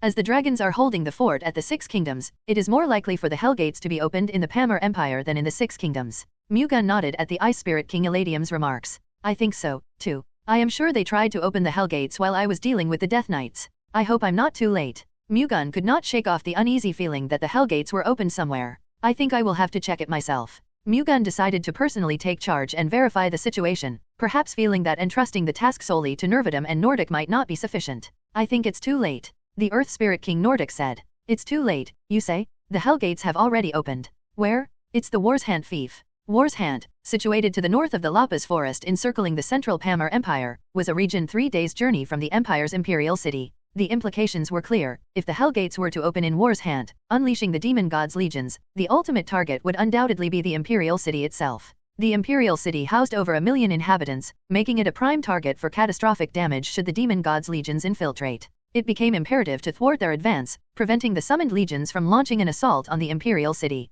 Mu-Gun relayed the urgent message to the elves, directing them to gather all dispersed Avalon Knights across the nation. Waste no time, he promptly set forth towards the Warshant Fief, recognizing the gravity of the impending threat. ******. To the north of the Warshant Fief, the very fabric of space quivered intensely, giving rise to a profound disturbance. A sinister black flame erupted, expanding and coalescing into the colossal form of a door. This formidable portal, taking shape as a massive entryway, was none other than the Hellgate dimensional conduit capable of summoning entities from the dreaded Hell Realm. In due course, the Hellgate materialized, its ominous door swinging wide open. From its depths emerged the demon tribes, obedient to the command of the demon god Baal. These demons bore a humanoid visage atop a bestial, red-hued body nearly 10 meters in stature. Adorning their foreheads were the distinctive pair of long horns, a symbolic hallmark of the demon tribes. Despite being part of the demon tribes, their status wasn't uniform. Within their ranks, some demons boasted noble lineage, evident through the possession of black wings, a distinctive symbol denoting their elevated status and nobility. A grand total of 1,500 demons emerged through the Hellgate, with 500 among them distinguished by their black wings.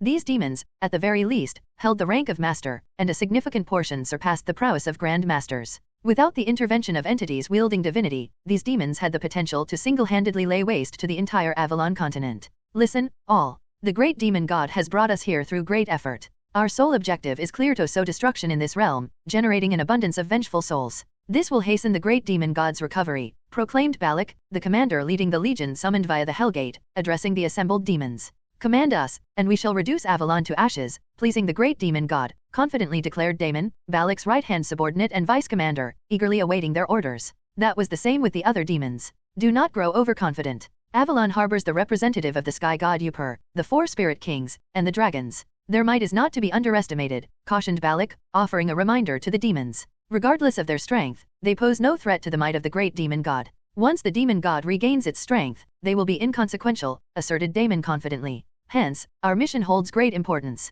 Should we falter in our duties and succumb to their might, the great demon god's recovery will be impeded, leaving it vulnerable to their threat. Then, shouldn't we hurry before they appear? Damon asked. It's as you say. Also, let's divide the forces of our legion and move. You want to divide our forces? Damon asked to reconfirm. The representative of the sky god Upur, the 4 spirit kings, and the dragons are a limited force. Just as one hand can't hold 10, if we divide our forces and strike multiple locations simultaneously, there will inevitably be gaps in their defense. We can infiltrate without encountering significant resistance, Balak explained. However, there's a risk of defeat if we divide our forces and face them individually. Wouldn't it be more prudent to muster our strength and confront them head-on? Balak dismissed Damon's counter-argument with a shake of his head, emphasizing, we risk complete annihilation if we engage them directly. In fact, it's highly probable. Even if we suffer defeats individually, it's preferable to conduct attacks in numerous locations, achieving the best outcome that they can't reach. Furthermore, by diverting their attention, we might create openings for other legions to be summoned. Follow my orders. Understood. Damon nodded without arguing. Balak organized his legion of 1,500 demons into 15 groups, each consisting of 100 demons. He instructed them to disperse and assault various territories. The legion, now divided into 15 groups, spread out in every direction from the War's Hand fief. Randomly selecting 15 territories, including War's Hand itself, they initiated their invasions. The wing spirits relayed their actions to Mu-Gun as he made his way to the War's Hand fief. Upon learning of Balak's legion movements through the Wind Spirit King Nervidum, Mu-Gun's expression tightened. Trying to halt Balak's scattered legion of 15 groups with just Mu-Gun and the 4 spirit kings proved to be a challenging task. Despite the presence of the Avalon Order, attempting to thwart 2 or 3 of Balak's groups constituted their maximum capability given the legion's formidable strength. This limitation persisted even with the support of the Upurchich's paladins and the High Elves fighting in unison. To minimize the destruction, it was important to swiftly confront and neutralize Balak's legion. However, calling the dragons stationed at the 6 kingdoms posed a challenge. If the dragons were summoned, the demon Chich's priests could exploit the opportunity to open hellgates freely in the 6 kingdoms. Thus, the dragons needed to remain vigilant to thwart any attempts to open additional hellgates. Leaving the dragons stationed in the 6 kingdoms did not eliminate the risk of hellgates opening elsewhere. Focusing on stopping Balak's legion made it challenging to detect signs of hellgates opening in other parts of the Pamir Empire. The demon Chich's priests could exploit this focus on Balak's legion to open hellgates elsewhere in the empire. In essence, putting the brakes on the 2nd and 3rd hellgates became an almost impossible task once the first one had been opened. Given this predicament, the wisest course seemed to be pooling all their resources into thwarting Balak's legion. This formidable force had emerged from the inaugural hellgate, leaving little room for contemplation on other fronts. Having reached a decision, Mu-Gun swiftly sought aid from the dragons through the spirits. The dragons, without hesitation, agreed to support Mu-Gun's plea and immediately took to the skies, heading towards the Pamir Empire. Mu-Gun wasted no time and pressed forward, not waiting for the dragons to catch up. Initially, he called upon all 4 spirit kings. Subsequently, he dispatched them to the regions under siege by Balak's legion of demons. Summoning and sustaining the 4 spirit kings demanded a substantial reserve of thunder god chi.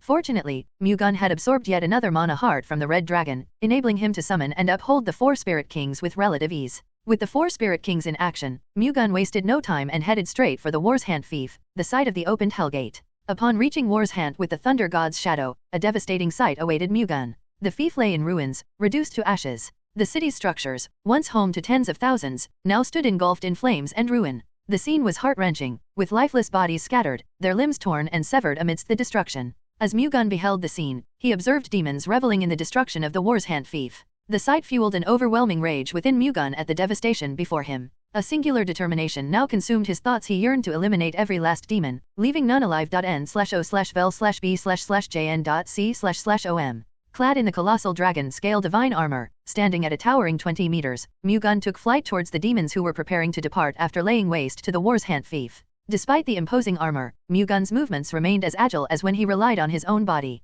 At that moment, he operated solely on his innate power, without tapping into the assistance of the Wind Spirit King Nervidum. Mu-Gun ascended into the skies, enveloping the dragon-scale divine armor in cascading waves of lightning chi. With precision, he descended right into the heart of the demonic horde. Upon the armor's impact with the ground, a colossal shockwave reverberated in all directions, accompanied by a surge of lightning. The demons of Balak's legion found themselves caught in the crossfire, struck by both the electrifying force and the forceful shockwave, sent sprawling in all directions. Without hesitation, Mu-Gun conjured a multitude of golden thunderbolt swords, each serving as a mind sword against the demonic horde. The number of thunderbolt swords equaled that of the demons present. As soon as 100 thunderbolt swords materialized, they swiftly launched towards the demons. Faster than a ray of light, the thunderbolt swords pierced the heads of the demons upon contact. The thunderbolt swords proved devastating for the weaker demons, their heads crushed like watermelons upon impact. Over half of the demonic group met their end in this brutal fashion. However, the higher-ranked demons, distinguished by their black wings, displayed a notable difference. Swift as teleportation, they vanished on the spot, adeptly evading the thunderbolt swords aimed at their heads. In an instant, the higher-ranked demons closed in around Mu-Gun, releasing a torrent of dark flames toward him. These ominous flames coalesced into the likeness of a colossal demon hand, descending rapidly to strike Mu-Gun. Yet, before it could reach him, the immense demon hand twisted unexpectedly. The thunderbolt sword, previously sidestepped by the high demons, soared into the sky and swiftly descended, shattering the demon hands forged from dark flames. But the spectacle didn't end there. The thunderbolt swords that had obliterated the heads of the demons altered their course, darting from behind to attack the high-ranked demons. Reacting with the same agility as before, the high-ranked demons ascended into the sky, eluding the thunderbolt swords just as adeptly as they had done moments earlier. Simultaneously, the high-ranked demons extended both their hands toward Mu-Gun, unleashing torrents of dark flames that coalesced into the likeness of dragons adorned with horns. The combined efforts of over 30 high-ranked demons resulted in the creation of hundreds of demonic dragons, each menacingly poised to strike. In no time, the sky was teeming with hundreds of demonic dragons hurtling toward Mu-Gun. Rather than being daunted by the sight of this formidable onslaught, Mu-Gun sported a confident smirk. Finding the situation somewhat bemusing, he promptly unsheathed the Infinite Thunder Sword. Typically, the Infinite Thunder Sword manifested as a colossal blade formed by amalgamating 10,000 thunderbolt swords. However, in the current scenario, it had disintegrated into 10,000 individual thunderbolt swords. These swords encircled Mu-Gun in a dense formation, presenting a menacing sight with their sheer numbers. The truly harrowing moment unfolded swiftly. With a snap of his fingers, Mu-Gun set into motion the 10,000 thunderbolt swords, propelling them like beams of light toward the oncoming demonic dragons. The swords seamlessly pierced through the bodies of the demonic dragons, leaving them no time to react. The assault didn't conclude with a single attack. The thunderbolt swords, having penetrated the bodies of the demonic dragons, persisted in their relentless assault. Moving dynamically, they tore through the dragons' forms, ceaselessly puncturing and rending their bodies, resembling beehives. Subsequently, the demonic dragons' bodies erupted in a spectacle like exploding firecrackers. The high-ranked demons, with their black wings, were stunned to witness the dark demonic dragons they had unleashed getting punctured like honeycombs. Yet, this was just a prelude to what unfolded next.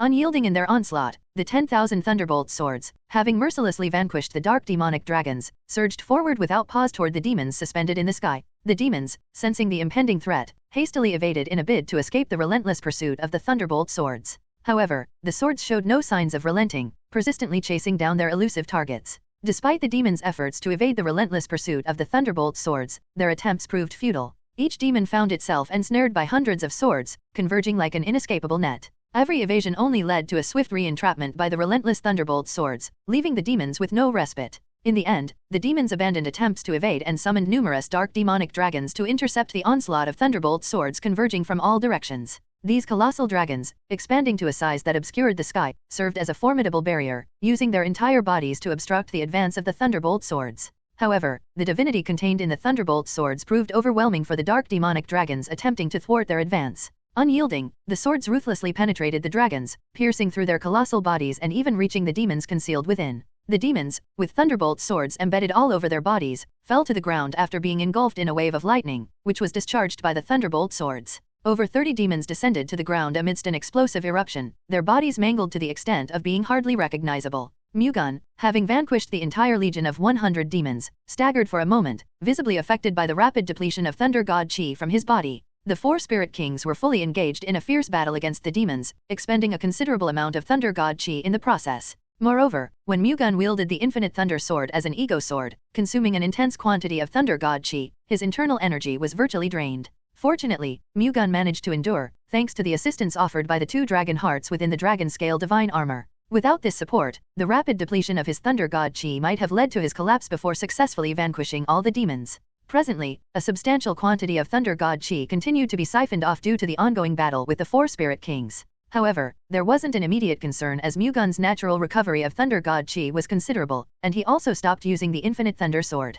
Yet, handling the demons in other locations immediately proved overwhelming for Mu-Gun, given the substantial internal energy he had expended compared to the amount recovered. At this point, the priority shifted to the urgent need to replenish his Thunder God Chi. Nevertheless, the circulation of his Chi remained an impossibility while the 4 Spirit Kings were engaged in battle. Mu-Gun had to bide his time until their confrontations concluded to resume the circulation of his Chi. Assessing the ongoing situation where the Spirit Kings were locked in combat, Mu-Gun utilized the telepathic connection established upon signing the Spirit Contract. This connection allowed him to stay informed about the ongoing battles and communicate with the Spirit Kings at any time and from any location. The 4 Spirit Kings called forth all the highest-ranked and high-ranked spirits under their command to confront Baek's legion. Possessing the formidable strength of a Grand Master, the highest-ranked spirits were a force to be reckoned with, while the high-ranked spirits wielded the power of a Master Knight. The assembled spirits numbered well beyond 100. Numerically, their forces certainly matched Baek's legion. However, the shortage of highest-ranked spirits to counter the high-ranked demons posed a challenge. Fortunately, the Spirit King's formidable powers were important in overcoming this hurdle.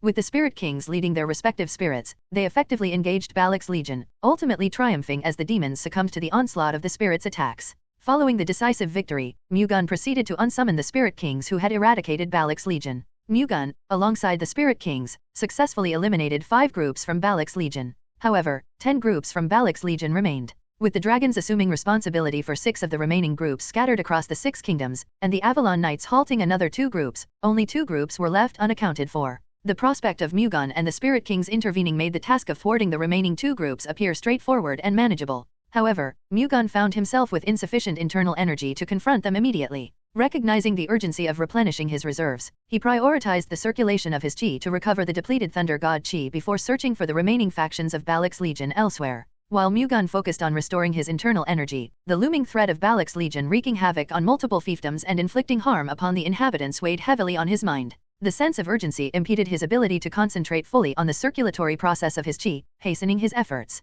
However, Mu-Gun possessed an unbending spirit, enabling him to maintain unwavering focus irrespective of the urgency surrounding him. In the face of a critical situation, he exhibited a calm demeanor, meticulously circulating his Chi. After an hour dedicated to this process, Mu-Gun successfully restored a significant portion of his internal energy. Having completed the circulation of his Chi, Mu-Gun turned his attention to monitoring the ongoing situations in various locations through the spirits. Among the developments, the dragons had organized into pairs, successfully eliminating 3 groups of Baek's legion. Presently, they remained engaged in battle with the remaining 3 groups. On the other hand, the Avalon Knights found themselves embroiled in a fierce confrontation with 2 groups of Baek's legion. In a display of resilience, the Knights not only withstood the onslaught but also turned the tide, dominating the battle against Baek's forces. Despite the notable increase in the number of Master Knights facilitated by Mu-Gun's Thunder God Enlightenment spell and the provision of E-class Chevalier armors, the decisive advantage held by the Avalon Knights was primarily because the High Elves and the Upper Order's Paladins, who all possessed Grand Master strength, supported the Avalon Order. With the Dragons and Avalon Knights successfully holding their own in the ongoing battles, Mu-Gun found the current situation favoring their cause. Instead, his focus shifted towards addressing the 2 groups of Baek's legion that were launching attacks on the Empire's territories without any opposition. Mu-Gun swiftly dispatched the Spirit Kings to confront the 2 groups causing havoc in the Empire's territories. Each group was assigned the formidable presence of 2 Spirit Kings, a force potent enough to effortlessly annihilate a single group of Baek's legion. Thus, since 2 Spirit Kings moved, defeating Baek's group would be a piece of cake. As anticipated, the combined might of the 4 Spirit Kings effortlessly eradicated the 2 remaining groups of Baek's legion. Simultaneously, the dragons also decimated the other 3 groups without sparing any members. With these victories, the only remnants of Baek's legion were the 2 groups currently facing the Avalon Order. While the Avalon Order held a significant advantage, it was evident that their power didn't match the divine might of the dragons or Spirit Kings. Although the High Elves and the Upper Order's Paladins had secured an upper hand, the victory was not absolute enough to swiftly conclude the battle. Left to their own devices, the Avalon Order would likely emerge victorious eventually, but the toll on their forces could escalate. Recognizing the urgency of not prolonging the conflict, especially considering the unpredictable nature of Hellgate openings, Mu-Gun decided to bolster the Avalon Order's efforts. He dispatched the Fire Spirit King Sarman and the Ice Spirit King Eladium to assist. With their support, the tide of the battle unmistakably shifted in favor of the Avalon Order. Despite a determined fight from Baek's legion, who exhibited relentless perseverance until the very end, their efforts proved futile. Inevitably, the legion summoned through the first Hellgate met its demise, with the final 2 groups succumbing to defeat. The threat posed by Baek's forces was ultimately eradicated.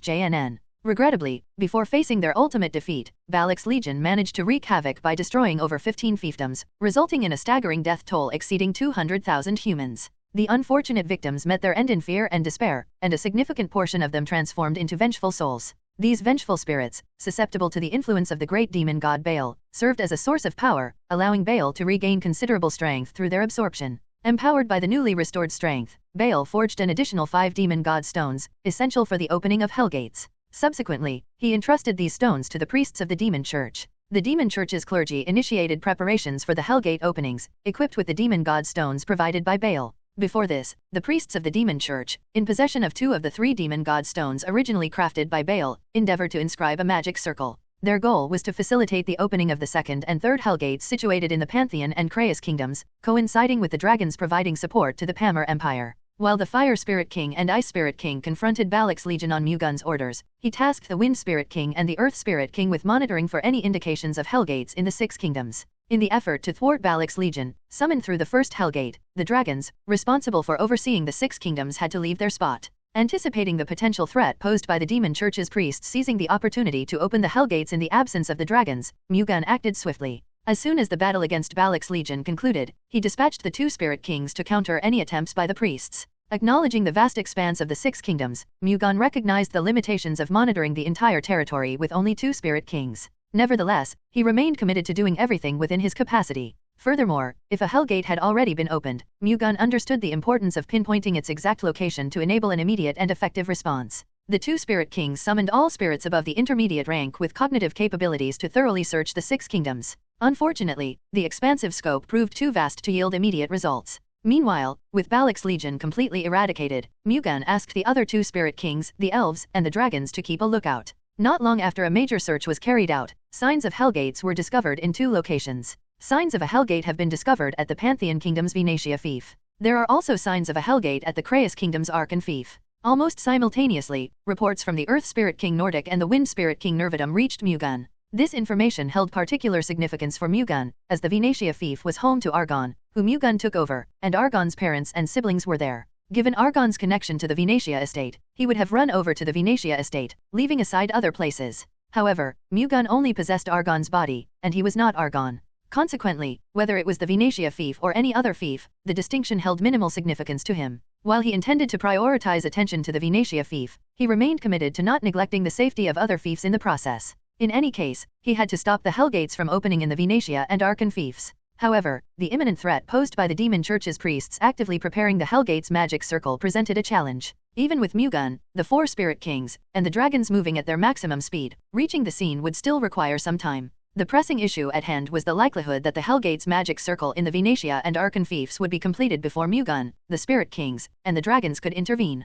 While the Hellgates might indeed open, the immediate summoning of the Demon God's Legion was not guaranteed. A certain amount of time would be required for the complete emergence of the Demon God's Legion from the opened Hellgates. The best course of action was to arrive before the Hellgates opened. However, if this plan failed, the next best option would be to reach the scene before the complete summoning of the Demon God's Legions. At this point, the goal would shift to destroying the Hellgates, preventing further summoning of the legions. Simultaneously, there would be a need to eliminate any already summoned Demon God's Legions before they could disperse to other locations. Making swift decisions in response to the critical situation, Mu-Gun dispatched the 6 dragons to the Arkan fief in the Kraus kingdom. Simultaneously, he journeyed to the Venetia fief in the Pantheon kingdom. To bolster their forces, he instructed the Avalon Order, the Elves, and the Upper Church's paladins to use a portal to swiftly traverse to the capital of the Pantheon kingdom. While the ideal scenario would involve the coordinated movement of the Avalon Order, Elves, and Upper Church's paladins alongside Mu-Gun, they were in different places, and unlike Mu-Gun or the dragons, they could not fly and move quickly. So, given the urgency, Mu-Gun and the dragons moved to the places where the signs of the Hellgates appeared first.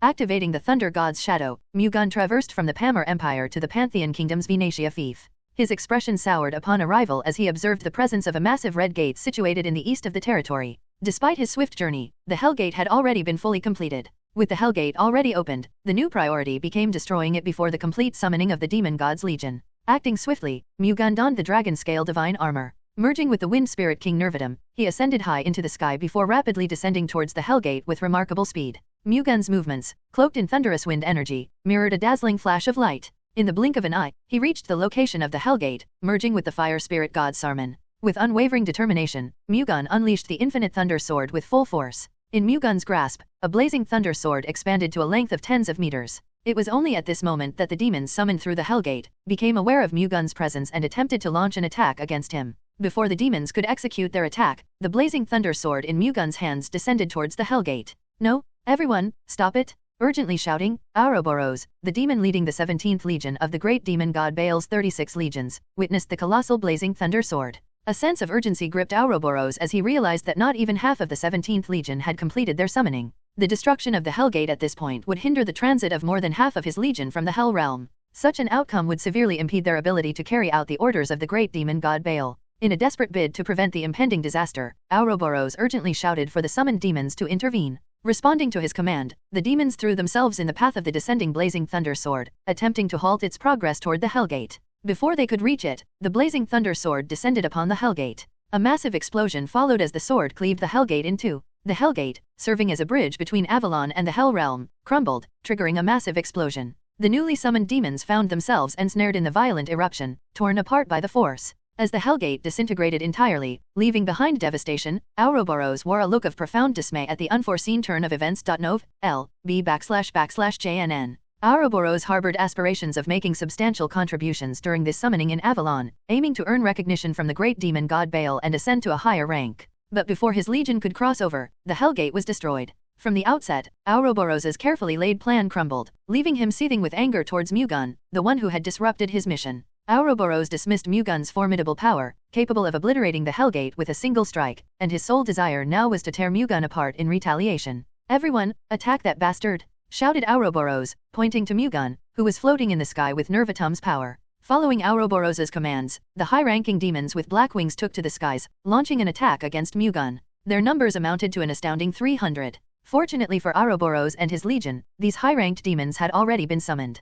Confident in their strength, Ouroboros believed that 300 high-ranked demons would prove more than sufficient to effortlessly defeat Mu-Gun. Ouroboros' confidence stemmed from a delusion, as he remained oblivious to the true nature of Mu-Gun. Swiftly countering, Mu-Gun swung the blazing thunder sword at the oncoming demons. The celestial moonlight sword unfurled, unleashing waves of blazing thunder moonlight chi that saturated the sky, striking the demons advancing towards him. In a quick response, the demons conjured a dark demonic dragon to intercept the blazing thunder moonlight chi. The clash between the dark demonic dragons and the blazing thunder moonlight chi generated a massive shockwave. Undeterred, the demons sliced through the ensuing shockwaves with their bodies, unleashing a barrage of countless dark demonic dragons toward Mu-Gun once again. Undeterred by the onslaught of hundreds of dark demonic dragons aiming to engulf him, Mu-Gun, clad in the dragon-scale divine armor, chose not to engage directly. Instead, he ascended high into the sky, causing the dark demonic dragons to quickly pursue him. At the brink of being overtaken by the pursuing dark demonic dragons, Mu-Gun swiftly triggered the Thunder God's shadow, infusing it with the power of the Wind Spirit King Nervatum. Despite donning the massive over 20-meter-tall dragon-scale divine armor, Mu-Gun momentarily vanished from the demon's line of sight. Amidst the disorientation of the dark demonic dragons, now without a clear target, Mu-Gun materialized behind the high-ranked demons. Realizing Mu-Gun's unexpected position, the high-ranked demons hurriedly attempted to redirect the dark demonic dragons. However, Mu-Gun moved with swifter precision, promptly unleashing the heavenly thunder storm burst upon the high-ranked demons. 1,000 thunderbolt swords descended like bolts of lightning, targeting the heads of the high-ranked demons. With relentless speed, dozens of thunderbolt swords descended upon the heads of the high-ranked demons, affording them no opportunity for defense. The thunderbolt swords seamlessly penetrated the high-ranked demons, their strikes unhindered. The ensuing wave of divine-infused lightning tore through the demons' souls from the inside, leaving them powerless to resist. Arg! Screaming desperately, the high-ranked demons descended to the ground, their souls shredded apart. The impact of the 10-meter-tall demons hitting the ground produced a resounding blast, shrouding the area in a massive dust cloud. Incapable of reacting to the onslaught, the high-ranked demons, whose souls were rent by the divine-infused golden thunderbolt swords, collided with the ground, their bodies shattered and torn apart by the force. The demons, despite their supernatural nature, stood no chance of survival once their bodies were shattered. Yet, the destruction of their physical forms paled in comparison to the inevitable demise that befell them the moment their souls were torn asunder by the divine-infused lightning. The irrevocable end had already arrived for these demonic adversaries. Ouroboros found himself utterly astonished as Mu-Gun effortlessly extinguished all 300 high-ranked demons at once. While acknowledging Mu-Gun as God's representative, the extent of his strength exceeded Ouroboros' expectations. The shock lingered, leaving Ouroboros apprehensive that the remaining demons might also face a similar fate without any chance of resistance. If he had foreseen Mu-Gun's strength, he might have reconsidered crossing over to Avalon ahead of the other legions. Yet, dwelling on regret proved futile, for the deed was done. Now, faced with the reality before him, Ouroboros acknowledged that he had no alternative but to confront Mu-Gun in battle, regardless of the anticipated outcome. That bastard is the almighty demon god's greatest enemy. If we defeat him, the great demon god will greatly praise our achievements. "Fight, everyone, for the glory of the great demon god," shouted Ouroboros to the remaining demons. "For the glory of the great demon god dash?" Fueled by Ouroboros' rallying call, the demons of his legion surged forward as one unit, charging towards Mu-Gun, who had descended from the sky. With the obliteration of the high-ranked demons, the remaining force numbered just under 400. Facing a force of 400 demons, which paled in comparison to Mu-Gun's previous triumph over 300 high-ranked demons, he opted not to engage them directly. Instead, Mu-Gun delegated the task to the Spirit Kings. Initially, the Wind Spirit King Nervadum materialized a windstorm, launching an assault against the oncoming demons. Enveloped by the windstorm from all directions, the demons found themselves disoriented, losing their balance and being tossed in every direction. Their attempts to counter the onslaught with dark flames proved futile, as the wind blades, ceaselessly swirling, quickly overwhelmed and extinguished the feeble resistance of the demonic flames. The wind blades, dispersing the dark flames, bore into the bodies of the demons. Despite possessing bodies seemingly tougher than steel, the high-density, high-speed rotation of the wind blades proved too much for the demonic resilience. The once impervious bodies of the demons began to succumb, being sliced and torn by the relentless onslaught. If unabated, the wind blades threatened to tear the demons apart entirely. Faced with the dire circumstances, the demons, in their desperation, unleashed their demonic energy with all their might. A tangible Vajrachi, fashioned from the surge of demonic energy, enveloped their entire bodies. The wind blades, attempting to pierce through, faltered in the face of the demonic Vajrachi, being forcefully repelled a considerable distance. Seizing the advantage, the demons intensified their release of demonic energy. The windstorm, birthed by the wind blades, crumbled under the overwhelming might of the demonic Vajrachi, unable to withstand its force. Yet, the cessation of the windstorm marked only the inception of the onslaught. Swiftly taking the cue, the Ice Spirit King Eladium conjured an ice storm, seemingly poised for this very moment. The demons, attempting to counter the approaching tempest of ice, hastily summoned numerous dark demonic dragons to confront the frigid onslaught relentlessly hurtling toward them. Despite the dark demonic dragons' attempts to resist the ice storm by enveloping themselves in scorching flames, the frigid onslaught caused by the Ice Spirit King Eladium proved to be extremely cold. The dragons' fiery defenses succumbed to the chilling power of the ice storm, gradually freezing their heads downward under the continuous assault of the biting cold. Alarmed by the ice storm's ability to freeze the dark demonic dragons, the demons intensified their release of demonic energy. The frozen dragons responded by expelling torrents of intense dark flames, casting off the icy encasement from their bodies. In response, Eladium refrained from perpetuating the ice storm. In her stead, the Earth Spirit King Nordic assumed control. Nordic caused the ground beneath the demons to crumble, forming an abyss without discernible limits. Helplessly, the demons descended into the endless depths of the abyss. Desperately leaping to evade the plummeting depths, the demons found themselves ensnared by tendrils of soil that emerged from the pit's interior, restraining them from their legs upward. Drawn into the abyss, the demons succumbed to its pull, the entrance ceiling shut immediately after engulfing them. Solely Ouroboros, the Legion commander, managed to evade the pit's clutches. Yet, facing a fate even more ominous, he found himself caught by Mu-Gun, who seized Ouroboros' head firmly with his right hand as he emerged from the pit. In his current state, adorned with the colossal dragon-scale divine armor, Mu-Gun's physical size and might were amplified, allowing him to effortlessly grip Ouroboros' head despite the demon's towering size of over 10 meters. Mu-Gun repeatedly slammed Ouroboros to the ground, the resounding crashes echoing through the air. The once powerful demon found itself at the mercy of Mu-Gun's overwhelming strength. After Mu-Gun slammed Ouroboros more than 10 times, Ouroboros' massive body turned as ragged as a mop. Even in that battered state, Ouroboros persisted, attempting to strike Mu-Gun with a dark flame sword. Mu-Gun slammed Ouroboros to the ground once more, thwarting his attack. Following that, he released a surge of Thunder God Chi from the hand gripping Ouroboros' head. A golden wave of Thunder God Chi engulfed Ouroboros, causing a painful scream as his entire body trembled. Mu-Gun locked eyes with Ouroboros, held in check by the restraining force of the Thunder God Chi. "Where is the demon god?" Mu-Gun asked Ouroboros. Mu-Gun pondered the challenge of halting the relentless opening of the Hellgates in the nick of time. Even if they succeeded in thwarting the demon god's legions pouring through and vanquishing the demon god itself, it would be meaningless if the majority of Avalon lay in ruins. The demon god had to be eradicated while minimizing the damage to Avalon. To achieve this, preventing the Hellgates from opening was important. However, even on high alert, detecting every sign of the Hellgates proved impossible. Merely identifying the Hellgate signals and intervening at that moment fell short as a solution to the underlying issue. The solution to the matter lay in locating and eliminating the demon god. With its demise, the Hellgates would cease to open. Mu-Gun reached this conclusion as he hurriedly moved to thwart the second Hellgate, having just dealt with the first one. Intentionally seizing Ouroboros, the Legion commander summoned through the second Hellgate. Mu-Gun aimed to extract information about the demon god's whereabouts from him. "Koog, do you think I will tell you? Even if you are going to kill me, so be it. I will never tell you the location of the great demon god,"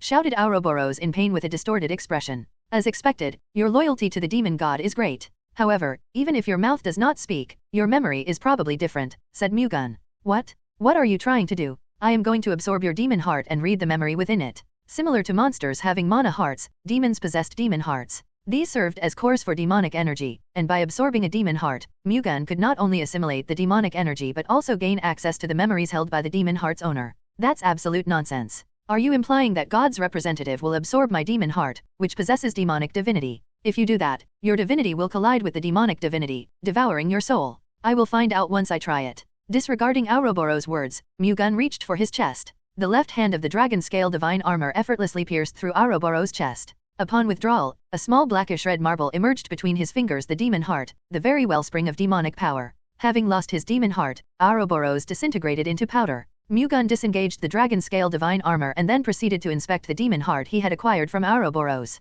The demon heart exuded immense demonic energy, causing Mu-Gun's thunder god chi to react intensely even with just a touch. Absorbing the demon heart in his present state risked a perilous clash between his divinity and the demonic divinity within the heart, a scenario Ouroboros had warned about, a collision that could potentially shatter Mu-Gun's soul. To assimilate the demon heart, Mu-Gun needed to nullify its demonic energy first. His plan involved using the thunder god chi to eliminate the demonic energy within the heart before absorbing it. Despite the potential risk of erasing Ouroboros' memories while extracting the demonic energy from the demon heart, Mu-Gun deemed it necessary to attempt the process. Neutralizing and absorbing the demon heart proved to be a task beyond Mu-Gun's immediate capacity. It wasn't due to any particular reason. Instead, the ongoing battle with Ouroboros' legion demanded his attention. Opting to stay back, Mu-Gun entrusted the ongoing skirmish to the four spirit kings, confident that their strength alone would suffice to quell Ouroboros' legion. As expected, shortly after, the demons comprising Ouroboros' legion were systematically eradicated by the four spirit kings, leaving not a single demon in their wake. Well done, everyone. Mu-Gun commended the four spirit kings and unsummoned them, returning them to the spirit realm. Using the wind spirits, Mu-Gun received information on the ongoing events in the Kraus kingdom. The scenario in the Archon Fief mirrored that of the Venetia Fief. A Hellgate had been unleashed, summoning a legion of demons, only to face swift destruction by the advancing dragons. Subsequently, the dragons engaged in combat with the demons already summoned. Despite the overwhelming numerical advantage of the demons, the dragons' formidable power rendered their sheer numbers useless. Maintaining control from the outset, the dragons relentlessly decimated the demons. With unwavering momentum, they systematically eradicated the summoned demons. Despite the activation of 2 Hellgates, both summoned legions met their demise without managing to produce a single vengeful soul. This proved to be a maddening setback for the great demon god Baal. Nonetheless, at present, Baal's only recourse was to open additional Hellgates, aiming to generate vengeful souls and restore its waning power. Using the wind spirits, Mu-Gun verified that the dragons had successfully obliterated the Hellgate in the Archon Fief and eradicated every demon within the summoned legion. Assured that there was no imminent crisis, he promptly initiated the circulation of his chi. Mu-Gun aimed to rejuvenate his strength before absorbing the demon heart, ensuring readiness for any unforeseen circumstances. Removing the demonic energy from the demon heart would demand a significant amount of thunder god chi. Having spent 2 hours circulating his chi and replenishing his thunder god chi, Mu-Gun retrieved the demon heart from a corner. Channeling his thunder god chi, he began infusing it into the demon heart. The resilient demon heart, surrounded by a pool of thunder god chi, fiercely resisted, unleashing a wave of dark energy. In response, Mu-Gun summoned a surge of blazing thunder chi infused with the energy of the fire spirit king Sarman. The dark energy, unable to withstand the might of the blazing thunder chi, succumbed to combustion. This intense energy, eradicating all traces of darkness within the demon heart, penetrated directly into its core. Although the inherent dark energy in the demon heart resisted the blazing thunder chi, the vast power difference proved insurmountable. The dark energy, subjected to the fiery embrace of the blazing thunder chi, commusted and seeped out of the demon heart, dissolving into thin air. The quantity of dark energy within the demon heart rivaled that of a dragon heart, requiring over an hour to completely incinerate. Once the last vestiges of dark energy were eradicated, the demon heart transformed into a vibrant red hue. Purified by the blazing thunder chi, the energy within the demon heart dwindled to a mere tenth of its initial potency. In essence, over 90% of the energy comprised demonic chi. With the dark and harmful energy eradicated, the residual energy within the demon heart became benign and suitable for absorption by nature. Mu-Gun wasted no time and ingested the demon heart purified by the blazing thunder chi. Subsequently, he initiated the absorption of the remaining energy contained within the demon heart. Within the demon heart persisted Ouroboros' demonic divinity. Despite being a mere husk devoid of demonic energy, the source of its demonic divinity, the remnants, held the essence of Ouroboros' dark power. Had the demonic energy within the demon heart not been eliminated, its demonic divinity might have attempted to seize control of Mu-Gun's consciousness. However, the purified state of Ouroboros' demonic divinity, devoid of demonic energy, resembled a martial artist depleted of internal energy. In this weakened state, Ouroboros' demonic divinity lacked the power to exert any influence over Mu-Gun's consciousness. Mu-Gun confirmed Ouroboros' memories through his now powerless demonic divinity. The recollections held within Ouroboros' demonic divinity were fragmented and incomplete. Instead of a coherent whole, only disjointed pieces of Ouroboros memories remained, scattered and disjointed. Mu-Gun meticulously examined the fragments of memories within Ouroboros' demonic divinity, hoping to find any clues about the demon god's whereabouts. Regrettably, no such memory surfaced. Consequently, Mu-Gun deemed Ouroboros' demonic divinity unnecessary. Summoning the strength of his own divinity, he quelled and extinguished Ouroboros' powerless demonic essence. Powerless and devoid of the ability to resist, Ouroboros' demonic divinity succumbed to extinction without a fighting chance. Despite the risk Mu-Gun undertook in absorbing the demon heart, the quest for the demon god's location proved fruitless. A wry smile played on Mu-Gun's lips in acknowledgement of the irony. Presently, the sole method to discern the demon god's whereabouts entailed absorbing the demon hearts of Legion Commander-level demons and scrutinizing the fragments of their memories. To acquire these demon hearts necessitated opening Hellgates and summoning the demon god's legion into existence. Mu-Gun found himself in a waiting game, anticipating the opening of another Hellgate to unveil the location of the demon god. Fortunately, absorbing demon hearts purified by the blazing thunder chi did not present an immediate threat. However, he acknowledged the potential dangers of a consistent and continuous absorption of demon hearts. Mu-Gun hoped to be able to figure out the location of the demon god from the next demon heart he would absorb. Yet, he realized there was no necessity to delay this pursuit. Nov.L.B//JNN. Mu-Gun could obtain the demon hearts of Legion commanders from the Legion eradicated by the dragons. Utilizing the wind spirits, he conveyed a request to the dragons, asking them to secure and deliver the Legion commanders' demon hearts. Complying with Mu-Gun's request, the dragons ensured the delivery of the sought-after Legion commanders' demon hearts. In the presence of the dragons, Mu-Gun attempted to purify and absorb the demon heart with the blazing thunder chi. Regrettably, the endeavor failed once more. Nevertheless, from this setback, he discovered a crucial revelation: the recovery of strength for the demon god Baal required many vengeful souls from humans. Mu-Gun, at last, understood the reason behind the demon god's strategy of sequentially opening Hellgates instead of simultaneously. Additionally, he devised a relatively straightforward method to vanquish the demon god. This involved either preemptively thwarting the formation of Hellgates or swiftly eliminating the demons, preventing the creation of vengeful souls even if a Hellgate were to manifest. Understanding that vengeful souls served as the wellspring of the demon god's power, Mu-Gun realized that hindering their creation would impede the demon god's proper recovery of strength. If he could pinpoint the demon god's location and strike before its complete resurgence, eradicating the demon god might prove more achievable than initially presumed. While acknowledging the complexity of the task, Mu-Gun recognized the necessity of doing everything in his power to restrict the demon god's strength. Mu-Gun informed the dragons of the fact. If so, we will have to do everything we can to prevent the Hellgates from being created, said Blaze of the Gold clan with determination. Antalion of the Silver clan responded with a doubtful reaction. But no matter how much effort we put in, we can't keep an eye on the entire Avalon continent. Thermion of the Blue clan said hopefully. Still, we have to do as much as we can. Moreover, if we are lucky enough to locate the demon god's location through the Legion commander's demon heart, we will be able to eradicate the demon god with much ease. The important thing to note is that as things stand, it is the best option we have now. So, even if, as Antalion said, it is impossible to monitor the entire Avalon continent, we should not give up. Well said. I said it was difficult, but I never said I was giving up. While Thermion nodded, Antalion corrected Mu-Gun's words. I know that. I am just asking you to do your best to watch for signs of the Hellgates, as you have done so far. How impertinent, Antalion grumbled. Then, let's not linger here. Let's go to the places we are taking charge of and look for signs of the Hellgates.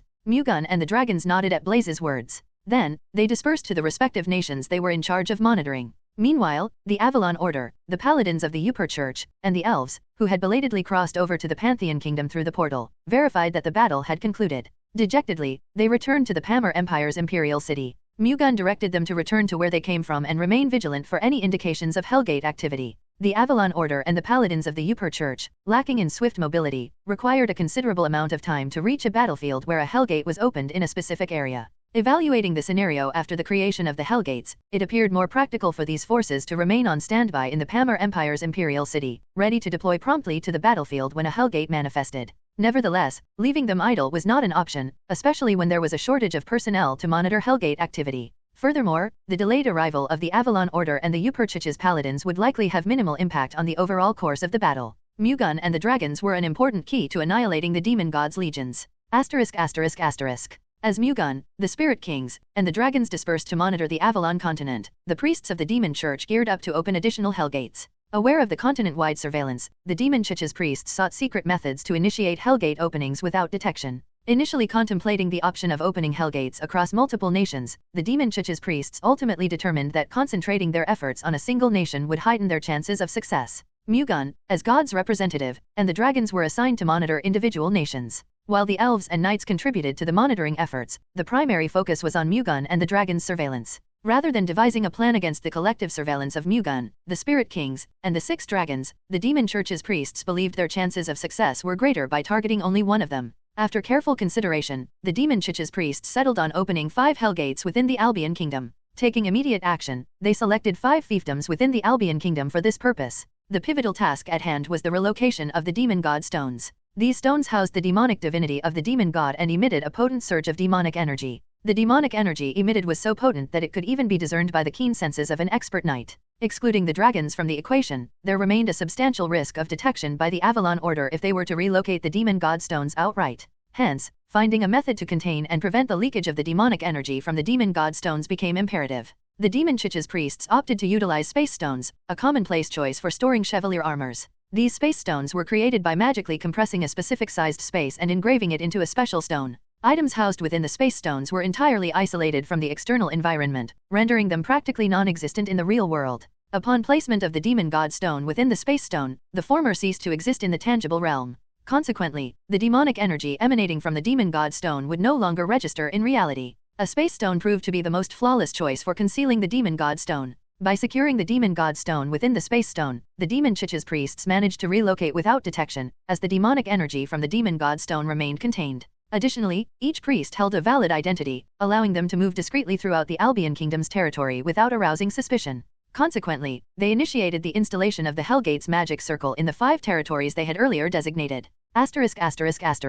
Antalion was the one in charge of monitoring the Albion Kingdom and put more effort than anyone else into monitoring its territory. However, this diligence did not stem from a sense of responsibility to protect Avalon. Rather, as a dragon, Antalion harbored a desire to triumph over Mu-Gun, a human, and was determined not to be defeated by him. This sentiment might seem juvenile considering Antalion's extensive lifespan, yet, given its unwavering commitment to duties, no blame could be attributed. Soaring through the sky to inspect for any peculiar energy, Antalion perceived an unusual force while surveying the servile fief situated on the periphery of the Albion Kingdom's eastern region. Without a doubt, it was demonic energy. Antalion focused its senses to pinpoint the origin of this energy and swiftly made its way toward it. The source was a village square on the fringes of the servile fief, and Antalion verified that the Demon Church's priests were utilizing the demon god stone to activate the Hellgate magic circle. Promptly, Antalion unleashed a breath at the Hellgate magic circle. A silver lightning breath surged from Antalion's mouth, homing in on the demon god stone lodged at the heart of the Hellgate magic circle. Striking the demon god stone without affording the Demon Church's priests any opportunity to respond, the silver breath shattered the stone accompanied by a resounding explosion. The explosion of the shattered demon god stone rippled dozens of feet in every direction, engulfing the Demon Church's priests in its destructive force. They were obliterated, leaving no trace behind, erased from the world in an instant. Even as Antalion dismantled one Hellgate magic circle, the completion of 4 other Hellgate magic circles resulted in the simultaneous opening of 4 Hellgates across 4 distinct territories. Subsequently, the demon gods' legions commenced their summoning through these newly activated Hellgates. The Wind High Elves and the Earth High Elves, through their connection with the spirits, belatedly ascertained the creation of Hellgates in 2 territories. Swiftly, they relayed this critical information to Mu-Gun and Antalion. Upon receiving this information, Mu-Gun deduced that the demon god aimed to concentrate the opening of Hellgates around the Albion Kingdom. Consequently, he surmised that beyond the 2 locations identified by the spirits, there might be other sites where Hellgates had been initiated. Mu-Gun promptly issued commands for further searches and hurriedly made his way to the Albion Kingdom. Simultaneously, he urged the dragons overseeing other kingdoms to provide immediate support to the Albion Kingdom. Following this, he directed Antalion and the assigned personnel overseeing the Albion Kingdom to stand by until he and the other dragons arrived to reinforce them.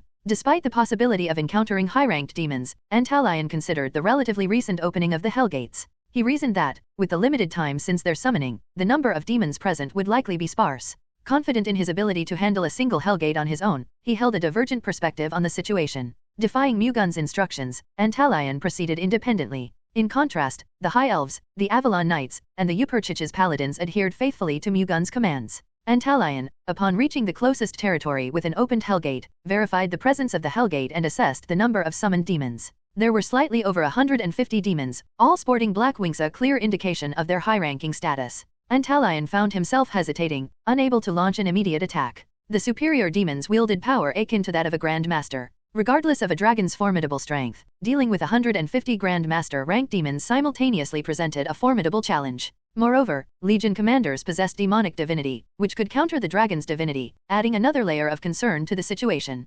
Antalion faced the potential peril of being overwhelmed if the Legion commander and high-ranked demons converged on him simultaneously. From a rational standpoint, retreat seemed a reasonable choice. Nevertheless, Antalion resisted yielding to Mu-Gun's orders. In Mu-Gun's shoes, he reckoned, there would be no withdrawal from such a predicament. Instead, a fight would ensue. Despite the looming danger, the prospect of retreating seemed to Antalion a compromise to the dragon's dignity. Though others might not perceive it as such, this was Antalion's perspective. He resisted the idea of withdrawal, understanding it might be too audacious, but he aimed to demonstrate to Mu-Gun the strength and magnificence of the dragons. However, the primary reason for his restraint was that a last shred of rationality prevailed within him. The predicament arose when the demons became aware of his presence. Belial, the legion commander of the legion summoned through the Hellgate, detected Antalion's energy and swiftly ordered an attack upon ascertaining that Antalion was alone. Over 150 high-ranked demons swiftly took flight, encircling Antalion with speed. Antalion furrowed his brow and unfurled his expansive wings, conjuring a thunderstorm before him.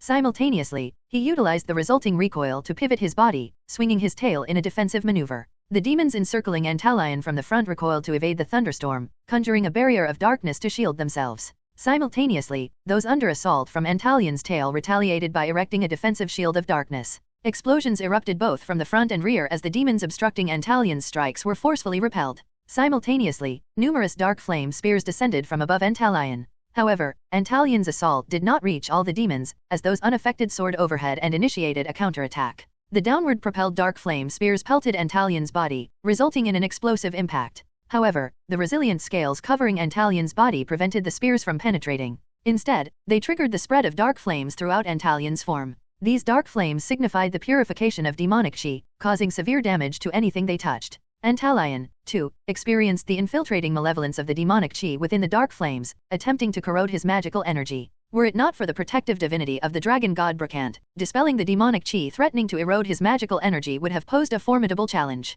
Thankful for the bestowed divinity from the dragon god Bracant, Antalion harnessed its power to incinerate the demonic chi and quench the dark flames. Meanwhile, the demons enveloping Antalion simultaneously unleashed dozens of dark demonic dragons in his direction. Encompassed on all sides, Antalion found himself without any avenue for escape. As the dark demonic dragons surged toward him, Antalion's colossal form became obscured amidst the countless dragons. A palpable threat to his life loomed. Innumerable dark demonic dragons, estimated to be around 1,000, dominated the sky, leaving Antalion essentially powerless to thwart each one individually. Nevertheless, Antalion pressed on, executing whatever he could muster. Unleashing thunder breaths at random and flapping his wings, he generated a thunderstorm. Those dark demonic dragons ensnared in the tumultuous weather and assaulted by the thunder breaths succumbed to destruction. Regrettably, the number of vanquished dragons constituted less than a fifth of the total encircling Antalion. Evading Antalion's counterattacks, the dark demonic dragons closed in on his colossal form. In a desperate move, Antalion hastily activated the absolute defense magic, enveloping his massive body in a shield of silver lightning. Almost immediately, the dark demonic dragons descended upon the shield in unison, shrouding it with dark flames expelled by the dragons. Soon after, another wave of dark demonic dragons collided with the already besieged shield. The demonic chi within the dark flames began corroding the silver lightning shield, initiating a gradual erosion. Subsequently, as the dark demonic dragons collided with the already compromised shield, it began to crack. The dragons intensified their assault, resulting in the ultimate destruction of the shield, which shattered like glass, dispersing in all directions. Undeterred by the breached lightning shield, the dark demonic dragons pressed on, crashing into Antalion's immense form. This collision triggered the ascent of dark flames and, subsequently, an explosion. However, Antalion's formidable scales, fortified by divine protection, remained impervious to the dark demonic dragons, preventing their penetration. Yet, while unable to breach the scales, the dark demonic dragons ignited with dark flames. These flames began to melt Antalion's scales and seeped into his form, carrying with them the malevolent demonic chi. Simultaneously, Antalion's wings fell victim to the consuming flames.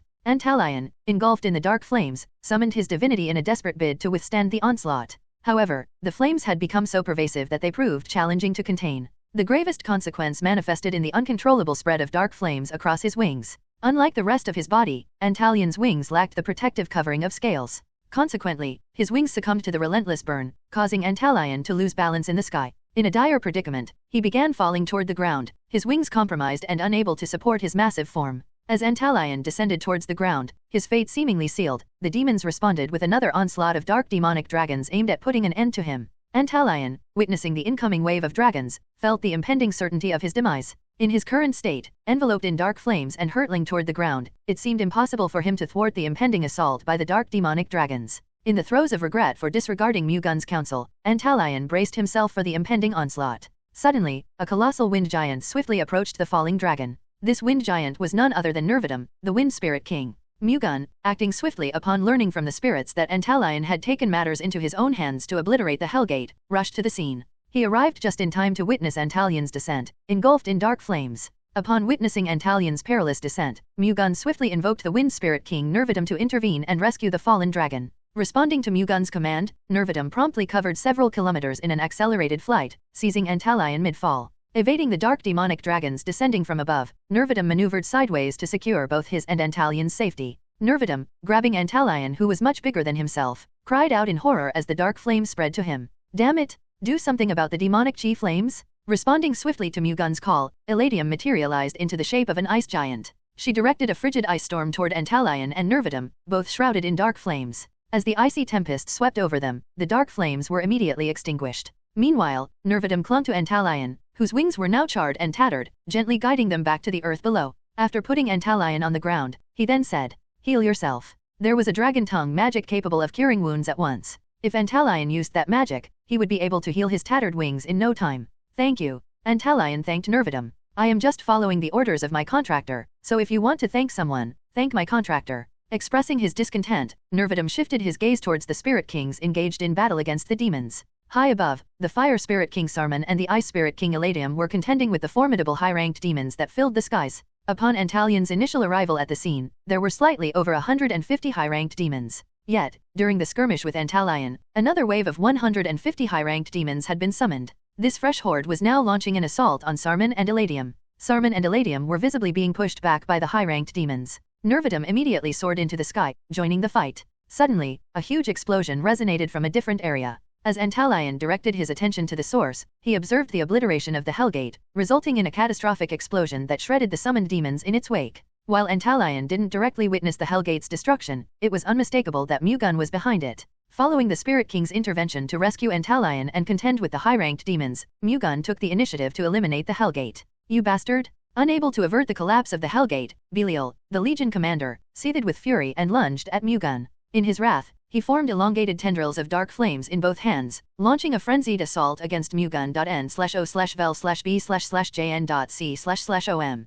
The dark flames swung like a ship's sail, aiming to pierce Mu-Gun. Yet, in an abrupt turn of events, the ground surged upward, intercepting the dark flames. The earth wall, however, succumbed to the onslaught and crumbled, allowing the dark flames to spread. Mu-Gun, having anticipated the attack, had deftly withdrawn to a safer distance. Undeterred, Belial persisted in his pursuit, brandishing the dark flames anew. Despite his attempts, the dark flames found themselves thwarted once more by an earth barrier erected by Mu-Gun. Shielded by the Earth Spirit King Nordic, Mu-Gun was protected from Belial's relentless onslaught of dark flames. As Belial took to the air, executing erratic attacks, Nordic skillfully manipulated the terrain, shifting Mu-Gun's position with finesse. Simultaneously, Nordic erected earth barriers, expertly deflecting every assault launched by Belial. Nordic's prowess left Mu-Gun in awe once more. The Earth Spirit King's capacity to manipulate the ground seamlessly for both positional shifts and defensive barriers was truly impressive. Above all, Nordic's defense proved flawless in the face of Belial's relentless assaults. Mu-Gun observed Belial's onslaught without the need to divert his attention to defense.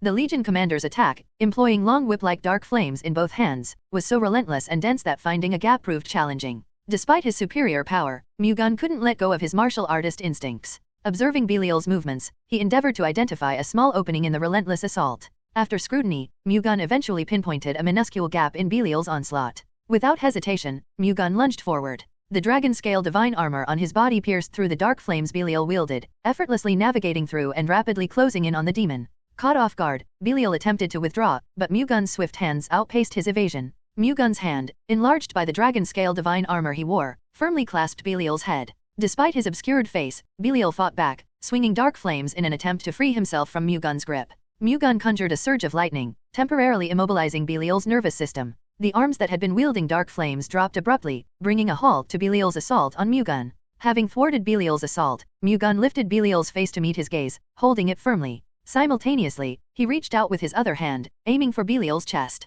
Mu-Gun's hand pierced Belial's chest, delving deep in search of his demon heart, tearing through flesh until he found and extracted it. Kook! With a piercing scream, Belial, now devoid of his demon heart, slumped. The absence of this source of power meant the end of his very existence. Having claimed Belial's demon heart, Mu-Gun shifted his gaze toward the ongoing clash between the Spirit Kings and the high-ranked demons. More than half of the demonic forces had already fallen to the Spirit Kings, leaving the remaining demons cornered and overwhelmed. Not only the Spirit Kings but also Antalion was actively engaged in the fray. Utilizing dragon tongue magic, he mended his injured body and wings before plunging back into the battle. His assaults on the high-ranked demons were marked by an unprecedented ferocity, perhaps fueled by a desire to retaliate for the torment he endured before the Spirit Kings intervened. In the collective onslaught of Antalion and the three Spirit Kings, the high-ranked demons found themselves powerless, unable to withstand the onslaught of their combined attacks. As their ranks rapidly diminished, Mu-Gun, confident in their capability, saw no necessity to intervene and shifted his focus to assess the situation on the opposing front. Mu-Gun instructed the dragons, aside from Antalion, to handle the territory where another Hellgate had been opened concurrently with the ongoing battle. Following his command, the 5 dragons redirected their efforts towards the second Hellgate's location. The Earth Spirit King Nordic told Mu-Gun what he heard through the Earth Spirits. The Hellgate has already been destroyed, and most of the summoned demons have been eliminated. Then, there will be no problem there. That place is fine, but it has been confirmed that there are Hellgates opened elsewhere. How many Hellgates were opened? There are 3. 3? Yes. Hellgates were opened in 3 places, namely the Tosca, Nevada, and Anchor Fief. It's all territories of the Albion Kingdom. What are the demons summoned through the Hellgates doing? As soon as they were summoned, they scattered in small groups. It seems like they are trying to avoid being wiped out at once. Mu-Gun's expression darkened upon learning that the demons were dispersing in smaller groups. Given their master rank status, he knew they posed a significant threat, capable of wreaking havoc on a fief even in smaller numbers. The challenge ahead was not to be underestimated. If they dispersed across the continent, launching random attacks, it would prove nearly impossible to thwart them on every front. With their power surpassing the master rank, confronting them required knights of comparable prowess, but the challenge lay in their mobility.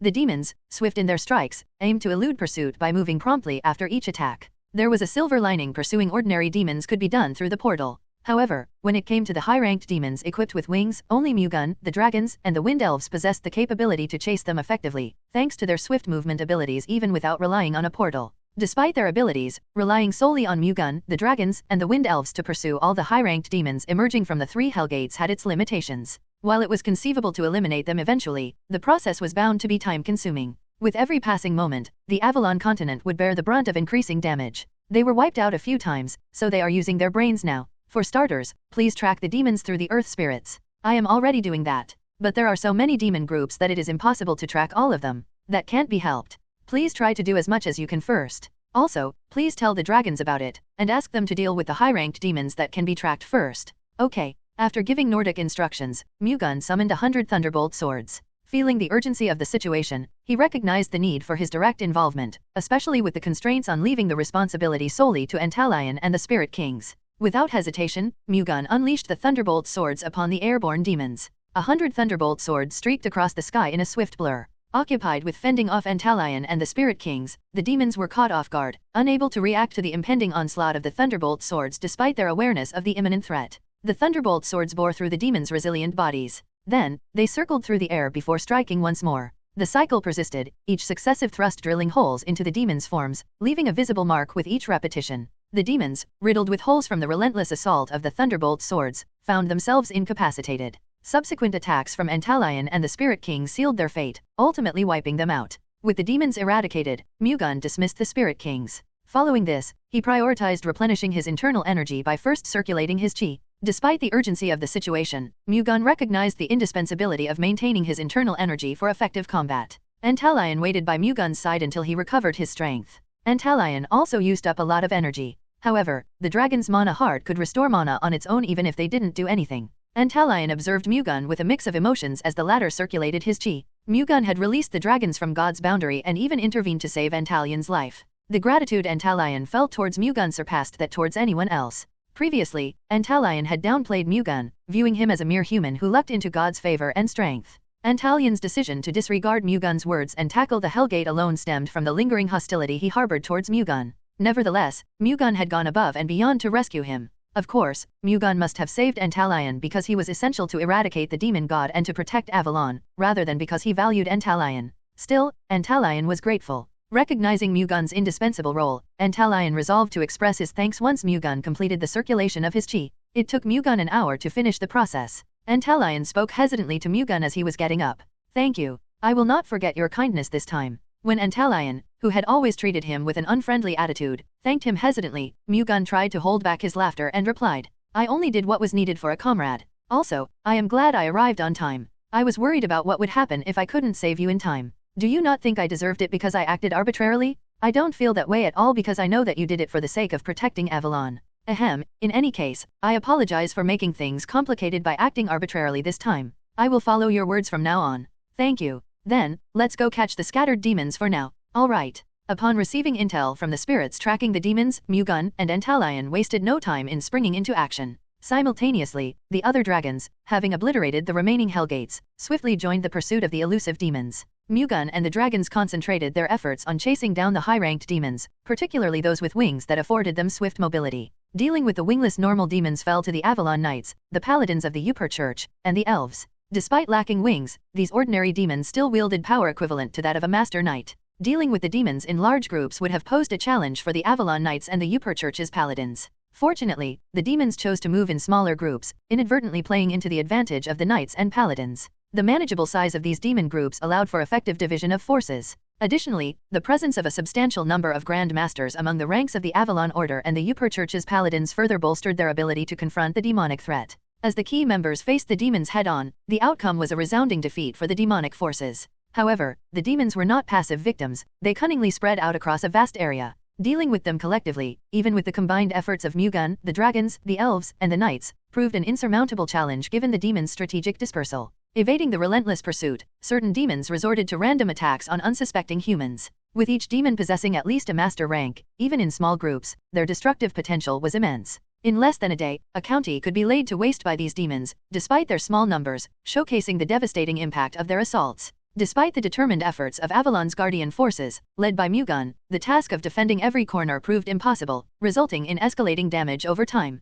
A more significant concern arose as their attention remained fixed on pursuing the demons' new Hellgates opened elsewhere, summoning additional legions of the demon god. In haste, Mu-Gun convened with the dragons to strategize and implement countermeasures. The Spirit Kings were also summoned to partake in the urgent discussion. At this rate, we cannot keep up with the speed at which the Hellgates are being opened. When the Gold Clan's Blaze spoke, the Wind Spirit King Nervidum chimed in. You're right. We need to take extraordinary measures. What do you mean by extraordinary measures? When asked by the Ice Spirit King Eladium, Nervidum stuttered. I don't know that far. For now, the best option would be to locate the demon god through the demon hearts and eliminate it, replied Mu-Gun instead of Nervidum. Yes, that's what I am speaking of. Nervidum replied as if what Mu-Gun said was the extraordinary measure he had spoken of. Eladium stared at Nervidum with a baffled expression. How many demon hearts are there for you to absorb right now? The Blue Clan's Thermion asked Mu-Gun. I have 3 demon hearts with me. Mu-Gun possessed 3 demon hearts in total. One was acquired from defeating Belial, another was secured by the Dragon clans at the 5th Hellgate, and the third was obtained during the pursuit of demons.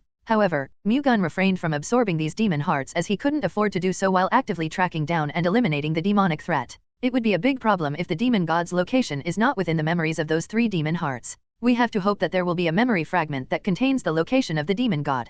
Don't worry too much. If the demon hearts you have right now do not have the memory, we can just hunt for more demon hearts. Nervidum replied curtly to Nordic's remarks. How can we not worry? The damage will increase if we cannot locate the demon god's location through those 3 demon hearts. Who doesn't know that? I am just saying that it's not something that can be resolved by worrying about it anyway, said Nordic, expressing displeasure at Nervitum's tone. Now, let's not argue about something like this. Let's try it out first. We won't know until we check it out anyway, said the Fire Spirit King Sarman while stopping Nordic and Nervidum. Yes, I think it would be better to look at the demon hearts right away rather than waste time arguing uselessly, Antalion agreed with Sarman. Alright, I will check it out right away. Mu-Gun extracted the demon hearts, and upon doing so, he sensed an overwhelming surge of demonic chi that sent shivers down his spine. The demon hearts still retained their unfiltered demonic essence, which hadn't been purged. With the pressing circumstances, Mu-Gun couldn't spare the time to extract the demonic chi from the demon hearts. Absorbing them required purging the demonic essence first. Mu-Gun summoned the blazing thunder chi, infused with Sarman's power, and directed it into one of the demon hearts to initiate the process. The demonic chi within the demon heart resisted the blazing thunder chi. Despite its vigorous resistance, the demonic essence succumbed to the overwhelming power of the blazing thunder chi and began to burn. It took over an hour to successfully rid the first demon heart of its demonic essence. Subsequently, Mu-Gun quickly proceeded to extract the demonic chi from the second and third demon hearts. Having successfully removed the demonic chi from the last demon heart, Mu-Gun took a moment to collect himself before starting to absorb the first demon heart. As he quelled the lingering demonic divinity within the demon heart, Mu-Gun turned his attention to the fragments of memory it held. To his dismay, he couldn't find any memory fragment revealing the location of the demon god descending upon Avalon. After a short break, Mu-Gun proceeded to absorb the second demon heart. Once more, his search for the crucial information proved fruitless within the contents of the second demon heart. Now, with just one demon heart remaining, the pressure mounted for Mu-Gun to uncover the elusive details he sought. Mu-Gun drew a deep breath and absorbed the last demon heart, observed closely by both the spirit kings and the dragons, their expressions fraught with nervousness. Fueled by a sense of desperation, Mu-Gun turned his attention to the memory fragments within the third demon heart. Perhaps because his feelings reached the heavens, a memory fragment revealing the location of the demon god surfaced within the last demon heart. Mu-Gun, focused and determined, scrutinized the contents of the memory fragment, finally uncovering the vital information about the whereabouts of the demon god. Upon scrutinizing the memory fragments within the third demon heart, Mu-Gun opened his eyes and met with an urgent inquiry from Blaze. How did it go? The remaining dragons and spirit kings stood waiting, their expressions filled with anticipation for Mu-Gun's response. I found it. Are you speaking the truth? There is a demon chich's headquarters located within the Centurion mountain range that runs through the center of the Avalon continent. The demon god seems to be recovering its strength there. N/O/vel/B/jn.c//om. Is that all? I don't think it will be easy to find it just from the fact that the demon god is in the Centurion mountain range. Thermion said awkwardly. We will have to find it somehow. Though it is important to find the demon god, isn't it also important to wipe out the demons summoned from the Hell Gates? That's a matter of course. So, I think it would be better for me and the dragons to move separately. How do you want us to move?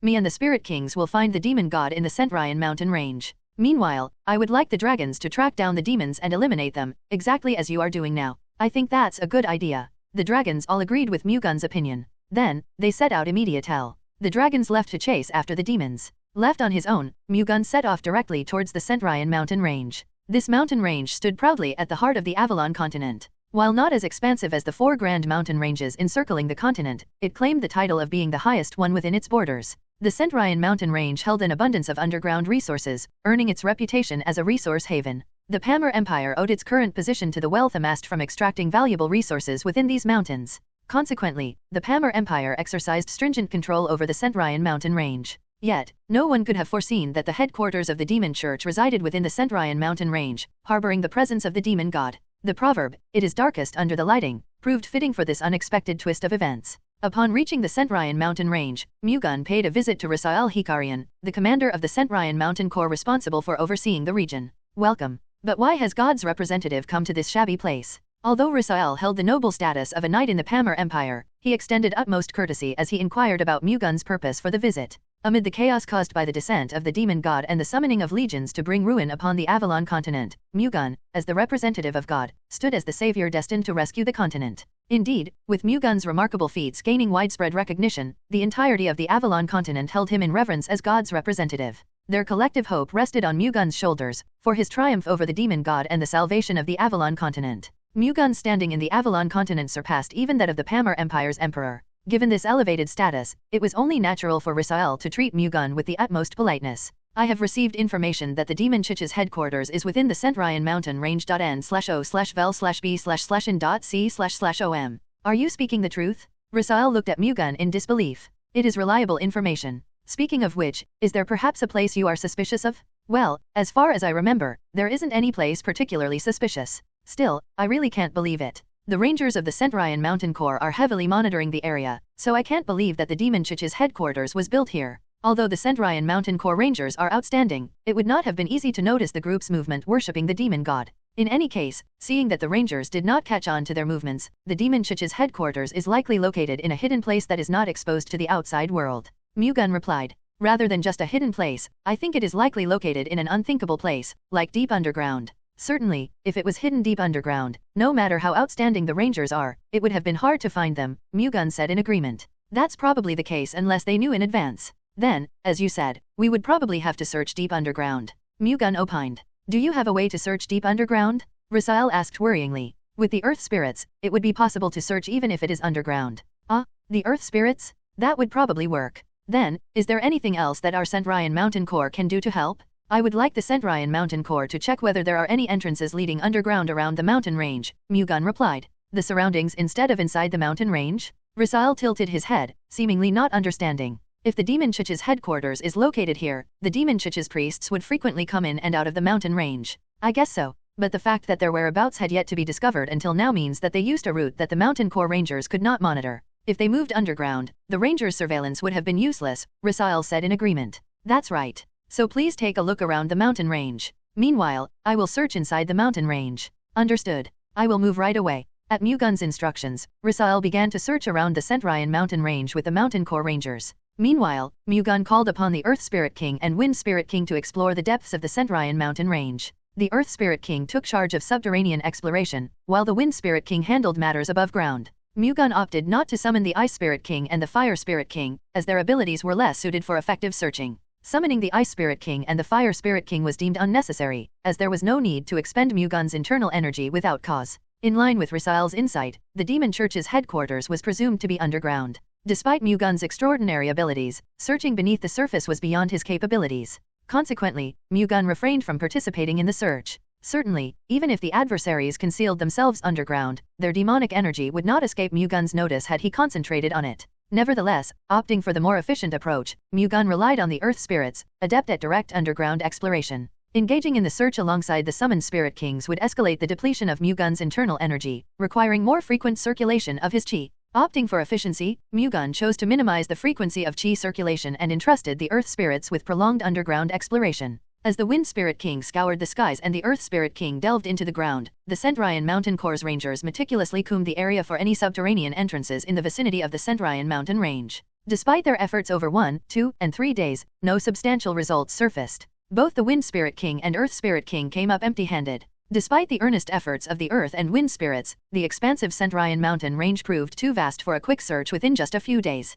As impatience crept in over time, Mu-Gun's frustration grew. The Dragons, Elves, Avalon Knights, and Upper Church's Paladins united their efforts in pursuit and elimination of the demons. Despite their formidable endeavors, numerous pockets of demonic forces persisted, leading to accumulating damage across the continent. Fortunately, there were no additional Hellgates opened. Mu-Gun speculated that the demon god had discerned their pursuit and implemented measures to evade detection. Recognizing Mu-Gun as God's representative, the demon god had to bolster his strength to counter the impending confrontation. To activate the Hellgates, a demon god stone served as a crucial requirement. Yet, crafting such a stone necessitated projecting the demon god's power into it. The paradox emerged: the more Hellgates opened, the more the demon god's power dwindled. However, the legion of demons summoned through the Hellgates could generate substantial vengeful spirits, potentially replenishing the energy expended in creating the demon god stone and, in turn, augmenting the demon god's power significantly. The looming threat was if Mu-Gun, God's representative, uncovered the demon god's whereabouts and initiated an assault before the replenishing process could unfold. There existed the risk of the demon god being vanquished without a chance for a proper confrontation. Viewing the situation strategically, it might be in the demon god's interest to seize this opportunity to confront and defeat Mu-Gun, God's representative. Consequently, it seemed probable that, for the time being, the demon god refrained from opening additional Hellgates and concentrated on regaining its strength. Mu-Gun's optimal scenario involved locating and eliminating the demon god before it could recover its strength. However, the urgency of the situation didn't guarantee a swift discovery of the Demon Church's headquarters and the demon god's exact location. Mu-Gun exercised patience with Nervitum and Nordic, refraining from pressuring them. Confident in their dedication, he understood that they would give their utmost effort. After 5 days of searching the Centurion mountain range, their diligence bore fruit, unveiling a significant discovery. Nordic, the Earth Spirit King, unearthed an underground passage nestled deep beneath the mountain range. Swiftly relaying his findings, Nordic promptly informed Mu-Gun of the discovered passage. I found an underground passageway. Really? Seeing that it's artificially made, I think it was made by the Demon Church's headquarters. Are you able to check inside the underground passageway? I will try to send the spirits to check. Please do. Nordic summoned the highest-ranked spirits under his command to explore the subterranean passage. These towering earth spirits, resembling giants clumped with soil and rocks, ventured fearlessly into the underground tunnel. The underground passageway presented a labyrinth of forks, obscuring the correct path, fortified with diverse magic arrays to deter intruders. Yet, the intricate maze posed no challenge for the earth spirits. Assigned to specific forks, the high-ranked earth spirits adeptly navigated and explored each route. Their innate power neutralized the magic arrays strategically placed along the underground passage. The underground passage resembled a bewildering maze, stretching out in lengthy paths and branching into numerous directions. For ordinary humans, navigating such a labyrinth could lead to getting lost. However, the earth spirits remained undeterred by the confusing underground maze. They relied on the memory of the ground's flow, beyond the passage visible to the naked eye. Despite the labyrinthine nature of the underground passage, the earth spirits maintained unwavering clarity regarding location and direction by relying on their memory of the ground's flow. Navigating through the tunnels, which alternated between branching into multiple paths and leading to dead ends, the earth spirits successfully pinpointed the center of the underground passage. Without hesitation, the earth spirits proceeded directly along the central route. However, during the process of dismantling the magic array through manipulation of the land, the highest-ranked spirits abruptly halted. Their pause was prompted by the detection of immense demonic energy emanating from within the underground passage, surpassing the level of energy within the earth spirit's capacity to handle. Certain that the colossal demonic energy belonged to the demon god, the highest-ranked earth spirits swiftly relayed the critical information to Earth Spirit King Nordic. Without hesitation, they turned and tried to retreat from the underground passage. Where are you going? At that moment, a wave of demonic energy surrounded the underground passage along with a creepy voice. The highest-ranked earth spirits tried to escape using the earth's energy, but for some reason, it did not work. They panicked and looked back. A human, leaking an immense amount of demonic energy, shrugged and said, "It's no big deal. It's just that I have taken control over the space with my demonic divinity." The highest-ranked earth spirits surged toward the figure. Yet, before they could reach the individual, colossal dark demonic hands materialized from all corners of the space, ensnaring them. Despite the earth spirit's attempts to break free from the grasp of the hands, the dark demonic hands, comprised of dark flames, proved relentless and unyielding. Dark flames exuded by the dark demonic hands enveloped the earth spirits, igniting intensely. Slowly, the earth spirits started to dissolve within the embrace of the dark flames. In moments, they vanished without a trace, leaving behind no remnants. Baal's countenance, despite extinguishing all the earth spirits, did not radiate a sense of triumph. His strength had not completely returned. While he effortlessly vanquished the earth spirits, he still lacked the power necessary to confront God's representative and the dragons. The demons summoned through the Hellgates persisted in generating vengeful spirits for Baal to absorb, but their pace fell short of the speed required. The recovery process indicated that it would take a minimum of 3 days for Baal to regain his full strength. The pressing issue arose from the fact that the earth spirits had already exposed his location. While uncertain, the likelihood was that God's representative and the dragons were likely hastening towards Baal at this very moment. Since things have turned out like this, it'll be better for me to move myself and absorb some vengeful spirits. With Baal's location already unveiled, remaining within the Centurion mountain range was unnecessary. Baal deemed it more advantageous to relocate and initiate attacks, generating vengeful spirits for absorption before the imminent arrival of God's representative or the dragons. The chosen target for this offensive move was the nearby Pamir Empire's imperial city. The Pamir Empire's imperial city boasted the Avalon continent's largest population. Moreover, numerous individuals from neighboring territories sought refuge within its walls amid the demonic invasion, believing the city to provide a stronger defense against the onslaught. Consequently, the imperial city found itself teeming with a population far surpassing its usual numbers, an ideal situation for Baal. The greater the populace, the more vengeful spirits that could be harvested, hastening the process of regaining his strength. By targeting the imperial city now, Baal anticipated a swift accumulation of countless vengeful spirits. To achieve a similar result, attacking numerous other territories would have been necessary. This strategic move would enable Baal to reclaim his full strength in a single, potent assault. While acknowledging the likelihood of God's representative or the dragons arriving beforehand, Baal remained confident in achieving a satisfactory level of strength recovery. With the decision made, Baal immediately exited the demon church's headquarters. Upon Baal's emergence from the underground, the wind spirits tasked with monitoring the Centurion mountain range detected his movements. However, the great demon god Baal, anticipating the presence of these spirits, extended dozens of dark demonic hands. Ensnared within the grip of the dark demonic hands, the wind spirits vanished amidst dark flames. Having effortlessly evaded the spirits' surveillance, Baal unfurled his dark fiery wings, soaring towards the Pamir Empire's imperial city. Dark flames rained down from the sky and engulfed the imperial city of the Pamir Empire in chaos, the explosions they caused reducing the buildings to ruins, the shockwaves tearing apart those unfortunate enough to be inside. The dark flames' vast trails swiftly extended in every direction, devouring the citizens screaming and scrambling away from the destruction. With the spreading fire and the relentless descent of dark flames from the boundless sky thwarting their hope of escape and survival, the people of the imperial city died afraid and horrified. Their souls turned into vengeful souls, and Baal absorbed them all. Hovering above the imperial city, Baal unleashed more waves of dark flames. In the span of half an hour, he had destroyed a quarter of the city and killed hundreds of thousands of people. Having received news that Baal was quickly making his way to the imperial palace from the east, the imperial palace convened all their available forces and had them all stand by on high alert. Unfortunately, the empire's proud knights were currently scattered throughout the continent, hunting demons, leaving them with only the magic core. Led by Coelho Umbarat, an 8th Circle Archmage, the Empire's magic corps was known as the strongest offensive unit in all of Avalon. However, even they would find it difficult to fight a dragon, let alone the great demon god Baal, who was even more powerful than dragons.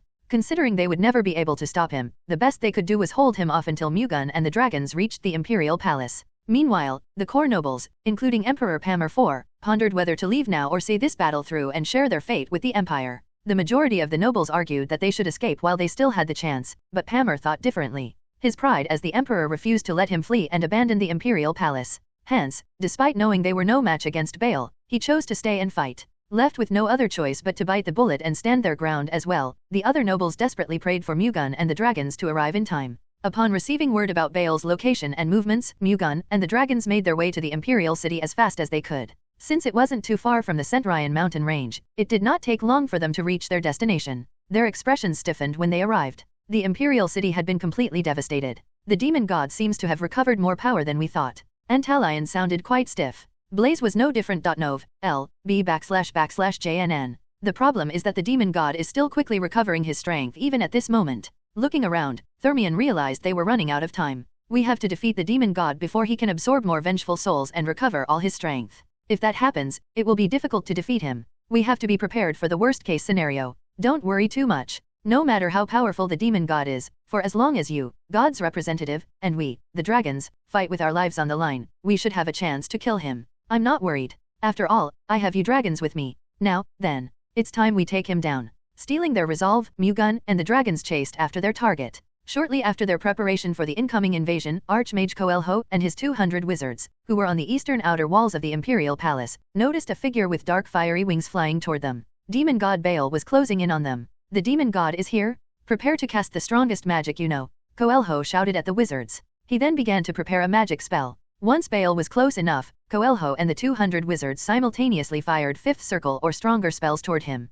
However, Bael did not waver in the slightest, finding not even one of the countless magic a threat. With a mere flap of his wings, Bael enveloped the sky in dark flames and shattered the wizards' magic spells, including Coelho's. The wizards were stunned. They already knew that most of their magic spells would be of little to no threat to Bael, but they did not expect that even their strongest ones would be so easily nullified. Having stopped their offensive, Bael extended his hands toward the wizards as if to say it was his turn now. Huge spheres of dark flames formed around his hands, quickly increasing in number. After a moment, he sent them flying toward Coelho and the wizards, who could only stare at their impending doom. Protect yourselves? Coelho hurriedly called out to his subordinates. Cast defensive magic? As ordered, the wizards put up barriers around them. They already knew that their defenses wouldn't be able to stop the dark flame orbs, but putting up a fight was better than being helplessly bombarded to death. Just before the fiery orbs hit the wizards' defenses, an ice breath and lightning breath ripped through the battlefield from the flanks and hit the orbs, causing them to explode. The resulting shockwaves blasted the wizards into the wall behind them. The dragons arrived at the Imperial Palace just in time.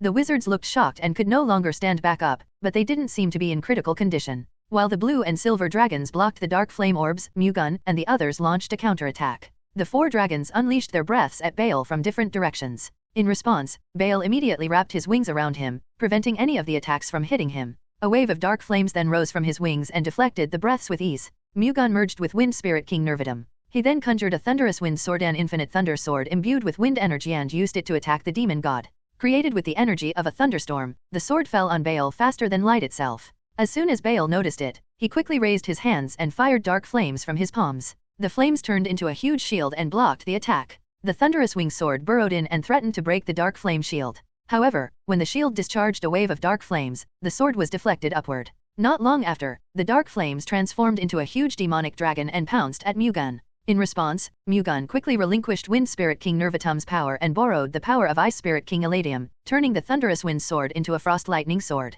He swung the sword at the demonic dragon, the huge wave of ice energy it unleashed freezing the monster. Thunder God Chi then pierced through it, shattering it into pieces and causing it to disperse. As Mu-Gun fought the demonic dragon, the 6 dragons with him bombarded Bael with their breaths. In turn, after figuring out where the attacks were coming from, Bael conjured dark flames and divided them into 6, each one swirling until it had created a circle. The attacks soon collided with the dark flame whirlpools, causing yet more explosions. Much to the dragons' surprise, the dark flame whirlpools engulfed their breaths, then swirled furiously, quickly extinguishing them. To make things worse, dozens of demonic dragons flocked out of the dark flame whirlpools and charged toward the dragons. The dragons quickly cast dragon tongue magic, destroying the incoming monsters. A few managed to avoid the attacks and narrow the distance enough to pounce on them, but they simply used their breath magic to take out the stragglers. Bael tried to use this opportunity to drive the dragons into a corner, but Mu-Gun pounced on him before he could, sending dozens of frost lightning swords at him. The swords pierced into Bael, restraining his defenses like a net. Bael tried to dodge the rest, but the swords had immobilized him.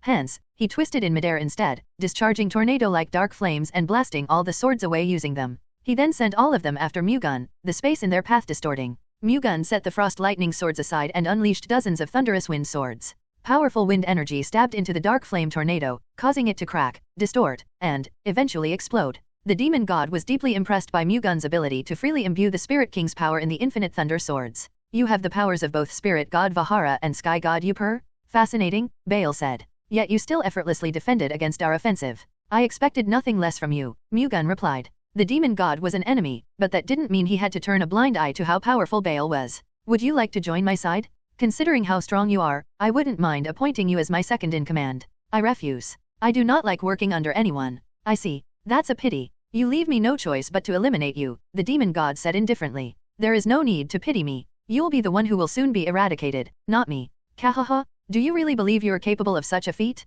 Bael asked, sounding quite baffled. It will never happen, but you are free to daydream. Mu-Gun shrugged. Just you wait. I'll prove you wrong. He sent a blazing thunder sword at the demon god. Matching his attack, the dragons also cast breath and dragon tongue magic. Mu-Gun and the dragons' battle against the demon god had finally begun in earnest. The demon god continued to absorb vengeful souls as he dealt with Mu-Gun and the dragons. When the dragons left their territories to face him, the demons from the Hellgates gained even more freedom. The elves, the Avalon Knights, and the Upper Church Paladins poured all their efforts into chasing them down and killing them, but many managed to elude them. The demons relentlessly massacred the humans of Avalon and offered their vengeful souls to Bael, allowing him to recover even more of his strength. Now, he was more than powerful enough to not only hold off Mu-Gun and the dragons but also threaten them. However, he was still not strong enough to defeat Mu-Gun and the dragons. He needed a little more power to regain his true form. His true form would restore his prime physical abilities. Moreover, although it limited his use of demonic energy, which was more important than his physical abilities, it dramatically increased his regeneration speed and granted him strong defensive capabilities that most divinities could not penetrate. Bael's true form would also enhance his speed and power beyond the level of Grand Masters, making him more than enough to easily tear apart Grand Master Knights even without demonic energy. Considering the world of difference between his human physique and his true form, unlocking the latter was extremely important for him. Bael wanted to wait until he recovered enough power to transform back into his true form. However, when his hideout was discovered, he was forced into the open before he even had the strength to defeat Mu-Gun and the dragons. Nevertheless, he still found this situation quite favorable. With the demons supplying him with vengeful souls, his power would keep growing over time. He just had to patiently hold on until he could revert to his true form, then put an end to this battle. Mu-Gun and the dragons attacked the demon god with all their might. However, they couldn't penetrate the waves of dark flames that served as an impregnable fortress. Knowing that their enemy was growing stronger as they fought, they couldn't help but feel anxious. They had to find a way to break the stalemate, but Mu-Gun couldn't come up with anything. There's a way. The Earth Spirit King Nordic spoke to him. What is it? Mu-Gun asked, delight evident in his voice. Absorb us. You want me to absorb the Spirit Kings? Yes. We, the 4 Spirit Kings, are born with Spirit God Vahara's divinity. Absorbing us would give you direct access to his divinity, eliminating the need to borrow it through us. That would give you enough power to eradicate the demon god. Want you disappear from existence? On the contrary, we will simply become one with you. Regardless, our purpose has always been to eliminate him. We would gladly perish if that's what it would take to accomplish it. Following Nordic, the other Spirit Kings expressed their willingness to sacrifice themselves as well. Nordic is right. We don't care even if we disappear from existence for as long as we can defeat the demon god. For you, I would be willing to give my all. I'm tired of this anyway. I have been a Spirit King for so long already. Choked with emotions, Mu-Gun decided to respect their resolve. He wouldn't have done this if there was any other way. Unfortunately, using them to strengthen his divinity was the only way to take down their common enemy. Even so, they could not proceed with their plan in the middle of this heated battle. The procedure would require a bit of time, and he couldn't just ask the demon god to stop and wait for a bit. Even if he did ask, the demon god definitely would not comply. Mu-Gun returned his focus to the fight, putting aside unnecessary thoughts. The battle went on for quite some time, their movements eventually becoming noticeably dull and their attacks weaker. Mu-Gun, the dragons, and Bael had used up most of their power in their fierce exchanges of attacks. Considering their condition, there would be no point in continuing their fight. It would be better to recover their power first. Hence, the demon god proposed a ceasefire. I see no reason to keep this stalemate going. Why don't we stop for a while? Mu-Gun and the dragons knew that the break would give the demon god the time he needed to restore even more of his power. However, they had no choice but to accept the proposal. We would accept under the condition that you do not wreak havoc in Avalon until we've settled our fight, Mu-Gun demanded. Why should I do that? Continuing our battle would put you at a disadvantage. It would, the demon god said, clearly baffled. You'd eventually run out of demonic energy, forcing you into a physical fight. Can you defeat these powerful dragons in your human form? If you truly believe that, then let's continue this battle. Fine, then. Let's see this through to the end. Mu-Gun summoned a golden thunderbolt sword as if to say his words weren't mere bluffs. The dragons also returned to their positions and prepared to attack. Fine, I accept your terms. Pledge in the name of the demon god. I, the ruler of the Hell Realm, Bael, promise not to attack Avalon until a victor emerges from my battle against Sky God Upir's representative. Good. Let our ceasefire last only a day. The demon god nodded. I agree. Mu-Gun and the dragons soon left, the demon god frowning as he watched them fly into the distance. Something feels off. From their perspective, this agreement would be no different from giving him a chance to win the fight. As Mu-Gun said, if Bael had relied on his physical abilities in his current form, he would have been the one in trouble. He could certainly recover enough of his power to revert to his true form much earlier, but it would have been better for them to take that risk than call for a ceasefire. This lull would give him ample time to regain his power, putting Mu-Gun and his allies at a disadvantage. There was no way they weren't aware of that. Nevertheless, they still accepted his proposal. Realizing that they still had a trump card that would give them a chance to win even if Bael were to regain his strength, Bael racked his brain trying to figure out what it could be. However, he couldn't come up with anything. Whatever. Once I have recovered all my strength, they won't be able to do anything to stop me. After agreeing to the ceasefire, Mu-Gun and the dragons headed to the Centurion mountain range, the best place to avoid the demon god's prying eyes. As soon as they arrived, he told the dragons about his plan to absorb the Spirit Kings. The Spirit Kings' noble hearts amazed them. I wonder if it's even possible to absorb not just one but all 4 Spirit Kings. Forcibly absorbing them would likely cause problems, but they have given me their consent for this. That's a relief. You have to hurry. It's only a matter of time before the demon god regains all his strength. Bael would immediately look for Mu-Gun and the dragons once he had recovered all his powers. Mu-Gun had to absorb all 4 Spirit Kings before then. It'll begin now. Keep your focus on what you have to do. We will keep you safe throughout the entire process. Thank you. N/O/vel/B//in.C//om. As the dragons surrounded Mu-Gun, he assumed the lotus position and summoned the Spirit Kings. Are you sure you will not regret this? If we would, we wouldn't have even brought it up in the first place. It is as Nordic says. All we ask in return is that you take down the demon god. The Spirit Kings remained steadfast. On behalf of everyone in Avalon, I thank you for your noble sacrifices, O great Spirit Kings. I will stop at nothing to fulfill your purpose. That puts our minds at ease. Now, who would like to go first? Nervidum turned to the other Spirit Kings. I will. Nordic stepped forward. As the one who proposed the plan, he thought it would only be proper to be the first sacrifice. As you wish. How do I absorb you, though? You simply have to consume the spiritual orb that contains our divinity and energy. Spiritual orb? You'll know when you see it. Instead of giving a long explanation, Nordic, who was still in the form of a huge giant made of earth and rocks, clumped up into a ball. He then quickly compressed himself, eventually becoming small enough to be held with one hand. Mu-Gun immediately realized that Nordic had turned into a spiritual orb that contained his essence. He grabbed the sphere floating in the air and, without hesitation, consumed it using the heavenly thunder constellation divine art. While Mu-Gun was absorbing Nordic's spiritual orb, the Spirit Kings decided amongst themselves who would go second. Eventually, Spirit King Eladium was chosen. Just like Nordic, Eladium created a spiritual orb by condensing her divinity and energy. After absorbing Nordic's spiritual orb, Mu-Gun immediately did the same to Eladium's spiritual orb. He then consumed Fire Spirit King Sarman's spiritual orb and, finally, Wind Spirit King Nervatum's. With the Spirit King's divinities and energies blending, Mu-Gun's origin spirit was thrown into a state of chaos. He had to merge their divinities and energies with his. Otherwise, he would be rendered helpless. Fortunately, although the process was not as simple as it sounded, Mu-Gun gained enlightenment when he harmonized the dragon's divinities earlier. Using that enlightenment, he began to mix the 4 Spirit Kings' divinities and energies with the Thunder God Chi. The 5 energies thunder, wind, ice, fire, and earth gradually fused, creating a new one. Containing all the energy sources of the universe, the new energy transcended the Thunder God Chi. Mu-Gun named it Infinite God Chi. Imbued with all the energy that the Spirit Kings had amassed over thousands of years, he gained an immeasurable amount of Infinite God Chi. The power of his divinity amazed him. Harmonizing the Spirit King's divinities proved quite easy for him. After all, he had already broken the boundaries of his divinity and combined the different divinities in him once before. He also acquired divinity on his own instead of being granted one. To top it all off, he had already absorbed and integrated some of Spirit God Vahara's divinity into his own by signing a spiritual contract with the Spirit Kings. Considering the Spirit King's divinities came from Spirit God Vahara, this would technically be the second time he'd be doing this procedure. Hence, he naturally found it easier to do now. Although he had absorbed far more divinity from the Spirit Kings this time, it didn't cause any issues since the divinities themselves proactively tried to unite. After combining the Spirit King's divinities, he harmonized them with his pre-existing divinity. Considering their divinity was larger than his, it would have devoured his divinity if he had forcibly absorbed them. With the Spirit King's divinities conforming with and integrating themselves into Mu-Gun's divinity grew nearly 3 times larger, bringing him a step closer to becoming a true god.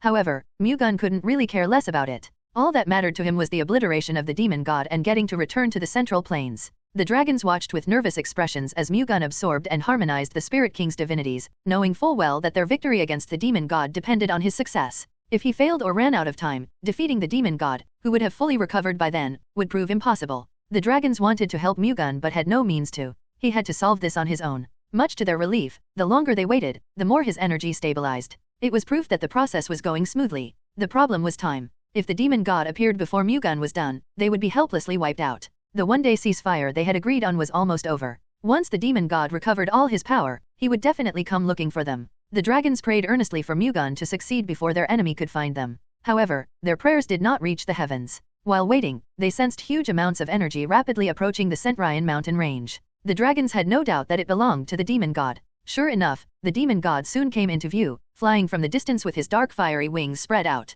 The dragons' faces stiffened, realizing that they were now in the worst-case scenario they could imagine. They looked back at Mu-Gun, but there were no signs of him waking up. Blaze turned to Antalion. We have to hold him off no matter what. Antalion's expression stiffened. We cannot possibly deal with the demon god on our own. The demon god hunting them down could only mean that he had already recovered all his power. Considering he was already a threat to Mu-Gun and the dragons before, it would be impossible to stop him now without Mu-Gun. Even just stalling for time would likely be extremely difficult. It does not matter. The least we can do is try. Thermion nodded, agreeing with Blaze. I agree. We have no other choice. Let us hope that Argon will wake up before the demon god can wipe us out and get to him. It has not even been long since we left God's boundary, yet we are already about to risk being annihilated. Antalion's expression distorted. This would allow us to fulfill the mission that Dragon God Berkant had given us. It would be great if we could destroy the demon god now that we have come this far, but if we are not strong enough to do that, we can at least lay down our lives for the one who can. This might lead to the dragon clan's extinction. I wonder if Dragon God Berkant hoped for this to happen as well.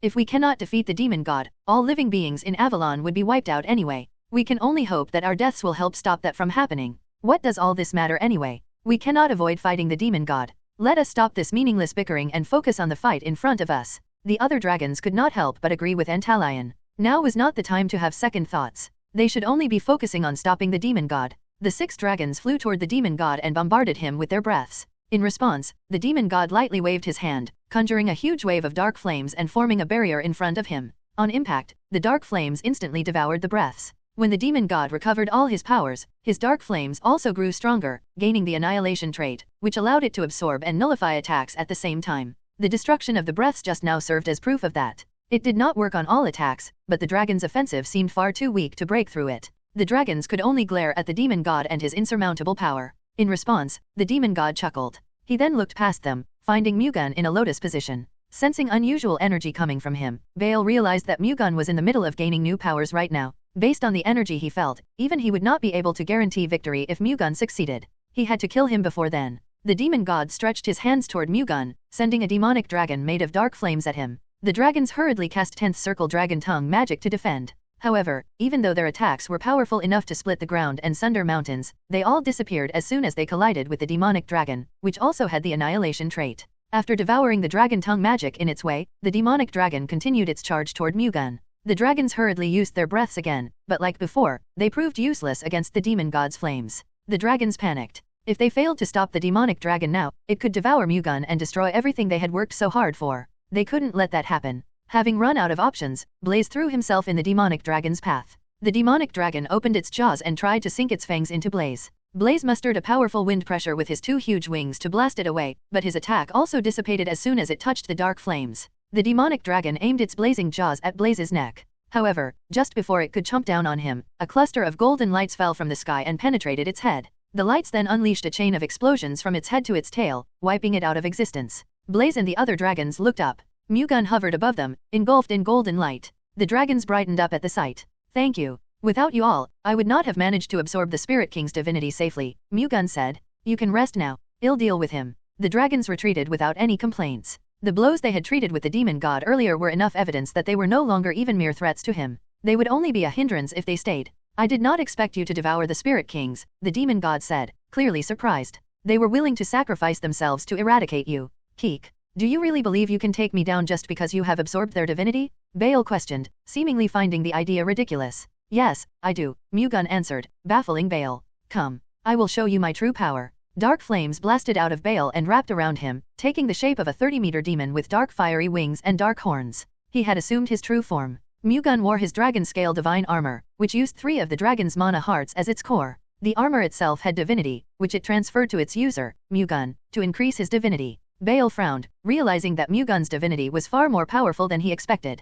Considering the situation, he could no longer guarantee his victory. My decision backfired. Although Bael mistakenly believed that it would be beneficial for him to drag out the time, he did not regret it. It wouldn't be easy, but he concluded that the odds were still in his favor. Let's begin, shall we? Taking the initiative, Bael flew toward Mu-Gun, reaching him in the blink of an eye. He sent a dark flame fist toward the dragon scale divine armor's chest, but Mu-Gun simply thrust his knee up, deflecting the attack upward. Immediately after, he fired a heavenly descent thunder strike at Bael's chest. Golden palm energy extended from the dragon scale divine armor's right hand and attempted to pierce through the demon god. The distance and its speed gave him no time to dodge. The heavenly descent thunder strike spread through the dark flames and struck the Bael in the chest. However, it disappeared just as it hit, devoured by the dark flames. Taken aback, Mu-Gun momentarily hesitated. Capitalizing on this brief opening, Bael tried to punch Mu-Gun in the face, but the latter swiftly leaned back and stepped away. Bael extended both his hands and sent a demonic dragon after him. Mu-Gun reached his arm out toward the demonic dragon as he conjured an infinite thunder sword using the infinite god chi. The sword stretched forward like Sun Wukong's Jingu Bang, piercing and shattering the demonic dragon into pieces. The power of annihilation was not absolute. It could not affect forces stronger than itself. Hence, although it managed to nullify the heavenly descent thunder strike, it could not do anything against the infinite thunder sword. Following that information, Mu-Gun attacked the demon god using the infinite thunder sword. The celestial moonlight sword art techniques he unleashed through his weapon covered the sky and rained down on his target. However, the demon god easily blocked his attacks using the dark flame shield, allowing him to launch a counterattack. Determined to end it with his next offensive, he summoned multiple demonic dragons far more powerful than the dragons. Despite the dozens of demonic dragons rampaging toward him, Mu-Gun stood his ground, summoning and launching infinite thunder swords in quick succession. Each one stabbed through a demonic dragon and disappeared with it. As the golden swords and the demonic dragons committed mutual destruction, Mu-Gun and Bael flew toward each other and unleashed a golden sword and a demonic dragon, respectively. Their attacks took out the other, preventing neither side from gaining the upper hand. Realizing that trying to overwhelm Bael with brute force alone would get him nowhere, Mu-Gun summoned twice as many golden swords to overwhelm him with numbers instead. Bael did not back down from the challenge, increasing the number of his demonic dragons as well. Golden swords and demonic dragons filled the sky above the Centurion mountain range. Just like before, the two techniques destroyed each other, filling the sky with golden sparks and dark embers. From a distance, the colorful explosions likely looked like a fireworks display. Before the explosions subsided, Mu-Gun and Bael once again doubled their golden swords and demonic dragons. Their clash created a shockwave so powerful that it sent tremors throughout the entire Centurion mountain range, yet neither managed to tilt the tide of the battle in their favor this time either. Unable to kill the demon god with the infinite thunder swords, Mu-Gun realized he needed to launch a far more powerful offensive. N/O/vel/B/C/n.C//OM. Mu-Gun recalled formulating an unparalleled sword technique in his mind. He called it Ultimate Thunder Sword, a technique that condensed 10,000 infinite thunder swords into one. In theory, the Ultimate Thunder Sword was capable of exerting 10,000 times more power than the Infinite Thunder Sword but naturally required a great deal of internal energy. Hence, Mu-Gun had never dared put it into practice. Absorbing the energy of the four Spirit Kings had made the technique usable. However, using something he had never used before in combat posed a lot of risks, especially since his opponent was the demon god. In this fight, he could not afford to let his guard down for even a moment. The moment he made a mistake and failed to bring forth the Ultimate Thunder Sword, he would likely be rendered helpless against the demon god. To reduce the risk a little, someone would have to hold off the demon god until he was done conjuring it. Fortunately, he had the dragons with him. They could hold the enemy's attention, even though it would just be for a brief moment. Mu-Gun telepathically asked Blaze to keep Bael occupied. In turn, Blaze relayed his message to the others. Immediately deducing that Mu-Gun was planning to unleash a powerful technique, they decided to buy him the time he needed even if it could cost them their lives. Amid Mu-Gun and Bael's fierce battle, the 6 dragons secretly ascended into the sky and rushed straight at their target. Noticing their advances, Bael sent a demonic dragon to deal with them. The dragons mustered all the energy in their mana hearts and cast incomparably powerful breaths, shattering the demonic dragon in one fell swoop. The breath surged toward the demon god. Frowning, the demon god wrapped himself in dark flames. As soon as the dragon's breath struck him, his fiery barrier's annihilation trait devoured every bit of them. Without a trace. Having exhausted all the energy in their mana hearts, the dragons began to fall. The demon god tried to unleash a demonic dragon toward the falling dragons but was forced to turn his attention to the other side, sensing an enormous amount of energy. A cluster of golden light had gathered in Mu-Gun's hands, forming an attack far stronger than the golden swords earlier. With his instincts warning him of danger, Bael knew he had to stop it before it could take form. He summoned a demonic dragon and sent it toward Mu-Gun at lightning speed. Having conjured enough infinite god chi, Mu-Gun opened his eyes. Go forth? He pushed the cluster of golden lights forward, causing it to turn into a sword and stretch out like a ray of light. Imbued with immense power, it blew apart everything it touched, even the space it occupied. The demonic dragon was no exception. It disappeared as soon as it collided with the golden light. The golden sword surged toward the demon god, forcing him to jump away to evade. However, the attack simply changed directions and continued chasing after him. The demon god sharply turned a few more times to shake it off, but it just kept following him. The distance between them had gradually narrowed too. Hence, realizing that evasion was impossible, he concluded that he had to use force to stop it. He was unsure if that was even doable, but he had no other choice but to face it head-on. Baek turned toward the incoming attack and brought out all his demonic divinity, forming a demonic dark flame sword. Time to put an end to this? Baek shouted as he launched his own attack. The golden sword flying toward him collided with the demonic dark flame sword, unleashing a shockwave so powerful that it threatened to break the sky itself. Caught in the blast range, the St. Ryan mountain range crumbled as the ground trembled. The two attacks tried to destroy each other, but they were evenly matched. Mu-Gun and Baek poured all their energy into their respective swords, knowing full well that this battle would end the moment one of them lost ground. Mu-Gun had been expecting his technique to be strong enough to defeat the demon god without much difficulty. Hence, witnessing the demonic dark flame sword holding its ground against the ultimate thunder sword shocked him beyond belief. The demon god certainly was no easy opponent. It was said that he could not exert even half of his original power in Avalon, yet he was still this powerful. Mu-Gun could not imagine overpowering Baek if he had all of his strength. The ultimate thunder sword had already consumed a great deal of energy and was rapidly depleting his reserves. If it lost power faster than the demonic dark flame sword, everything would be over. Unfortunately, Mu-Gun wasn't sure how much longer he could maintain it. JNN.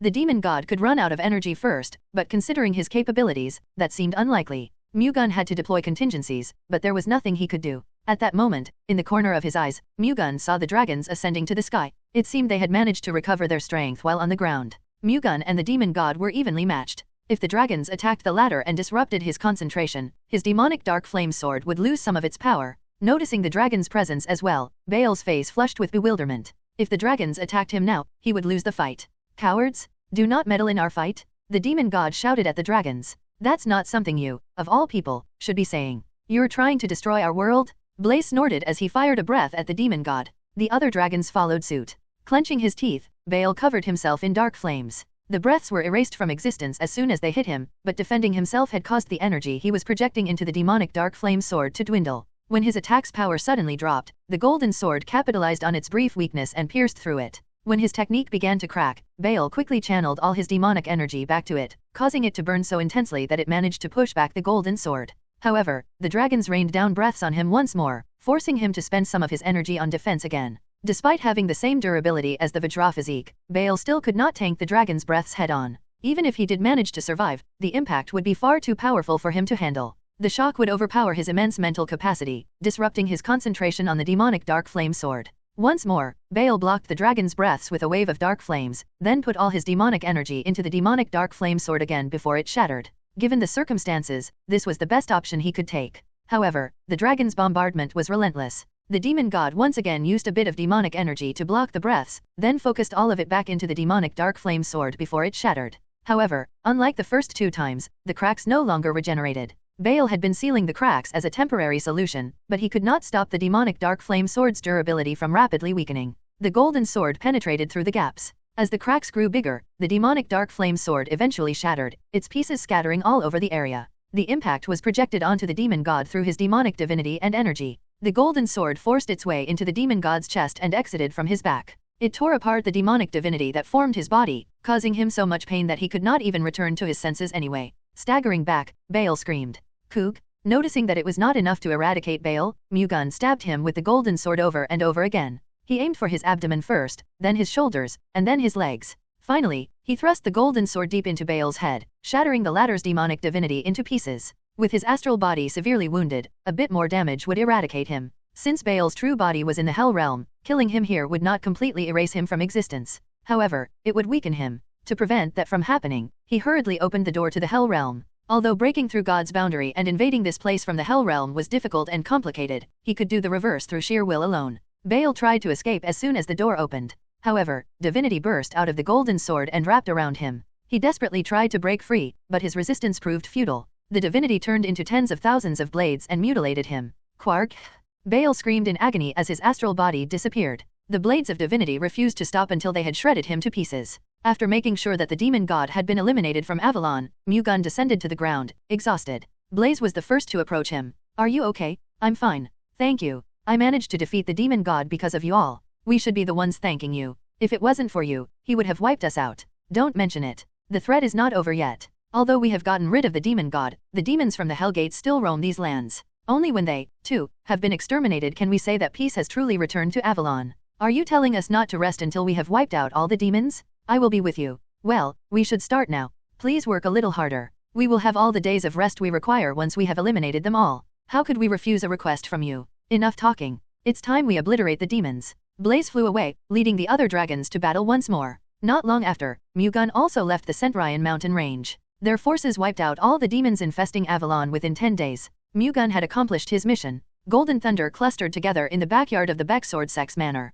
It then created an oval-shaped dimensional door, connecting the dimension of the central planes to another. Mu-Gun soon stepped out of it, now back to his original appearance. The Thunder God had kept his empty body safe when he crossed over to Avalon. Returning to the central planes gave him back control over it. He looked around him, finding everything still the same as before he left for Avalon. After all, although he had spent half a year in Avalon, only 12 hours had passed in the central planes. Mu-Gun headed to the White Sword Pavilion to meet his father, Baek Shinsang. When he announced his visit, Shinsang personally opened the door and greeted him. Are you back for good? Shinsang asked. Yes, I have completed my mission, Mu-Gun politely answered. Okay, you're not hurt, are you? As you can see, I am perfectly fine. That's a relief. Did anything happen while I was away? It hasn't even been a day yet. Few can happen in such a short period. That's true. I will listen to the details of your journey in the other dimension later. For now, go to your wives first. They are probably very worried even though it hasn't been long. Understood. You worked hard, Shinsang said as Mu-Gun got up. Mu-Gun smiled at Shinsang and left the office.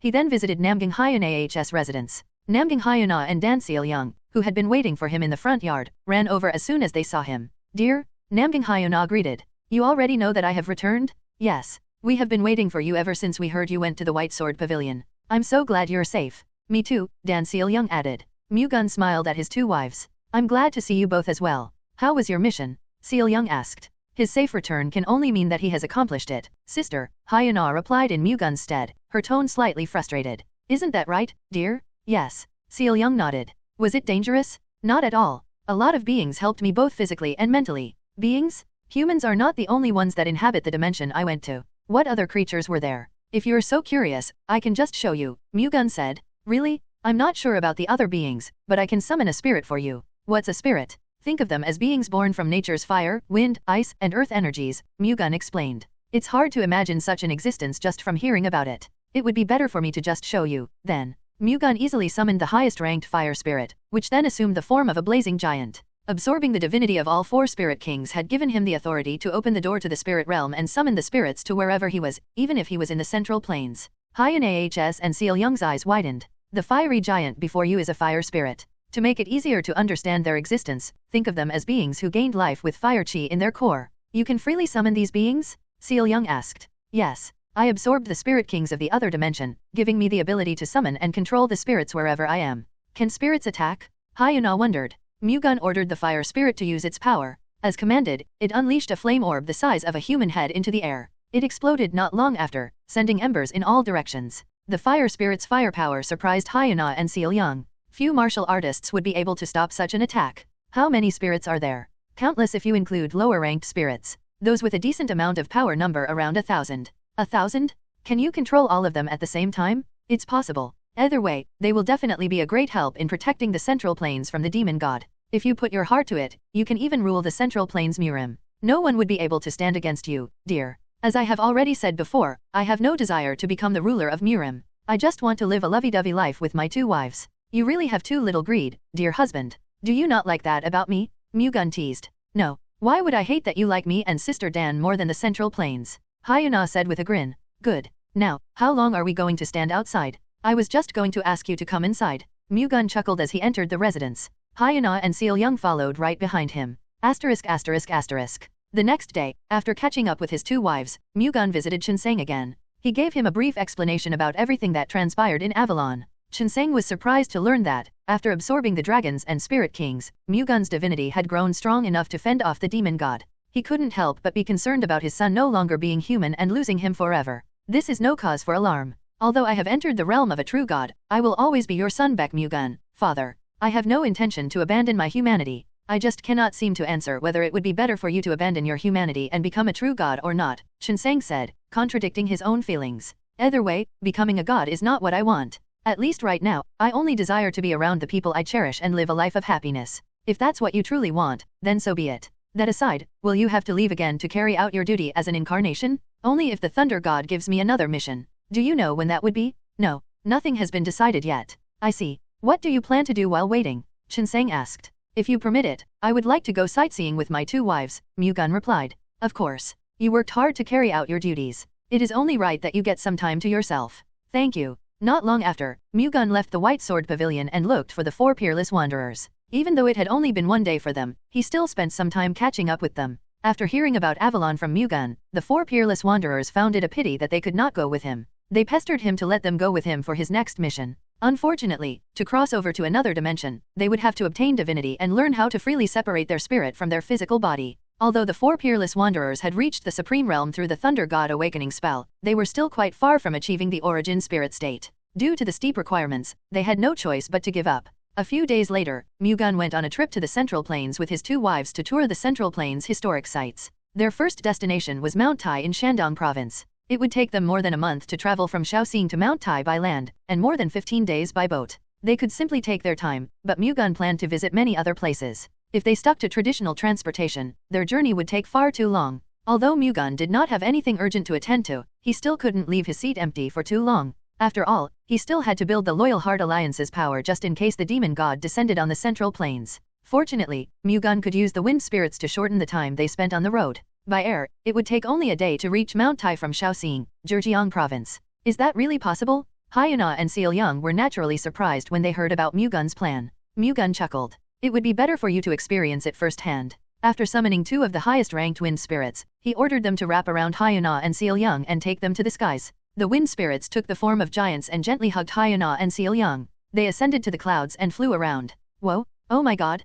Hyuna and Seolyung exclaimed excitedly. They had learned martial arts, but none of it gave them the ability to fly. Now, they were coursing through the sky as freely as if they had wings. Point where you want to go, and the wind spirits will move in that direction. Give it a try. Hyuna and Seolyung followed his instructions. In response, the wind spirits gently acted accordingly. What do you think? Is there any inconvenience in flying? Mu-Gun asked. No, I feel so comfortable and free. It's like we have always been together. Me too. I don't feel uncomfortable at all, like I just turned into a bird. Hyuna and Seolyung seemed to have quickly adapted to the wind spirits. Good to know. Would you like to practice some more, or can we move on now? We're good to go. The 2 smiled at him. Soon after, Mu-Gun unleashed wind energy and rose to the sky. He then held Hyuna's and Seolyung's hands. Let's go. As Mu-Gun flew toward Shandong Province, Hyuna and Seolyung watched the view below them with excitement, finding it far more beautiful and spectacular than seeing it from the ground. With their joyful expressions oddly making him proud, he decided to slow down and let them enjoy the scenery. Gradually, the 2 ladies became less impressed.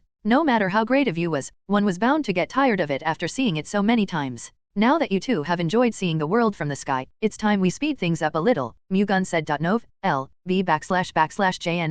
Seolyung looked at him with a puzzled expression. What do you mean by that? Smiling, he replied, let's go. Their group gradually accelerated, eventually making it difficult for them to see anything. Kya! Hyuna and Seolyung shouted out of joy. The experience was scary but refreshing. They had certainly realized what it was like to fly in the sky now. Walking through the valley, Mu-Gun abruptly stopped in his tracks. In the distance, he could see people in Wudang sect uniforms on the ground. Noticing they were covered in blood, he immediately checked their breathing and pulse, but they were already dead. Mu-Gun moved on, leaving the dead ascetics behind. However, a short while later, he stopped again, finding more Wudang sect members on the ground. Unlike the group before, their bodies were entangled with lifeless, bizarre-looking creatures that looked like giant wolves covered in shadows. Although he had never seen such beasts before, the memories inside the Thunder God's divinity made it easy to identify them. These monsters were known as black demonic wolves. Their species was one of the demonic beasts under the control of Sirius I, one of Hell Realm's 36 demon gods. Information regarding the black demonic wolves popped in his mind as soon as he saw them, making him wonder if the key to unlocking the memories inside the Thunder God's divinity was coming across things related to them.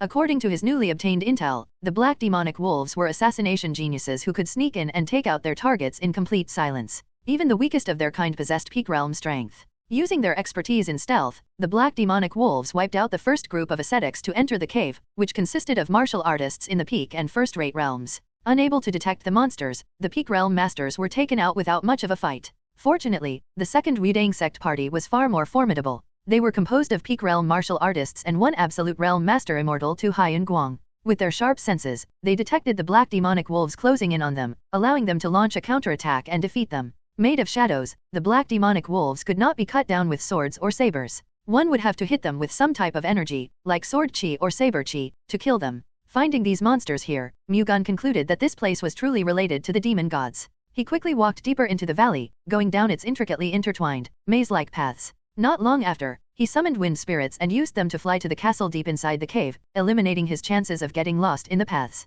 Coursing through the air, he found black demonic wolf corpses, each one brutally torn apart, at every corner of the valley. He occasionally came across dead Weidang sect members as well. He counted 10 bodies in total, the exact number of senior disciples that joined the second party. However, he had yet to find Haiyan Guang. Since Haiyan Guang was an absolute realm master, he was probably still holding his own against the black demonic wolves by himself. However, nobody could survive being ganged up on forever. Eventually, he would succumb to the black demonic wolves' attacks. Hoping to find Haiyan Guang before it was too late, Mu-Gun picked up the pace. Not long after, he heard an explosion go off. Mu-Gun rushed toward where the sound came from. Arriving at a basin surrounded by black rocks, he found Haiyan Guang and a few black demonic wolves engaged in fierce combat. As the monsters charged at him from all sides, Haiyan Guang fired blue Vajrachi at them, knocking them away. However, he was far too outnumbered. With exhaustion quickly catching up to him, the blue Vajrachi enveloping his sword gradually weakened, its color fading. He also noticeably slowed down. Although Haiyan Guang had been doing quite well, it would only be a matter of time before he could no longer keep up with the beast's fast and stealthy movements.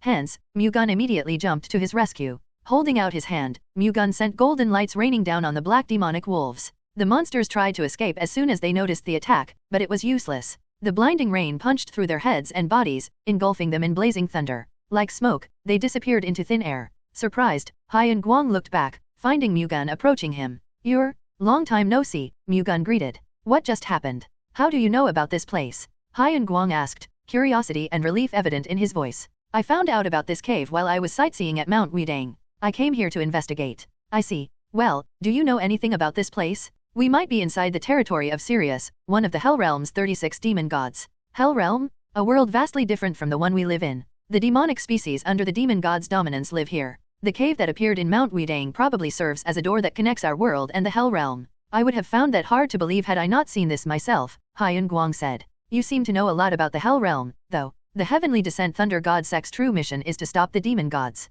Your sect truly is the guardian of the Central Plains. Wait, did you just say that there are 36 demon gods?" "That's correct. There could be other caves in Mount Weidang that are connected to the Hell Realm too, then. We certainly cannot rule out that possibility yet. Can the demon gods and demonic beasts come out of these caves? n/o/vel/b/jn.c//om. If the assimilation of our world and the Hell Realm progresses, they might gain the ability to," Mu-Gun admitted. "That would put the Central Plains in danger. Even just a few of the 36 demon gods is enough to threaten our world's survival. If they all descend, Central Plains will be destroyed. How do we stop them?" "The only way would be to eliminate them all before they can come out of the caves." "Is that even possible?" Haiyan Guang asked, concern written all over his face. Considering how powerful these wolves were, the demon gods would likely possess power far beyond what we could ever achieve. Unlike Murim's divine demons, who are demons in name only, the demon gods are literal demons who have risen to the ranks of gods. That's what I am trying to say. How can mere human beings like us stop them? Haiyan Guang sounded as if he was starting to become frustrated. "Do you know about the 3 greatest mysterious sects?"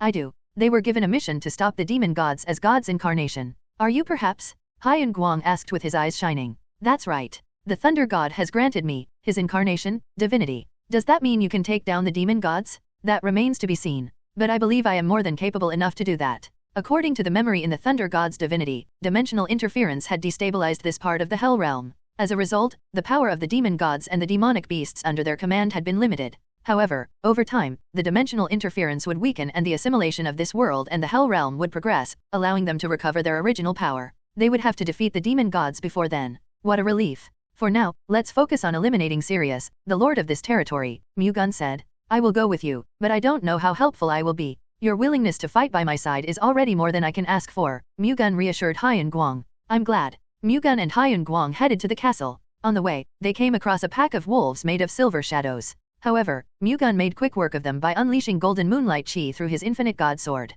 The black demonic wolves weren't the only demonic beasts in the valley. Mu-Gun and Haiyan Guang also fought red, blue, and silver demonic wolves, which were made of fire, ice, and thunder chi, respectively. They all differed in size and power depending on their color. Black demonic wolves were 10 Chiok 3 in size, blue demonic wolves 15, red demonic wolves 20, and silver demonic wolves 25. Moreover, the bigger they were, the more power they could exert. The red demonic wolves were as strong as upper peak realm masters, and the blue demonic wolves were equal to absolute realm masters. The strongest of them all were the silver demonic wolves, which were as powerful as supreme realm masters. Most martial artists would not have even dared fight the blue demonic wolves, which were not only powerful but also hunted in huge packs. Mu-Gun and Hyun Guang encountered over 1,000 blue demonic wolves just passing through the valley. Not even a Supreme Realm Master could handle that many demonic beasts. The silver demonic wolves were even worse. However, that only applied to normal martial arts masters. Mu-Gun, who had gone beyond the mythic realm and risen to the rank of a true god, had no problem dealing with the wolves, no matter the color of their fur.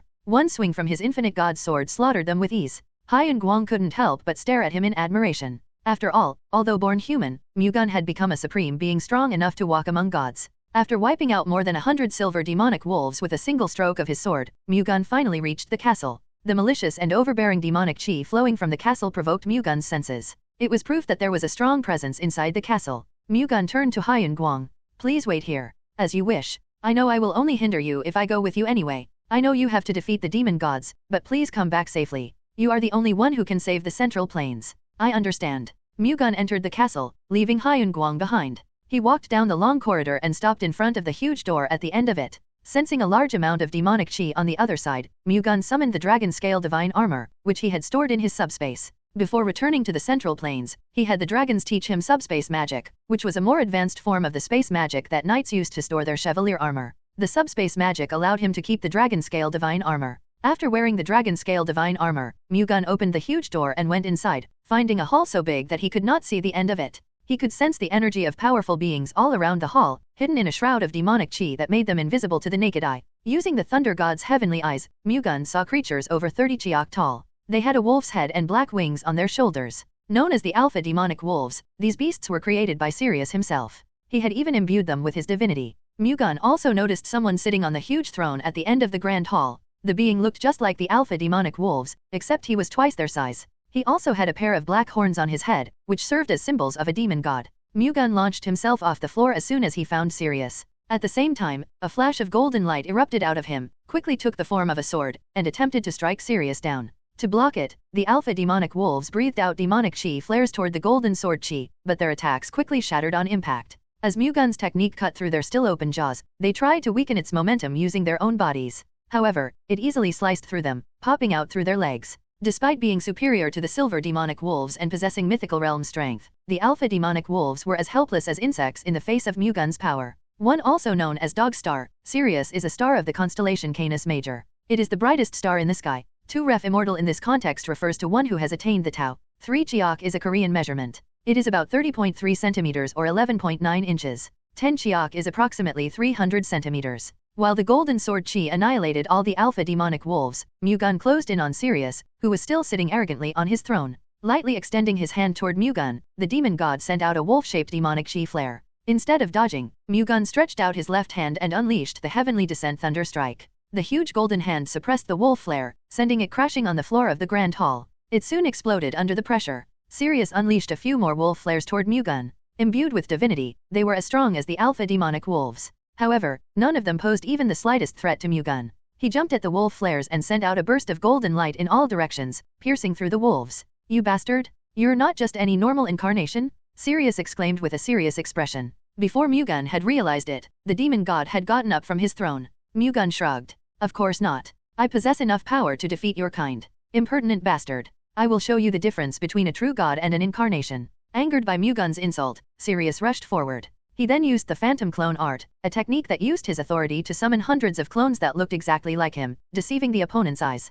The demon god's over 60 chiak tall body split into hundreds of clones and instantly surrounded Mu-Gun. His phantom clone art was so sophisticated that even with the thunder god's heavenly eyes, Mu-Gun still couldn't tell the clones apart. Due to his confidence in his eyes, Mu-Gun couldn't help but be momentarily surprised. Maximizing on that brief weakness, the clones immediately attacked him. If I can't tell the real one apart, then I'll just wipe them all out. Mu-Gun summoned and sent forth as many golden swords as there were clones, annihilating the enemies at random. The golden sword chi unleashed by the infinite thunder sword mercilessly pierced through the clones charging at Mu-Gun. The clones simply continued their attack, sustaining not even a scratch. Their lack of an actual body prevented them from being wounded, but it also disabled them from inflicting any damage themselves. However, the real demon god, who was hiding amongst those clones, could certainly harm him. Not knowing when the actual demon god would attack, he could not just ignore the clones, even if they'd likely just phase through him. Mu-Gun continued to control hundreds of golden sword chi, cutting and slashing the clones. His inability to inflict them any damage made him realize that excluding the ones unaffected by his attacks would eventually lead him to the real demon god, able to find the serious demon god's main body.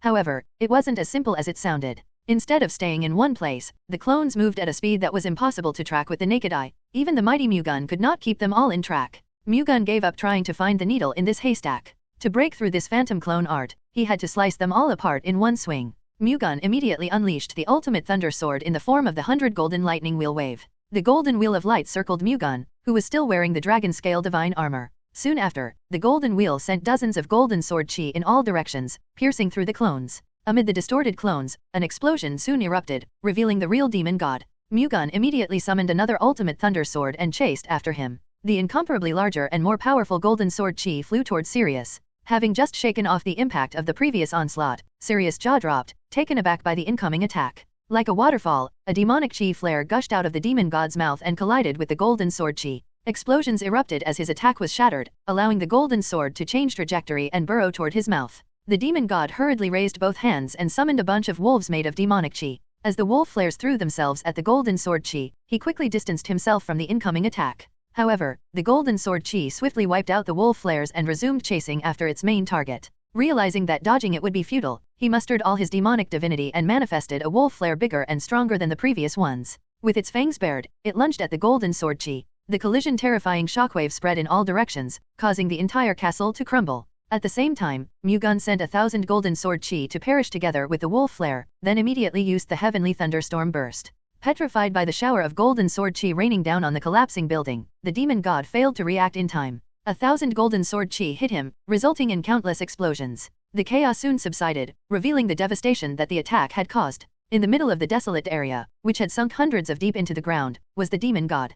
Countless golden sword were embedded all over him. Mu-Gun jumped onto the sunken ground and made sure the demon god was dead. No longer sensing powerful demonic chi from him, he concluded that he had emerged victorious. Following the traces of demonic chi coming from the demon god's chest, he found a demonic divinity bead, which contained the demonic divinity of a demon god. It was similar to the mana hearts of monsters in Avalon. The demonic divinity bead was the essence of demonic divinity. Anyone who consumed it would find themselves with the desire to destroy the universe's whole creation and the power to realize that desire. Something this evil should not exist in the world. Just before Mu-Gun could get rid of it, he suddenly wondered if it could be purified, like a monster's mana heart. However, he soon shook his head. Divinity and demonic divinity were opposites. If a being with divinity absorbed a demonic divinity bead, it would cause a collision between the two energies, which in turn could break their soul. There was a saying that opposite extremes surprisingly had many things in common, but he would rather not risk tearing his soul apart. Mu-Gun mustered the last of his strength and summoned another ultimate thunder sword. When he thrust it into the bead, the demonic divinity's essence it contained rampaged in a frantic attempt to escape. In response, the bright light of the golden sword chi wrapped around it, burning and tearing it apart until not even a trace of it was left. Immediately after the death of demon god Sirius, a cave appeared at the demon castle. After destroying the demonic divinity bead, Mu-Gun walked into it with immortal Hyun-Guang, who had been waiting outside the castle. The cave led them back to the same place they entered. Even after Mu-Gun and Hyun-Guang came out, it remained open.n/o/vel/b/in.c//om. Will this cave just keep existing now? It will probably dissipate over time, Mu-Gun replied. I see. It worries me that caves like this might have opened in other places. Hyun-Guang said worryingly. Your concern is not unfounded. There is probably another somewhere out there. Can you locate it? Hyun-Guang asked out of curiosity. It might be difficult to do, but there is a way, Mu-Gun said firmly. Really? Yes. Anyway, we have to find the caves and eliminate the demon god and the demonic beasts inside them before they completely open and connect a part of the Hell Realm to our world. Can you do that alone? Even Supreme Realm Masters might not be able to take out all the demonic beasts inside those caves unless a lot of them work together. I will try my best. It would be best for us to head back to the Purple Heaven Palace and let them know about the situation. We can formulate plans from there. I agree. Mu-Gun and Hyun-Guang returned to the Purple Heaven Palace. Before they did, Hyun-Guang told the ascetics guarding the cave to never enter it. Meanwhile, Mu-Gun opened the spirit realm and summoned all wind and earth spirits. He then instructed them to locate any other caves connected to the Hell Realm. The spirits immediately scattered throughout the central plains and carried out their orders. After returning to the Wudangsek's Purple Heaven Palace, Mu-Gun and Hyun-Guang met with Supreme Elder Hyunshin and told him about what happened in the cave. Hyunshin found their narrative hard to believe, but he couldn't think of a reason for the two to lie. So, to sum it all up, the 36 demon gods rulers of another dimension called the Hell Realm are trying to descend into our world to destroy it, and the cave that appeared in Mount Wudang is the pathway that connects their territories to the central plains? Hyunshin asked. That's correct. Mu-Gun responded.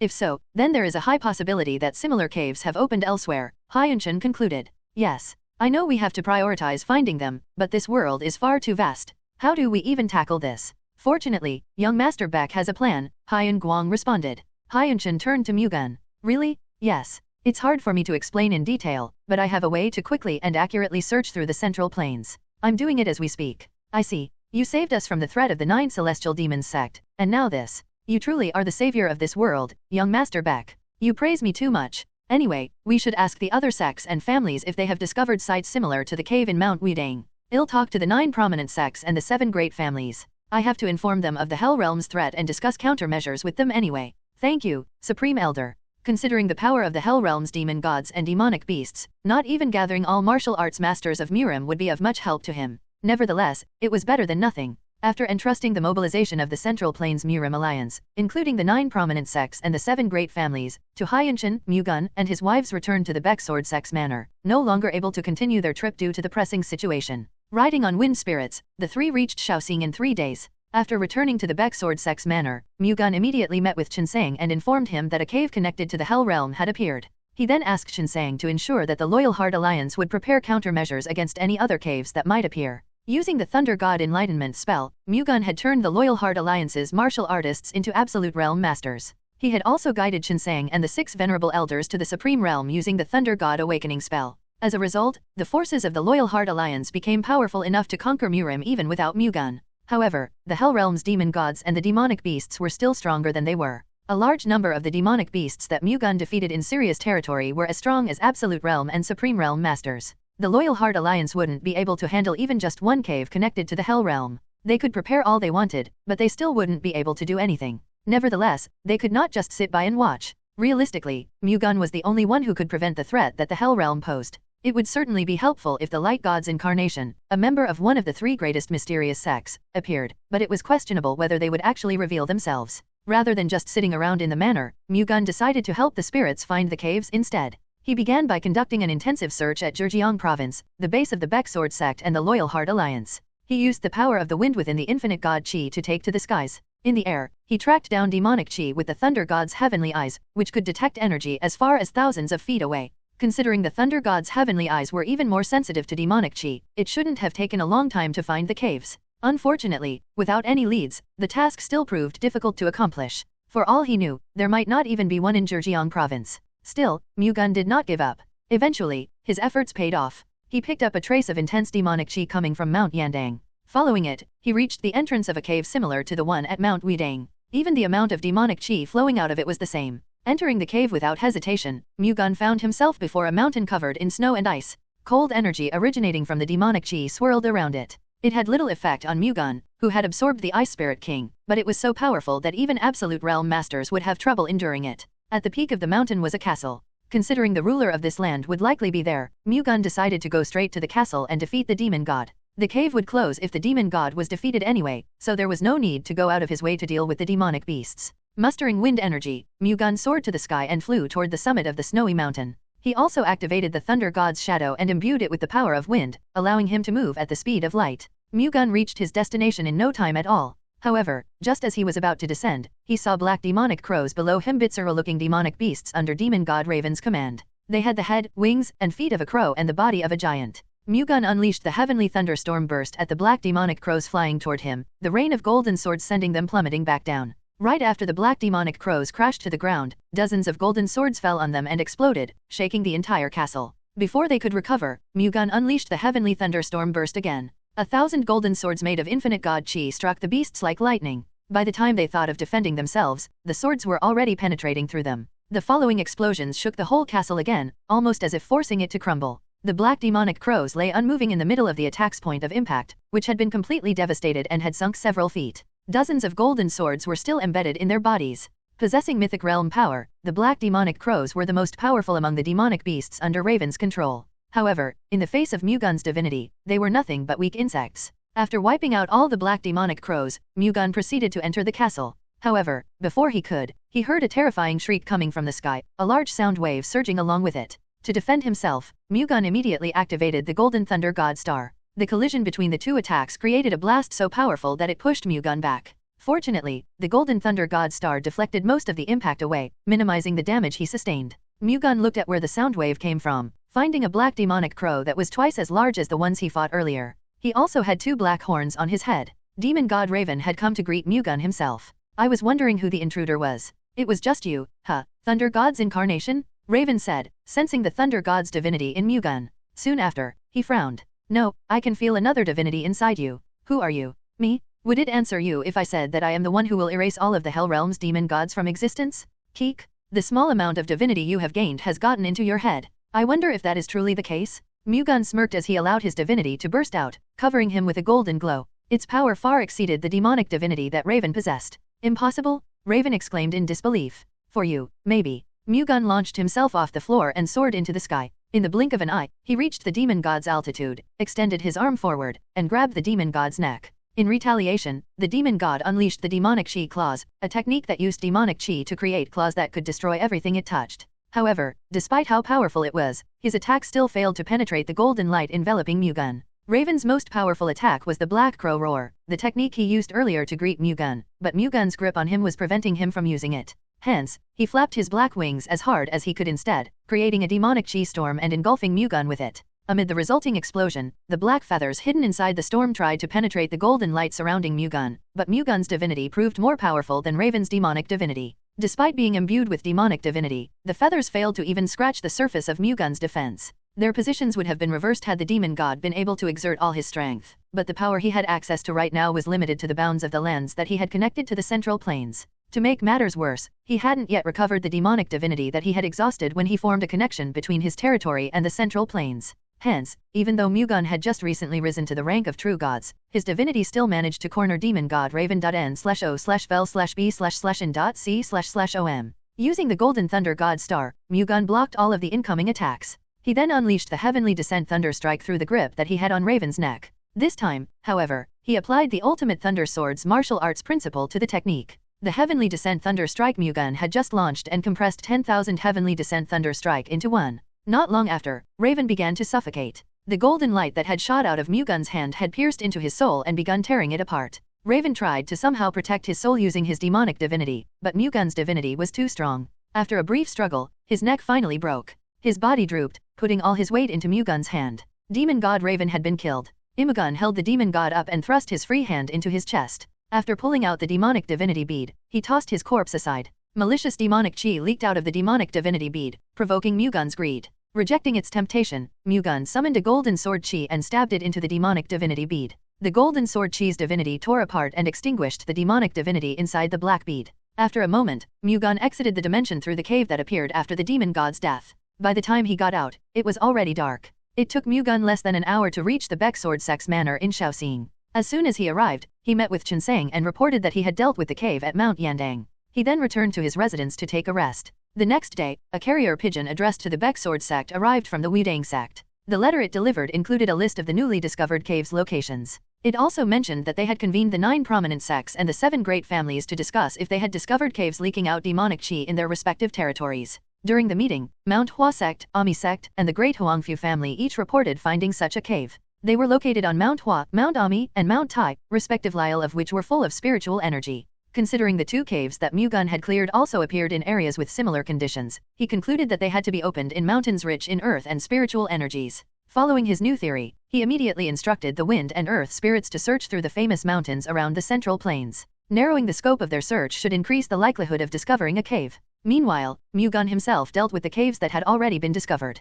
Considering the demon gods in those caves grew stronger with time, failing to slay them before they could regain their power could put him in danger. He did not have time to relax. Mu-Gun headed to Mount Tai first, which was the closest to Shaoxing. He had gone there on a trip with his wives just a few months ago. He couldn't help but regret not closely examining the energy surrounding it at that time. If he had, he would have discovered the existence of the caves much earlier, making it easier and safer for him to kill the demon gods. However, it was still not too late. For as long as the spirits could find the caves in time and he cleared them as fast as he could, he would be able to annihilate the demon gods and their demonic beasts before the caves could fully open. Mu-Gun activated the thunder god's shadow and imbued it with wind energy, allowing him to reach Mount Tai in just 4 hours. As soon as he arrived, he flew over the mountain and used the thunder god's heavenly eyes to look for traces of demonic chi. Found it? Mu-Gun descended after some time, having sensed huge amounts of demonic chi spreading from one of Mount Tai's summits. Not long after, he finally found the cave he had been looking for. Without hesitation, he walked into one of the demon god's territories. Demon god Bruin, a bare-headed giant, was the ruler of the Hell Realm lands that were connected to the cave at Mount Tai.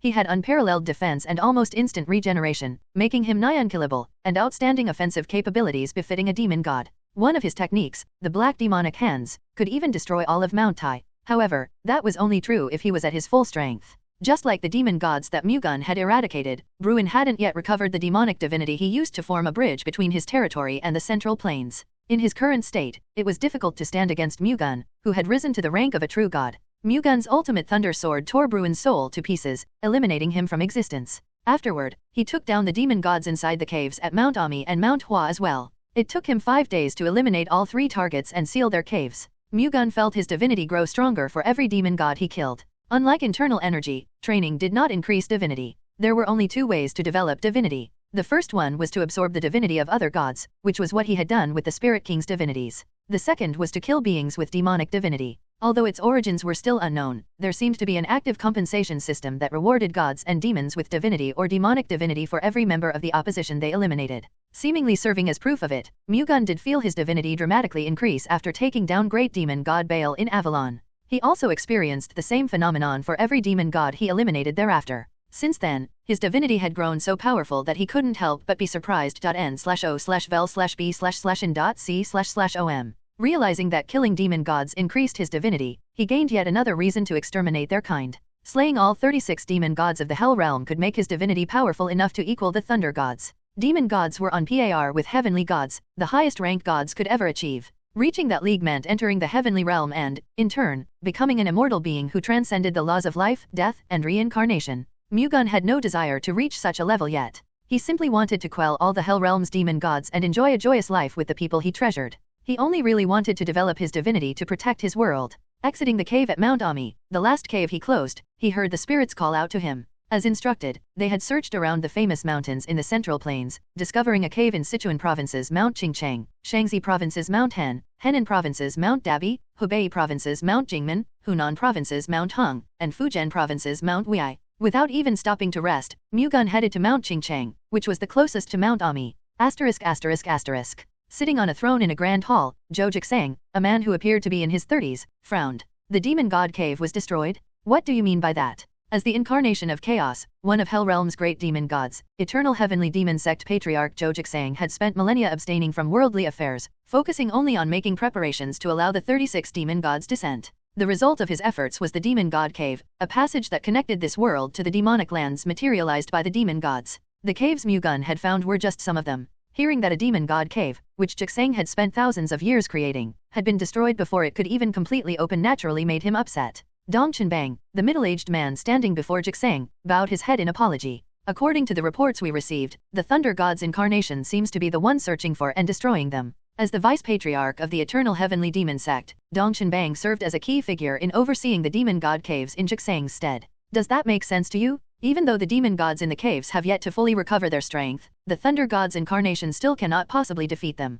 Although it certainly sounds nonsensical, there is no doubt that he is the one taking down the caves. How many has he destroyed? 4 Mount Wudang, Mount Tai, Mount Hua, and Mount Ami. We cannot rule out the possibility that more have been demolished. That many? He has never used any clone techniques. How could he destroy 4 demon god caves that were so far from each other in such a short period? He likely possesses abilities far more outstanding than the ones we already know of, Chenbang said. No matter. He cannot possibly destroy all the demon god caves alone. Just locating them is no easy feat. I agree. The sects near the ones he has destroyed merely discovered the caves by chance. Finding the others will not be as easy. By the time he discovers them, not even he would be able to take them down then. It will only take 2 months for the demon gods to recover all their strength. Once they do, there will be nothing the Thunder God's incarnation can do, Jiksang said confidently. Yes, losing 4 demon god caves will not drastically alter the bigger painting. In fact, just one completely open cave would be enough to destroy this world. Good point. Nevertheless, just to be safe, do not let your guard down. Understood, Chenbang replied. Unfortunately, their predictions turned out to be completely off the mark. Within a few days, starting from the nearest cave, Mu-Gun raided the 6 caves that the spirits had discovered, taking down the demon gods inside them and sealing them. Jiksang's expression darkened when he heard the news. How the hell did that bastard find the demon god caves? He asked. Perhaps the Thunder God got involved? The Thunder God can locate all the demon god caves if he wanted to, but I doubt he would intervene that much. It is against the Heavenly Realm's commandment. Didn't the Light God violate the Heavenly Realm's commandments to directly intervene in the past? That was the only option they had left back then. It cannot be that easy for the Thunder God to give up his divinity and do the same. The heavenly gods from the heavenly realm could only intervene in the lower realms through the incarnations. If they committed direct interference, the heavenly realm itself would strip them of all their divinity. Considering most heavenly gods would not choose to give up their divinities to prevent the destruction of a lower realm, the light god was an extremely rare case. If the thunder god did not personally intervene, how on earth did his incarnation find the demon god caves? He may simply be far more powerful than we think. If things go wrong, he will obliterate the plan that we have been working on for millennia, Jixang gravely replied. Why don't we speed up the process? If we forcibly unlock the demon god caves, the demon god's powers would be even more restricted. Even if they managed to descend to the central plains, the thunder god's incarnation would likely still be strong enough to defeat them. What should we do, then? Qinbang asked. For now, our only option is to wait and focus on protecting demon god Chaos Cave. It does not matter if all the other demon god caves are destroyed.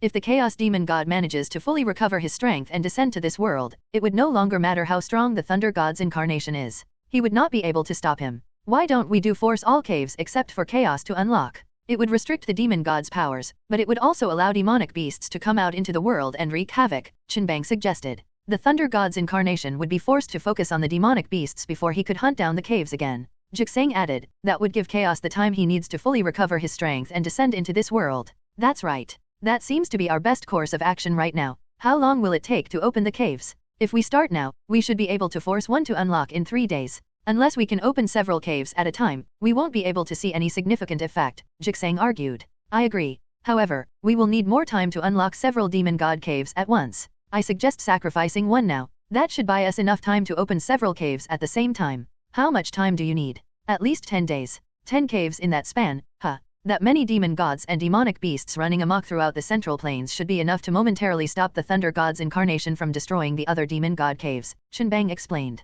Jixang nodded. I see. You may proceed. Understood. With Jixang's permission, Qinbang immediately took action. 3 days later, the demon god cave at Mount Tianzi, Hunan province, was unlocked. Demonic beasts immediately poured out of it, ready to destroy the world. *****. Thanks to the spirit's search efforts and Mu-Gun's restless hunt for demon gods, they managed to seal 4 more caves. He had sealed 14 caves so far. Assuming that all 36 demon gods had 1 each, he had to take down 22 more. It did not take long for the spirits to discover 10 more caves and inform Mu-Gun of their locations. However, before he could take action, one of the spirits reported the cave they found in Mount Tianzi had opened. The cave at Mount Tianzi has opened? Mu-Gun confirmed. Yes. I saw demonic beasts charging out of the cave myself. What did they look like? They had the lower body of a spider and the upper body of a giant. They vary in size and color. That information was all Mu-Gun needed to identify the demon god inside the cave. They sound like Black Widow's subordinates. How many demonic beasts are there? I had to retreat before they could all get out because I sensed that my presence was about to be discovered. However, I estimate there to be at least 1,000 red monsters. Mu-Gun's expression stiffened. Black Widow's demonic beasts being unleashed into the world was nothing short of a disaster. They had to be dealt with before they destroyed the central plains. Let's go. Mu-Gun quickly flew over to Mount Tianzi. As he took to the skies, he turned into a flash of light and disappeared. As soon as the cave at Mount Tianzi had opened, the demonic beasts inside had rushed out into the world. Much like his subordinates, Black Widow, the ruler of the lands connected to the cave at Mount Tianzi, also had the upper body of a giant and the lower body of a spider. His demonic beasts were categorized into 3 types, the blood spiders, the green demonic spiders, and the black demonic spiders. Although they all looked like their master, their sizes, colors, and abilities differed. The blood demonic spiders were the smallest and weakest, and the black demonic spiders were the strongest and largest. The people living near Mount Tianzi ran away in shock as soon as the bizarre-looking demonic beasts began razing nearby villages and cities at random. However, before they could even get far, the demonic spiders trapped them all in a demonic she-web and killed them with demonic poison. After brutally and effortlessly destroying the villages and cities near Mount Tianzi, the spiders headed out in search of more. However, Mu-Gun soon stood in their way, preventing them from proceeding any further. When they tried to attack him, he immediately summoned all of his high-ranked spirits. Although the army of 1,500 spiders held the numerical advantage, the 1,000 wind, fire, ice, and earth spirits still emerged victorious thanks to their far superior combat ability. Meanwhile, after entrusting the demonic beasts to the spirits, Mu-Gun began looking for Black Widow. Due to the demon god's size and unique energy, it didn't take long for Mu-Gun to find and fly toward him. The golden swords covered Black Widow in holes. By the time he had helplessly fallen to the ground, he already looked like a beehive. In less than 8 minutes, Mu-Gun had defeated Black Widow. Mu-Gun's power was certainly the main reason behind his victory, especially since eradicating demon gods had given him even more divinity. However, the weakening of Black Widow's demonic divinity, as a result of his demon god cave being forcibly opened, also played a part. After eradicating Black Widow, Mu-Gun extracted and destroyed his demonic divinity bead. Afterward, he checked on the spirits that were fighting the demonic beasts. Due to their overwhelming power, the spirits seemed to be making quick work of their opponents. Just a few moments after Mu-Gun's victory, they had also wiped out the demonic beasts. With all of their foes vanquished, Mu-Gun his spirits to the spirit realm. Black Widow's cave opening earlier than the rest was no coincidence. Mu-Gun deduced that it had been forcibly unlocked to stop him from destroying the other caves. If his assumption was correct, then the others would likely undergo the same procedure too. Mu-Gun managed to minimize the damages today since they only had to deal with one cave. However, if multiple were unlocked at the same time, the Central Plains would be in grave danger. Although the Central Plains Murim Alliance's martial arts masters were preparing for the time the caves opened, it would still be difficult for them to stop the demon gods and demonic beasts by themselves. Their mobility was also a big problem. After all, they could not possibly move as quickly as Mu-Gun. They could certainly respond to any caves that would open near them, but if even just one opened where it would take them a long time to reach, the demonic beasts would have already dealt enormous damages and casualties by the time they arrived. Mu-Gun ultimately had to take care of everything alone. However, even he would require a bit of time to deal with the demonic beasts if they managed to scatter throughout the Central Plains. That would give the other caves enough time to open properly and cause irreversible destruction. I know what they are after now, Mu-Gun murmured. The group behind the caves was likely trying to use the other demon gods to make time for the demon god of their choosing to descend in a complete state. Unfortunately, despite having unearthed their plan, he still could not come up with a countermeasure for it. He considered slaying only the demon gods, ignoring the demonic beasts that would come out of the caves, but that would plunge the world into heavy losses. If the dragons were here, I wouldn't have had anything to worry about, Mu-Gun said. If the dragons who fought alongside him in Avalon were around, he could leave the demonic beasts to them and focus on finding and sealing the caves. No, it does not have to be the dragons. It would already be great if the other gods' incarnations could provide support. Mu-Gun hoped that the light god and fire god's incarnations, who were said to have fought and saved the world in the past alongside the thunder god's incarnation, would join him in this battle. He wanted to ask the thunder god about it, but the thunder god had been silent despite the severity of the situation. Feeling as if something was amiss, he wondered, is he turning a blind eye to all this because he has faith in me? If so, then he would love nothing more than to shout at him to send support. This is not the time for this. Mu-Gun smiled bitterly. He shouldn't be wasting time resenting the thunder god. Needing to take down as many caves as he could before more of them were unlocked, he immediately headed to the ones that the spirits had already found.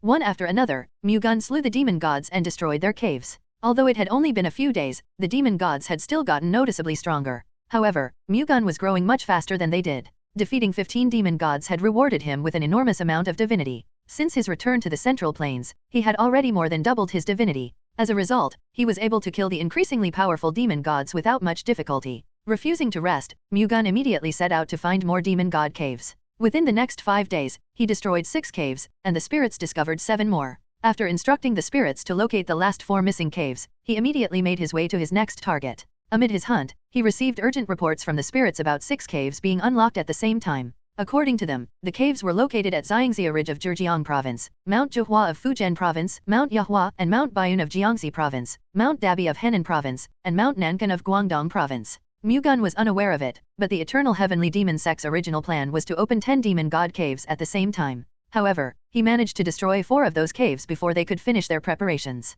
Nevertheless, it would still be difficult for him to stop so many demonic beast invasions alone. Although he was powerful enough to eventually wipe out the 6 demon gods and their minions, the Central Plains would have already suffered enormous damage by the time he was done. At that moment, Mu-Gun's eyes gleamed. Wait, can't I just create a spirit king? He could certainly turn his highest-ranked spirits into a spirit king if he granted the divinity of the 4 spirit kings, which he had absorbed, to them. However, that would decrease his divinity by a third of its current amount. Using the power of the demon gods that he had already defeated as basis, Mu-Gun carefully considered if that amount of divinity would be enough to defeat the remaining demon gods. Eventually, he concluded that he would still have the upper hand against them. This plan would naturally put him in danger if he were to fight the demon gods at their full power. However, if he could kill even more of their kind before that time came, he would be able to regain the amount of divinity that he would lose. Moreover, if push came to shove, he could simply merge with the spirit kings again, thereby reclaiming his divinity. Finding no other reason to hesitate, Mu-Gun summoned his 4 highest-ranked spirits, each possessing different elements and the strongest energy among their kind. He then imbued them with the divinity that he had absorbed from the spirit kings. Deeply impressed by Mu-Gun's decision, the spirits gladly accepted his offer, allowing them to be reborn as new spirit kings. Afterward, Mu-Gun handed over the control of the spirits to the new spirit kings and sent them to stop the demon gods and demonic beasts that had come out of the caves. The Fire Spirit King headed to the cave in Mount Zhihua, the Ice Spirit King to the cave in Mount Yahua, and the Earth Spirit King to the cave in Mount Baiyun. The Wind Spirit King was assigned to the cave in Xiangxia Ridge. However, instead of heading straight to his target, he accompanied Mu-Gun to Shaoxing first. While creating the Spirit Kings, Mu-Gun had come up with a way to use the Loyal Heart Alliance's martial arts masters. Like his two wives, Namgying Hyuna and Dan Seil-young, the Loyal Heart Alliance's martial arts masters would be able to quickly cross far distances by riding on the wind spirits. Hence, he paired the wind spirits with their martial artists and instructed them to work together. Considering Mu-Gun had already helped the Loyal Heart Alliance's martial arts masters reach the Absolute Realm and its 6 venerable elders the Supreme Realm, it would be foolish to just waste the potential of the forces he had worked so hard to create. With the wind spirits' help, the martial artists he had trained would be free from their lack of mobility, allowing him to use them as much as he needed. Upon arriving in Shaoxing, Mu-Gun immediately met up with Qinsang and told him that caves connected to the Hell Realm had been unlocked. He then proposed to mobilize the Loyal Heart Alliance's martial arts masters against the demon gods and demonic beasts invading the Central Plains. I know we have to stop them, but the closest cave to us is the one at Xiangxia Ridge, which is more than 15 days away. I'm worried about the amount of damage the demon gods and the demonic beasts would be able to do in that period. You don't have to worry about that. I can get our people to Xiangxia Ridge within half a day. Really? Do you remember the spirits I told you last time? n/o/vel/b/jn.c//om. Of course I do. Among them are wind spirits. With their help, we will be able to move as fast as the wind. Is that even possible? Qinsang wondered. Yes. I used them on my trip with my wives, Mu-Gun replied. That would allow us to stop the demonic beasts before they could cause any serious damage. Still, I doubt we are strong enough to stop the demon gods. You don't have to worry about that either.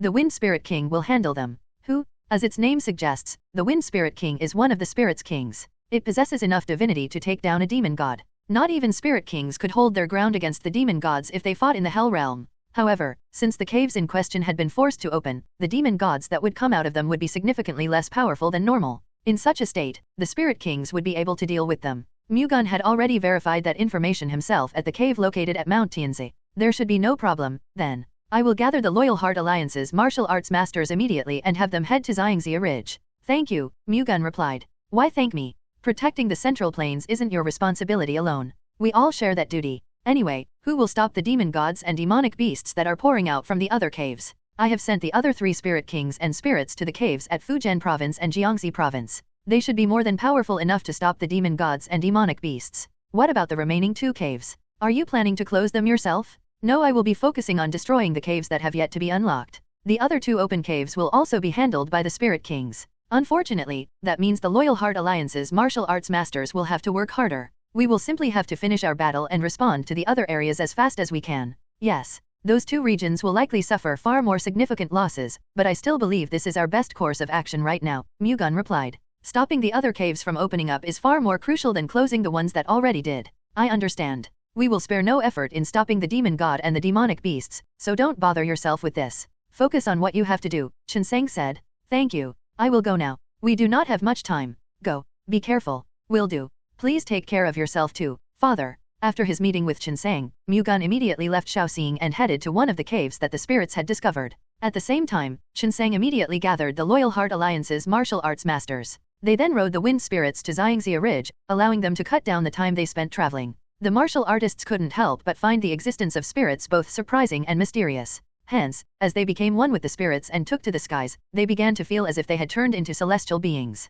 However, the excitement didn't last long. They weren't going on a field trip. They were on the way to carry out the crucial task of stopping the demon gods and demonic beasts that were trying to destroy the world. Finally calming down, they began to prepare themselves for the incoming battle. 2 hours later, they finally reached Mount Chang, which was located above Xiangxia Ridge, and discovered that the demon god and his demonic beasts had split into 4 groups and set out in different directions, destroying everything in their path. The Loyal Heart Alliance's martial arts masters began their operation by chasing after one of the groups. However, they were already too late. By the time they arrived, Mount Chang had already been completely devastated by demon god serpents' demonic beasts, which were half snake, half giant creatures. Their main weapons were their demonic fangs, which melted everything they touched, and their demonic snake eyes, which prevented anyone in their sight from moving. The martial arts masters and the wind spirits would have had trouble against them at their full potential. However, the demon god cave's forced opening had reduced their power by nearly half. Although they were still a threat to most martial artists in their current state, the martial arts masters and the wind spirits before them were in the absolute realm or even higher.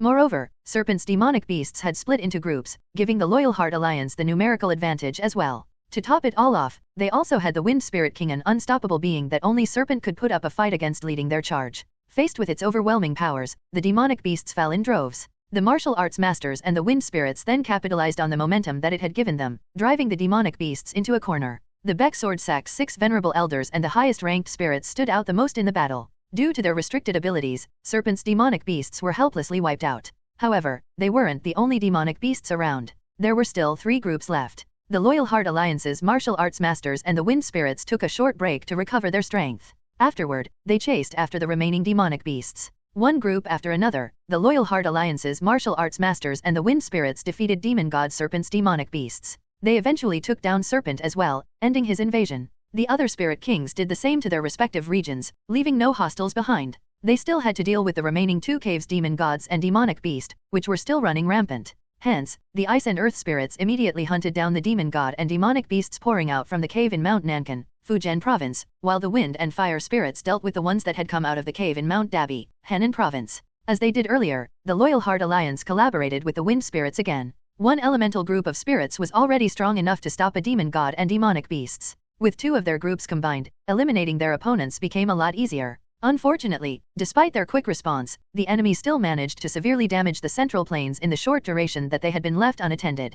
Dozens of cities were destroyed, and hundreds of thousands of people were killed. If not for the spirits, their world would have suffered even more losses. The sudden appearance of the demon gods and demonic beasts frightened the people of the Central Plains. The thought of their world being destroyed instilled even more fear in them. If the spirits had taken too long in exterminating the demon gods and demonic beasts, that fear would have spread throughout the Central Plains, plunging it into great chaos. They had to consider themselves fortunate to have only suffered this much devastation. The people of the Central Plains began to revere the Loyal Heart Alliance's martial arts masters even more, thinking they were the ones who stopped the demon gods and demonic beasts, not the spirits. As a result, the reputation of the Loyal Heart Alliance grew further. While the spirits and the martial artists were stopping the demon gods and demonic beasts, Mu-Gun focused on sealing the caves that the spirits had discovered. In response, the Eternal Heavenly Demon Sect attempted to open up several more caves, but Mu-Gun took down the demon gods faster than they could progress with their plan. Inside the Eternal Heavenly Demon Sect's Grand Hall, Zhou Jiksang listened to Dong Chunbang's report with a dejected expression. What? There are only 3 demon god caves left? He questioned. Yes. Only the caves at Mount Tian of Xinjiang Province, Mount Kunlun of Qinghai Province, and Mount Qilian of Gansu Province remain. They have yet to be discovered because they are located on the outskirts of the Central Plains, but considering the movements of the Thunder God's incarnation, it's only a matter of time before he finds them as well. How long until the Demon God Cave at Mount Tian opens? Jiksang asked again. We still have to wait for another month. A month? If we can hold on for that long, Demon God Chaos will be able to descend safely. That would allow us to return the humiliation we have suffered all at once. Unfortunately, I'm not sure if we can last that long. I don't know about the other 2 caves, but it would be difficult to find the Demon God Cave on Mount Tian even for the Thunder God's incarnation. Chaos himself has created a barrier to completely conceal the energy coming out of it. I know, but I still cannot help but be worried. That man has repeatedly exceeded our expectations. Even so, he cannot possibly see through the barrier of chaos, one of Hellrealm's great demon gods. There is no need for concern. If you are so worried, we can buy some time by unlocking the caves at Mount Kunlun and Mount Qilian, Chunbang suggested. That plan has already failed, has it not? Those caves have progressed far more than the ones we opened earlier. Consequently, the demon gods they house have also regained the majority of their power. Even if the forced opening restricts their power, they will not be as weak. Moreover, the purpose of those caves' demonic beasts is to stall for time. If they scatter as far as they can while wreaking havoc, it will likely take a month for the opposition to eradicate them. By the time they are done, the Demon God Cave at Mount Tian would already be opened in a complete state. Jiksang nodded, concluding that Chunbang's suggestion was their best option right now. All right. Unlock the caves at Mount Kunlun and Mount Qilian. Your wish is my command. Chunbang immediately sprang into action. After destroying 24 caves and wiping out all the demon gods and demonic beasts that had managed to invade the Central Plains, Mu-Gun focused on looking for the remaining 3 caves. However, they proved far more difficult to locate compared to the others. Mu-Gun was not even entirely sure that there would be 36 caves. He simply assumed that all 36 demon gods would attempt to descend. If, contrary to his expectations, only 33 did, then he would have been searching for something non-existent. However, that was unlikely to be the case. It would be too complacent to conclude that there were only 33 caves. After all, that would mean 3 demon gods would be left doing nothing. Hence, Mu-Gun refused to give up the search. On the contrary, he expanded it to the outskirts of the Central Plains instead. Around the same time, he received reports that a cave in Mount Kunlun and Mount Qilian each had opened. Moreover, the demon gods and demonic beasts pouring out of them had split into small groups and scattered in various directions, carrying out surprise attacks. It reminded Mu-Gun of the method that the demons back in Avalon had used. Hence, it did not take much for him to notice that they were trying to stall for time so they could unlock the last cave in a complete state. Considering the last demon god was important and powerful enough for Mu-Gun's opponents to sacrifice other demon gods, Mu-Gun left the invading demon gods and demonic beasts to the spirits and the Loyal Heart Alliance's martial artists, then focused on finding the last unopened cave. He initially considered leaving the search to the wind and earth spirits, but since they still had not found it, he concluded that his enemies had likely enveloped it with a special barrier. No matter how hard the spirits searched for it, a barrier far stronger than they were would prevent them from producing any results. Moreover, unlike them, Mu-Gun possessed the Thunder God's heavenly eyes. He should be able to easily see through any barrier around it. As Mu-Gun looked for the last cave himself, the Loyal Heart Alliance, the 4 Spirit Kings, and the other spirits spared no effort chasing and annihilating the demon gods and the demonic beasts scattered throughout Qinghai Province and Gansu Province. Unfortunately, tracking down small groups of monsters proved difficult, especially since they were moving at high speeds and constantly lying in ambushes. Although their efforts were not fruitless since the spirits chased down every pack they could catch on to until they had wiped them all out, there were simply far too many groups. At the rate they were going, it would take them a considerable amount of time to wipe out all demonic beasts. The longer they took, the more damage the central plains would suffer. If the existence of the demon gods and demonic beasts spread throughout the central plains, it would be thrown into a pandemonium. Needing to somehow eradicate the foreign beings before then, the Loyal Heart Alliance's martial artists and the spirits did their best to wipe out the demonic beasts. However, the demonic beasts had spread out so far and took such irregular movements that the Central Plains forces still had trouble taking them all out. N/O/vel/B/jn.C//OM. More and more damage accumulated as time passed. To make matters worse, the demonic beasts had already gone beyond Qinghai and Gansu provinces, extending their destruction to Sichuan and Shaanxi provinces. Having closely watched the situation in Qinghai and Gansu provinces, the Sichuan provinces Sichuan Tang family, Ami sect, and Qingcheng sect and Shaanxi provinces Mount Hua sect and Zhongnan sect had prepared against the invasion of the demonic beasts in advance. Since they were part of the 9 prominent sects and 7 great families, they assumed that they could wipe out the demonic beasts, especially since they had many martial arts masters in their ranks and had made a lot of preparations. However, the demonic beasts proved far superior to them. The Murim forces of Sichuan and Shaanxi provinces were helplessly wiped out. The demonic beasts rampaged all over Sichuan and Shaanxi provinces to their heart's content, plunging a total of 4 provinces into disarray. They killed countless people and destroyed one city after another. People trembled in fear for days on end, with many abandoning everything they had to flee to other provinces. Upon learning about the demonic beasts, the people of the other provinces froze in fear, rendering them unable to do anything. Eventually, the demonic beasts successfully spread terror across the entire Central Plains. Hearing the news, Mu-Gun, who had been focusing on finding the final cave, realized he had made a mistake. Although there would be some damage, he thought that the 4 Spirit Kings would be enough to slay all of the demonic beasts. However, the demonic beasts were stronger than he expected. If he let the damage continue to accumulate, they would find themselves in a predicament. Although finding the last cave was important, he had to focus on the immediate threat for now. Hence, Mu-Gun temporarily stopped his search efforts and began to annihilate the demon gods and demonic beasts threatening the Central Plains. Mu-Gun's intervention swiftly turned the tide. Across the east and the west, he eradicated every demonic beast he could find, significantly decreasing their numbers. He also took out the 2 demon gods with ease. The demon gods had become so strong that all the Spirit Kings could do was prevent them from running wild. Being tied down to keeping them in check was one of the reasons the spirits had difficulty in subjugating the demonic beasts. In return, they did manage to reduce the damages the Central Plains would have sustained by stopping them from reaching the people. Unfortunately, by the time Mu-Gun exterminated most of the demonic beasts and killed the demon gods, they had already caused far too much destruction. Most of the regions around the Qinghai and Gansu provinces now lie in ruins, and a big part of the Sichuan and Shaanxi provinces had been destroyed. Above all, more than 1 million people lost their lives. Mu-Gun couldn't help but blame himself. If he handled the demon gods and demonic beasts from the very beginning, their losses would not have been this severe. However, there was no use crying over spilled milk. With one cave yet to be found, the threat of the Hell Realm was yet to be eliminated. For now, he had to focus on stopping the last demon god. Mu-Gun and the spirits spared no effort in finding the final cave. Since the 2 caves that opened recently were found in the Qinghai and Gansu provinces, they conducted an extensive search around the Tibet and Xinjiang provinces. However, no matter how hard he searched, he did not find anything worthy of note. Hence, he eventually concluded that the last cave was not in the Tibet or Xinjiang provinces and turned his attention to the Yunnan and Guangxi provinces, which were less searched compared to the other places. When he failed to find anything there either, he began to feel troubled. Where on earth is it? Mu-Gun tried his best to rack his brains, but he came up with nothing. He knew that there was one last cave hidden out there somewhere. Without any clues or guesses, all he could do was randomly search around, but it was better than doing nothing. At a Grand Canyon at Mount Tian of Xinjiang province, one side of the earthen wall suddenly shook, seemingly threatening to collapse. A moment later, a black, oval-shaped portal appeared. A giant with huge horns and the face of an angry monkey jumped out of it, revealing pitch-black energy swirling around him like armor. Having regained all his strength, demon god Chaos descended onto the world. Following him, creatures with the face and torso of a monkey and the lower body of a giant came pouring out. Chaos had 4 types of demonic beasts under him. The strongest and largest among them were the golden demonic apes, and the weakest and smallest were the blue demonic apes. The other 2 were the silver demonic apes and the crimson demonic apes. The strength of his forces befitted his status as one of the Hell Realm's great demon gods. The blue demonic apes possessed absolute realm power despite being the weakest, while the golden demonic apes were as strong as other demon gods.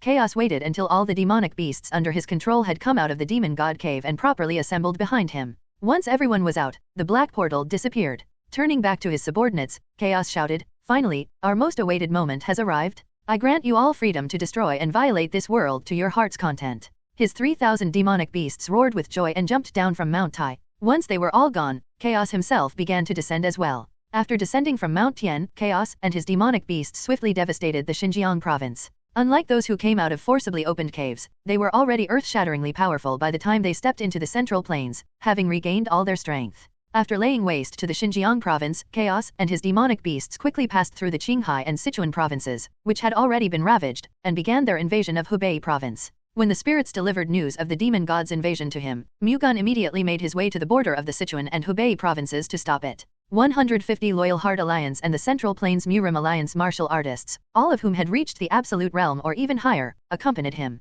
Unfortunately, even though they also had the 4 spirit kings and 1,000 spirits among their ranks, they still had a huge numerical disadvantage against Chaos' nearly 3,000 demonic beasts. However, Mu-Gun believed in his own power. His fight with Chaos would dictate the fate of the Central Plains. If he could take him down, they should be able to easily wipe out the demonic beasts. Hence, although the martial artists with him knew that they were outnumbered, they did not worry too much. After all, they believed in Mu-Gun. Soon, Chaos and his army appeared in the distance. Mu-Gun summoned the 4 spirit kings and the spirits. Giants made of wind, ice, fire, and earth energies being summoned at once made for quite an impressive sight. The spirits' imposing existence allowed the martial artists overwhelmed by the presence of Chaos and his demonic beasts to once again muster their courage. Satisfied with their resolute expressions, Mu-Gun said, "This battalier last stand will determine the fate of the Central Plains. Our world will be destroyed if we fall here. The enemy forces may be strong, but if you fight with no regard for death, I am certain that we will be able to stop them. Let us lay down our lives for the Central Plains. For the Central Plains. For the Central Plains." The martial artists' determined shouts echoed across the fields. "Your resolve has etched itself deep in my heart. Your noble spirit and courage will forever be recorded in history. To battle. Rei-Aig." Stealing his resolve once more, Mu-Gun summoned and wore the dragon scale divine armor. He then flew toward Chaos and his 3,000 demonic beasts. The 4 spirit kings and the spirits under their command followed right behind. "Let us go as well." The martial artists from the Loyal Heart Alliance and the Central Plains Murim Alliance also charged into battle. Noticing Mu-Gun and the spirits flying toward them, the demonic beasts let out a terrifying shriek and rushed forward. Chaos himself stayed behind, watching the situation seemingly without a care in the world. As soon as the demonic beasts pounced at him, Mu-Gun unleashed the heavenly thunderstorm burst. From above, golden sword chi struck down the demonic beasts serving as vanguard, sending them crashing to the ground. The Earth Spirit King then split the earth and buried them. Using the heavenly thunderstorm burst again, Mu-Gun took out even more demonic beasts. Right after, he flew toward Chaos. The demonic beasts attempted to stop him as he flew over their heads, but he easily blasted them away by letting a golden flash explode out of him. Soon, he landed right in front of his target. "You are certainly no normal incarnation. I am amazed that you managed to rise to the ranks of true gods. I understand now why the other 35 demon gods were so easily defeated," Chaos said.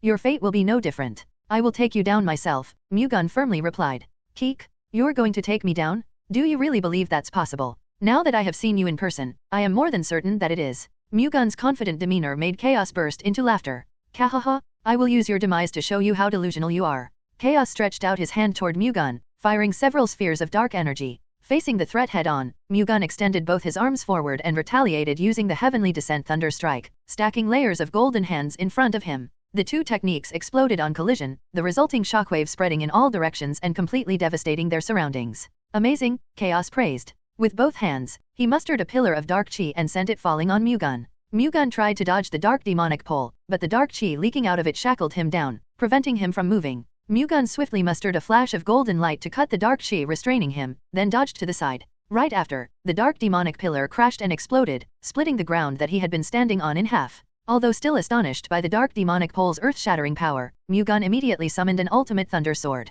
He then slipped into Chaos' side and swung the sword at him. Before he could connect his attack, a dark demonic pillar burrowed through and threatened to pierce his side, forcing him to turn and defend himself. The clash created a strong gravitational force that suppressed and pushed him back. Giving Mu-Gun no time to rest, Chaos reached out to the sky and dropped a bigger and longer dark demonic pillar on him. In response, Mu-Gun unleashed the Infinite Thunder Sword, firing 10,000 golden sword chi from the ground to the incoming pillar. However, it easily blew them up and shattered them. Losing none of its momentum, Chaos' attack continued falling toward Mu-Gun, momentarily flustering him. Regaining his composure, he cast the breath magic that was inherently engraved in the dragon scale divine armor. A flame breath soared from his chest to the sky, engulfing the dark demonic pillar and pushing it back. A moment later, the heat and pressure broke it into pieces. Even more dark demonic pillars, which Chaos had created in the meantime, fell around Mu-Gun and planted themselves deep into the ground. Afterward, they released and linked up dark energies, forming a wall around Mu-Gun. In an instant, Chaos had completely trapped Mu-Gun in the soul-destroying Chaos Array, the strongest attack, and the one he was most proud of, in his arsenal.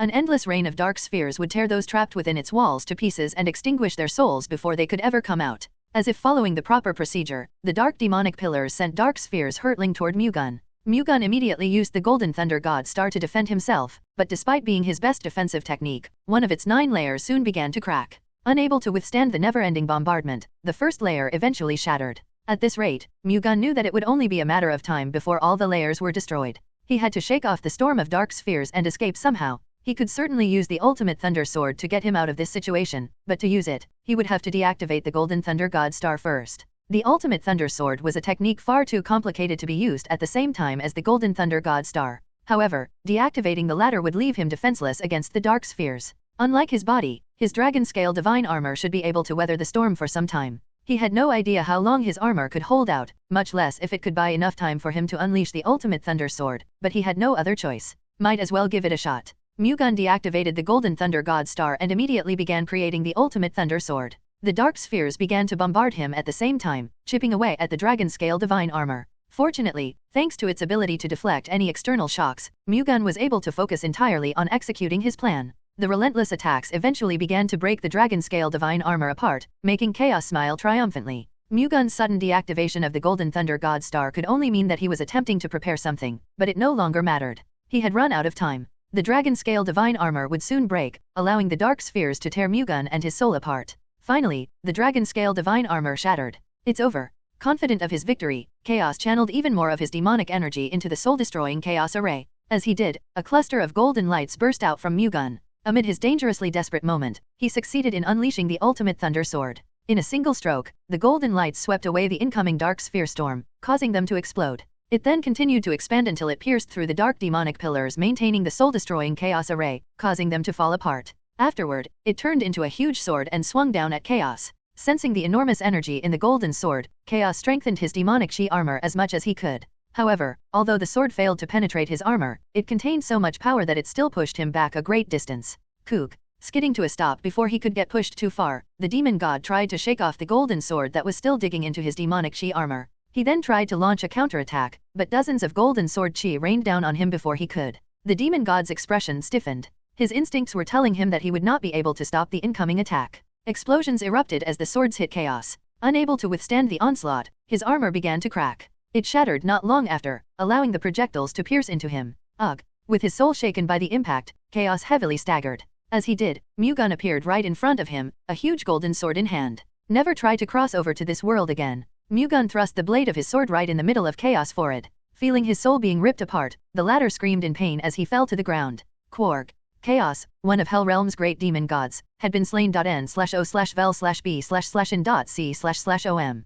Unfortunately, the fight was not over yet. The demonic beasts were still alive, and they far outnumbered them. Mu-Gun checked on his allies, fully expecting them to have suffered heavy losses. However, contrary to his expectations, they had fought the demonic beasts to a standstill thanks to a handsome man who freely controlled 100 giant divinity-imbued flame swords. Mu-Gun immediately knew the man was the fire god's incarnation. Having been completely focused on his battle with the demon god, Mu-Gun had missed when the fire god's incarnation joined them. It would have been better if he had surfaced and helped earlier, but Mu-Gun was still grateful that he had come to their aid at all. After all, he was the reason they managed to minimize their casualties. Turning to Mu-Gun, the fire god's incarnation grumbled, "Hey, how long are you going to stand around and watch? I'm struggling here, you know." Chuckling, Mu-Gun resumed flying toward the fray. On my way. His presence on the battlefield broke the stalemate and tipped the tides in their favor. In the face of Mu-Gun's attacks, which not even Chaos could withstand, the demonic could do nothing but fall helplessly. Before long, not one of them was left standing. The disaster brought by the Hell Realm had ended. The eternal heavenly demon sect was still around, but now that chaos was gone, they would never dare show themselves.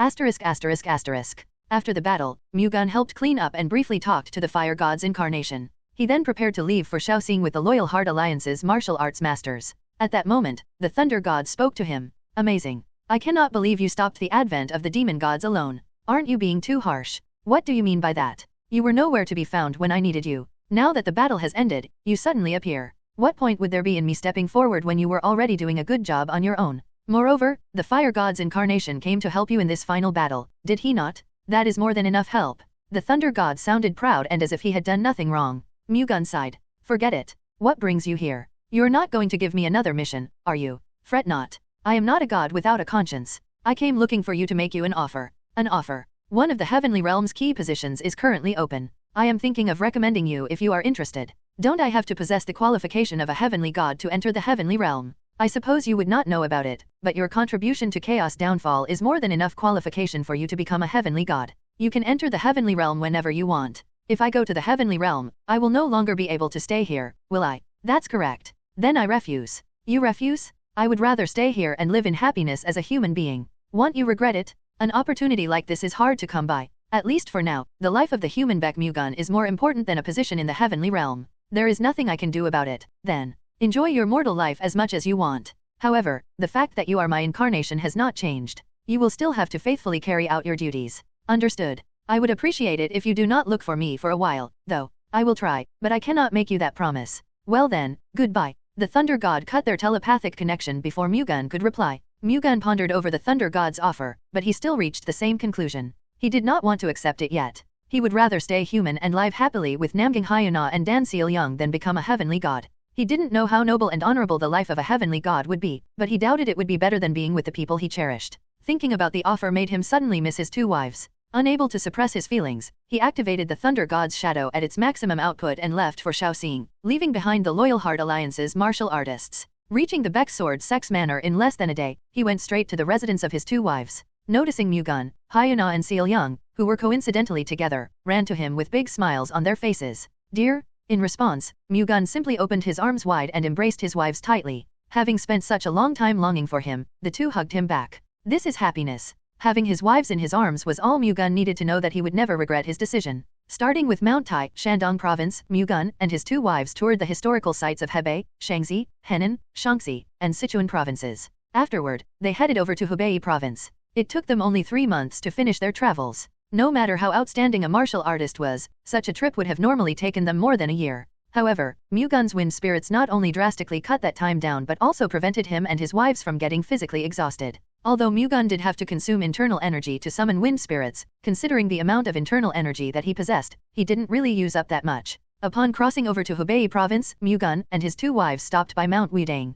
This time, instead of using wind spirits, they climbed up the mountain themselves and enjoyed the beautiful scenery. Mount Wudang was so incredible that it put them in awe. Immersing themselves in the view, they stayed for 4 days to sightsee. I think we've seen enough. Let's go somewhere else, Mu-Gun suggested. Already? Namgang Hyuna answered with a disappointed look. Is there a nearby place that you want to visit before we leave? Not really. I just think we should at least stop by the Wudang sect since we're already here. Mu-Gun nodded. That's true, we have come all the way here. It wouldn't be polite to leave without at least sending them our regards. When Mu-Gun faced the 9 celestial demons sect's divine demons, Wudang sect patriarch and supreme elder Hyunshan gave him the Millennium Fire Carp's beast core. Considering the huge favor he owed him, it would not be polite to leave without at least greeting them. Won't we be denied entry for coming without an appointment? Hyuna worriedly asked. N/O/vel/b/in.c//om. I doubt it. The hero who saved Murim is the one visiting them. Moreover, the Wudang sect harbor no grudge against our dear husband, Seil-young replied. You do have a point. That's exactly why you shouldn't worry.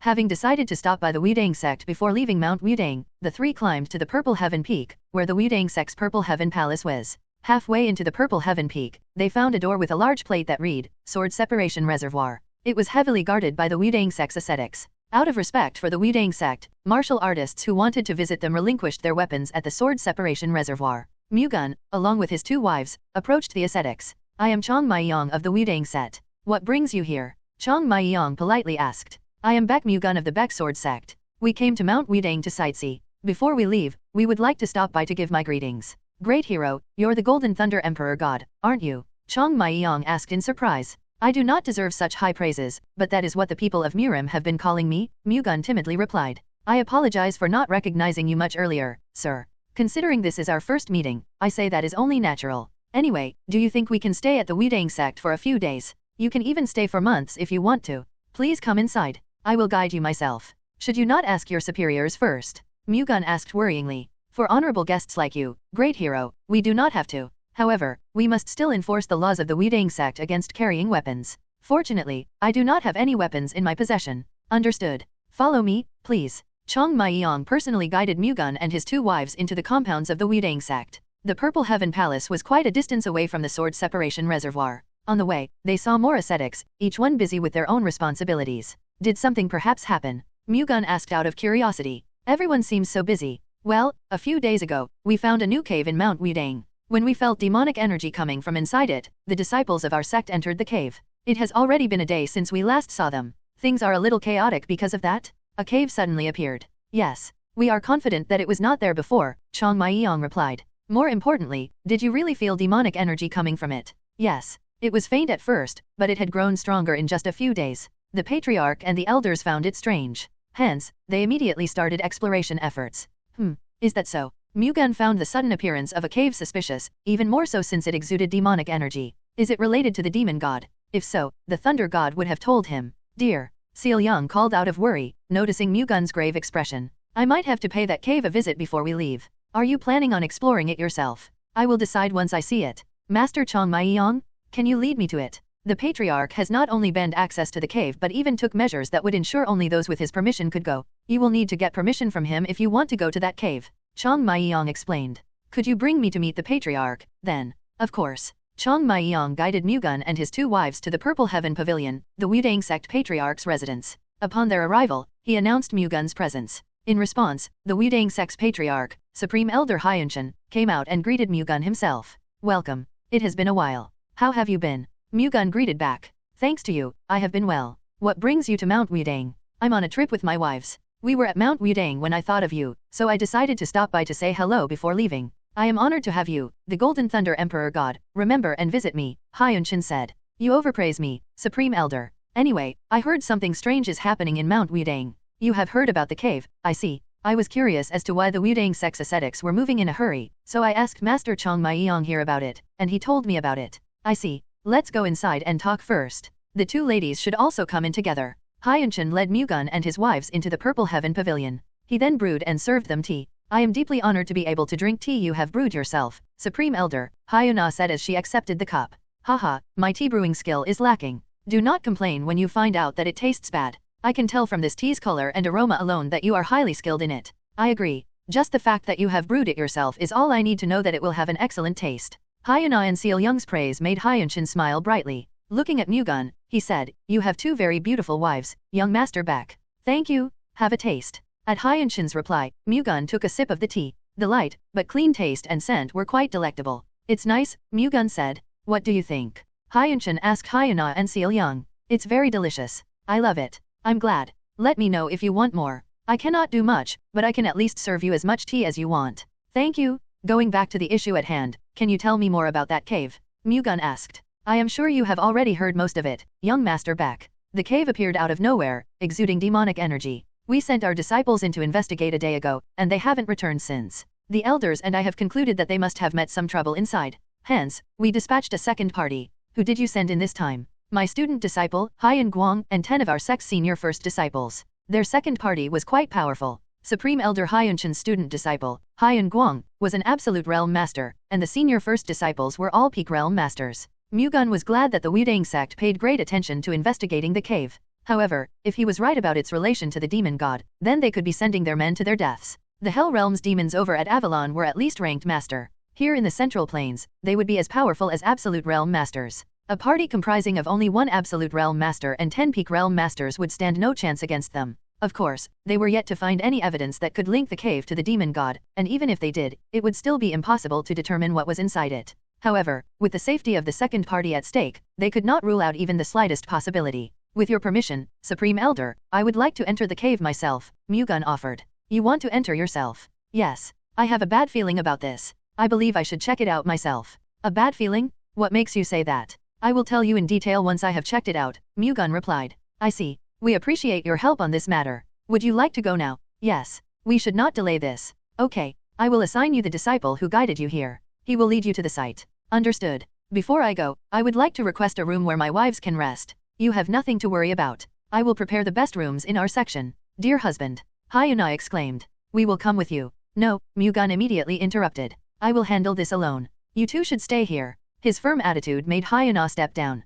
Not long after, he exited the room and followed Chong Mai-yong to the cave, which was located at the bottom of a bend about 40 kilometers away from the Purple Heaven Palace. The entrance of the cave, about 30 feet in diameter, had black energy covering it like a curtain. The atrocious demonic energy flowing out from beyond the veil was very similar to the demon gods. This cave is related to the demon god. I'm sure of it now. According to the thunder god, the demon god would descend in different ways in different dimensions. He had no idea how the demon god would descend into the central planes, but for some reason, he felt that the cave before him would play a very important role. Exploring this cave should get me some answers. Mu-Gun had already made up his mind to enter the cave when he decided to come here. Others might think that rushing in without determining the dangers waiting for him first was reckless, but he had actually put a lot of thought into it. Taking the size of the cave's entrance and amount of the demonic energy flowing out of it into the calculation, he was convinced that nothing inside the cave could threaten him. Hence, he did not worry too much about investigating it alone. Mu-Gun passed through the black energy covering the cave's entrance. He then looked around, immediately realizing that the cave led to an entirely different world.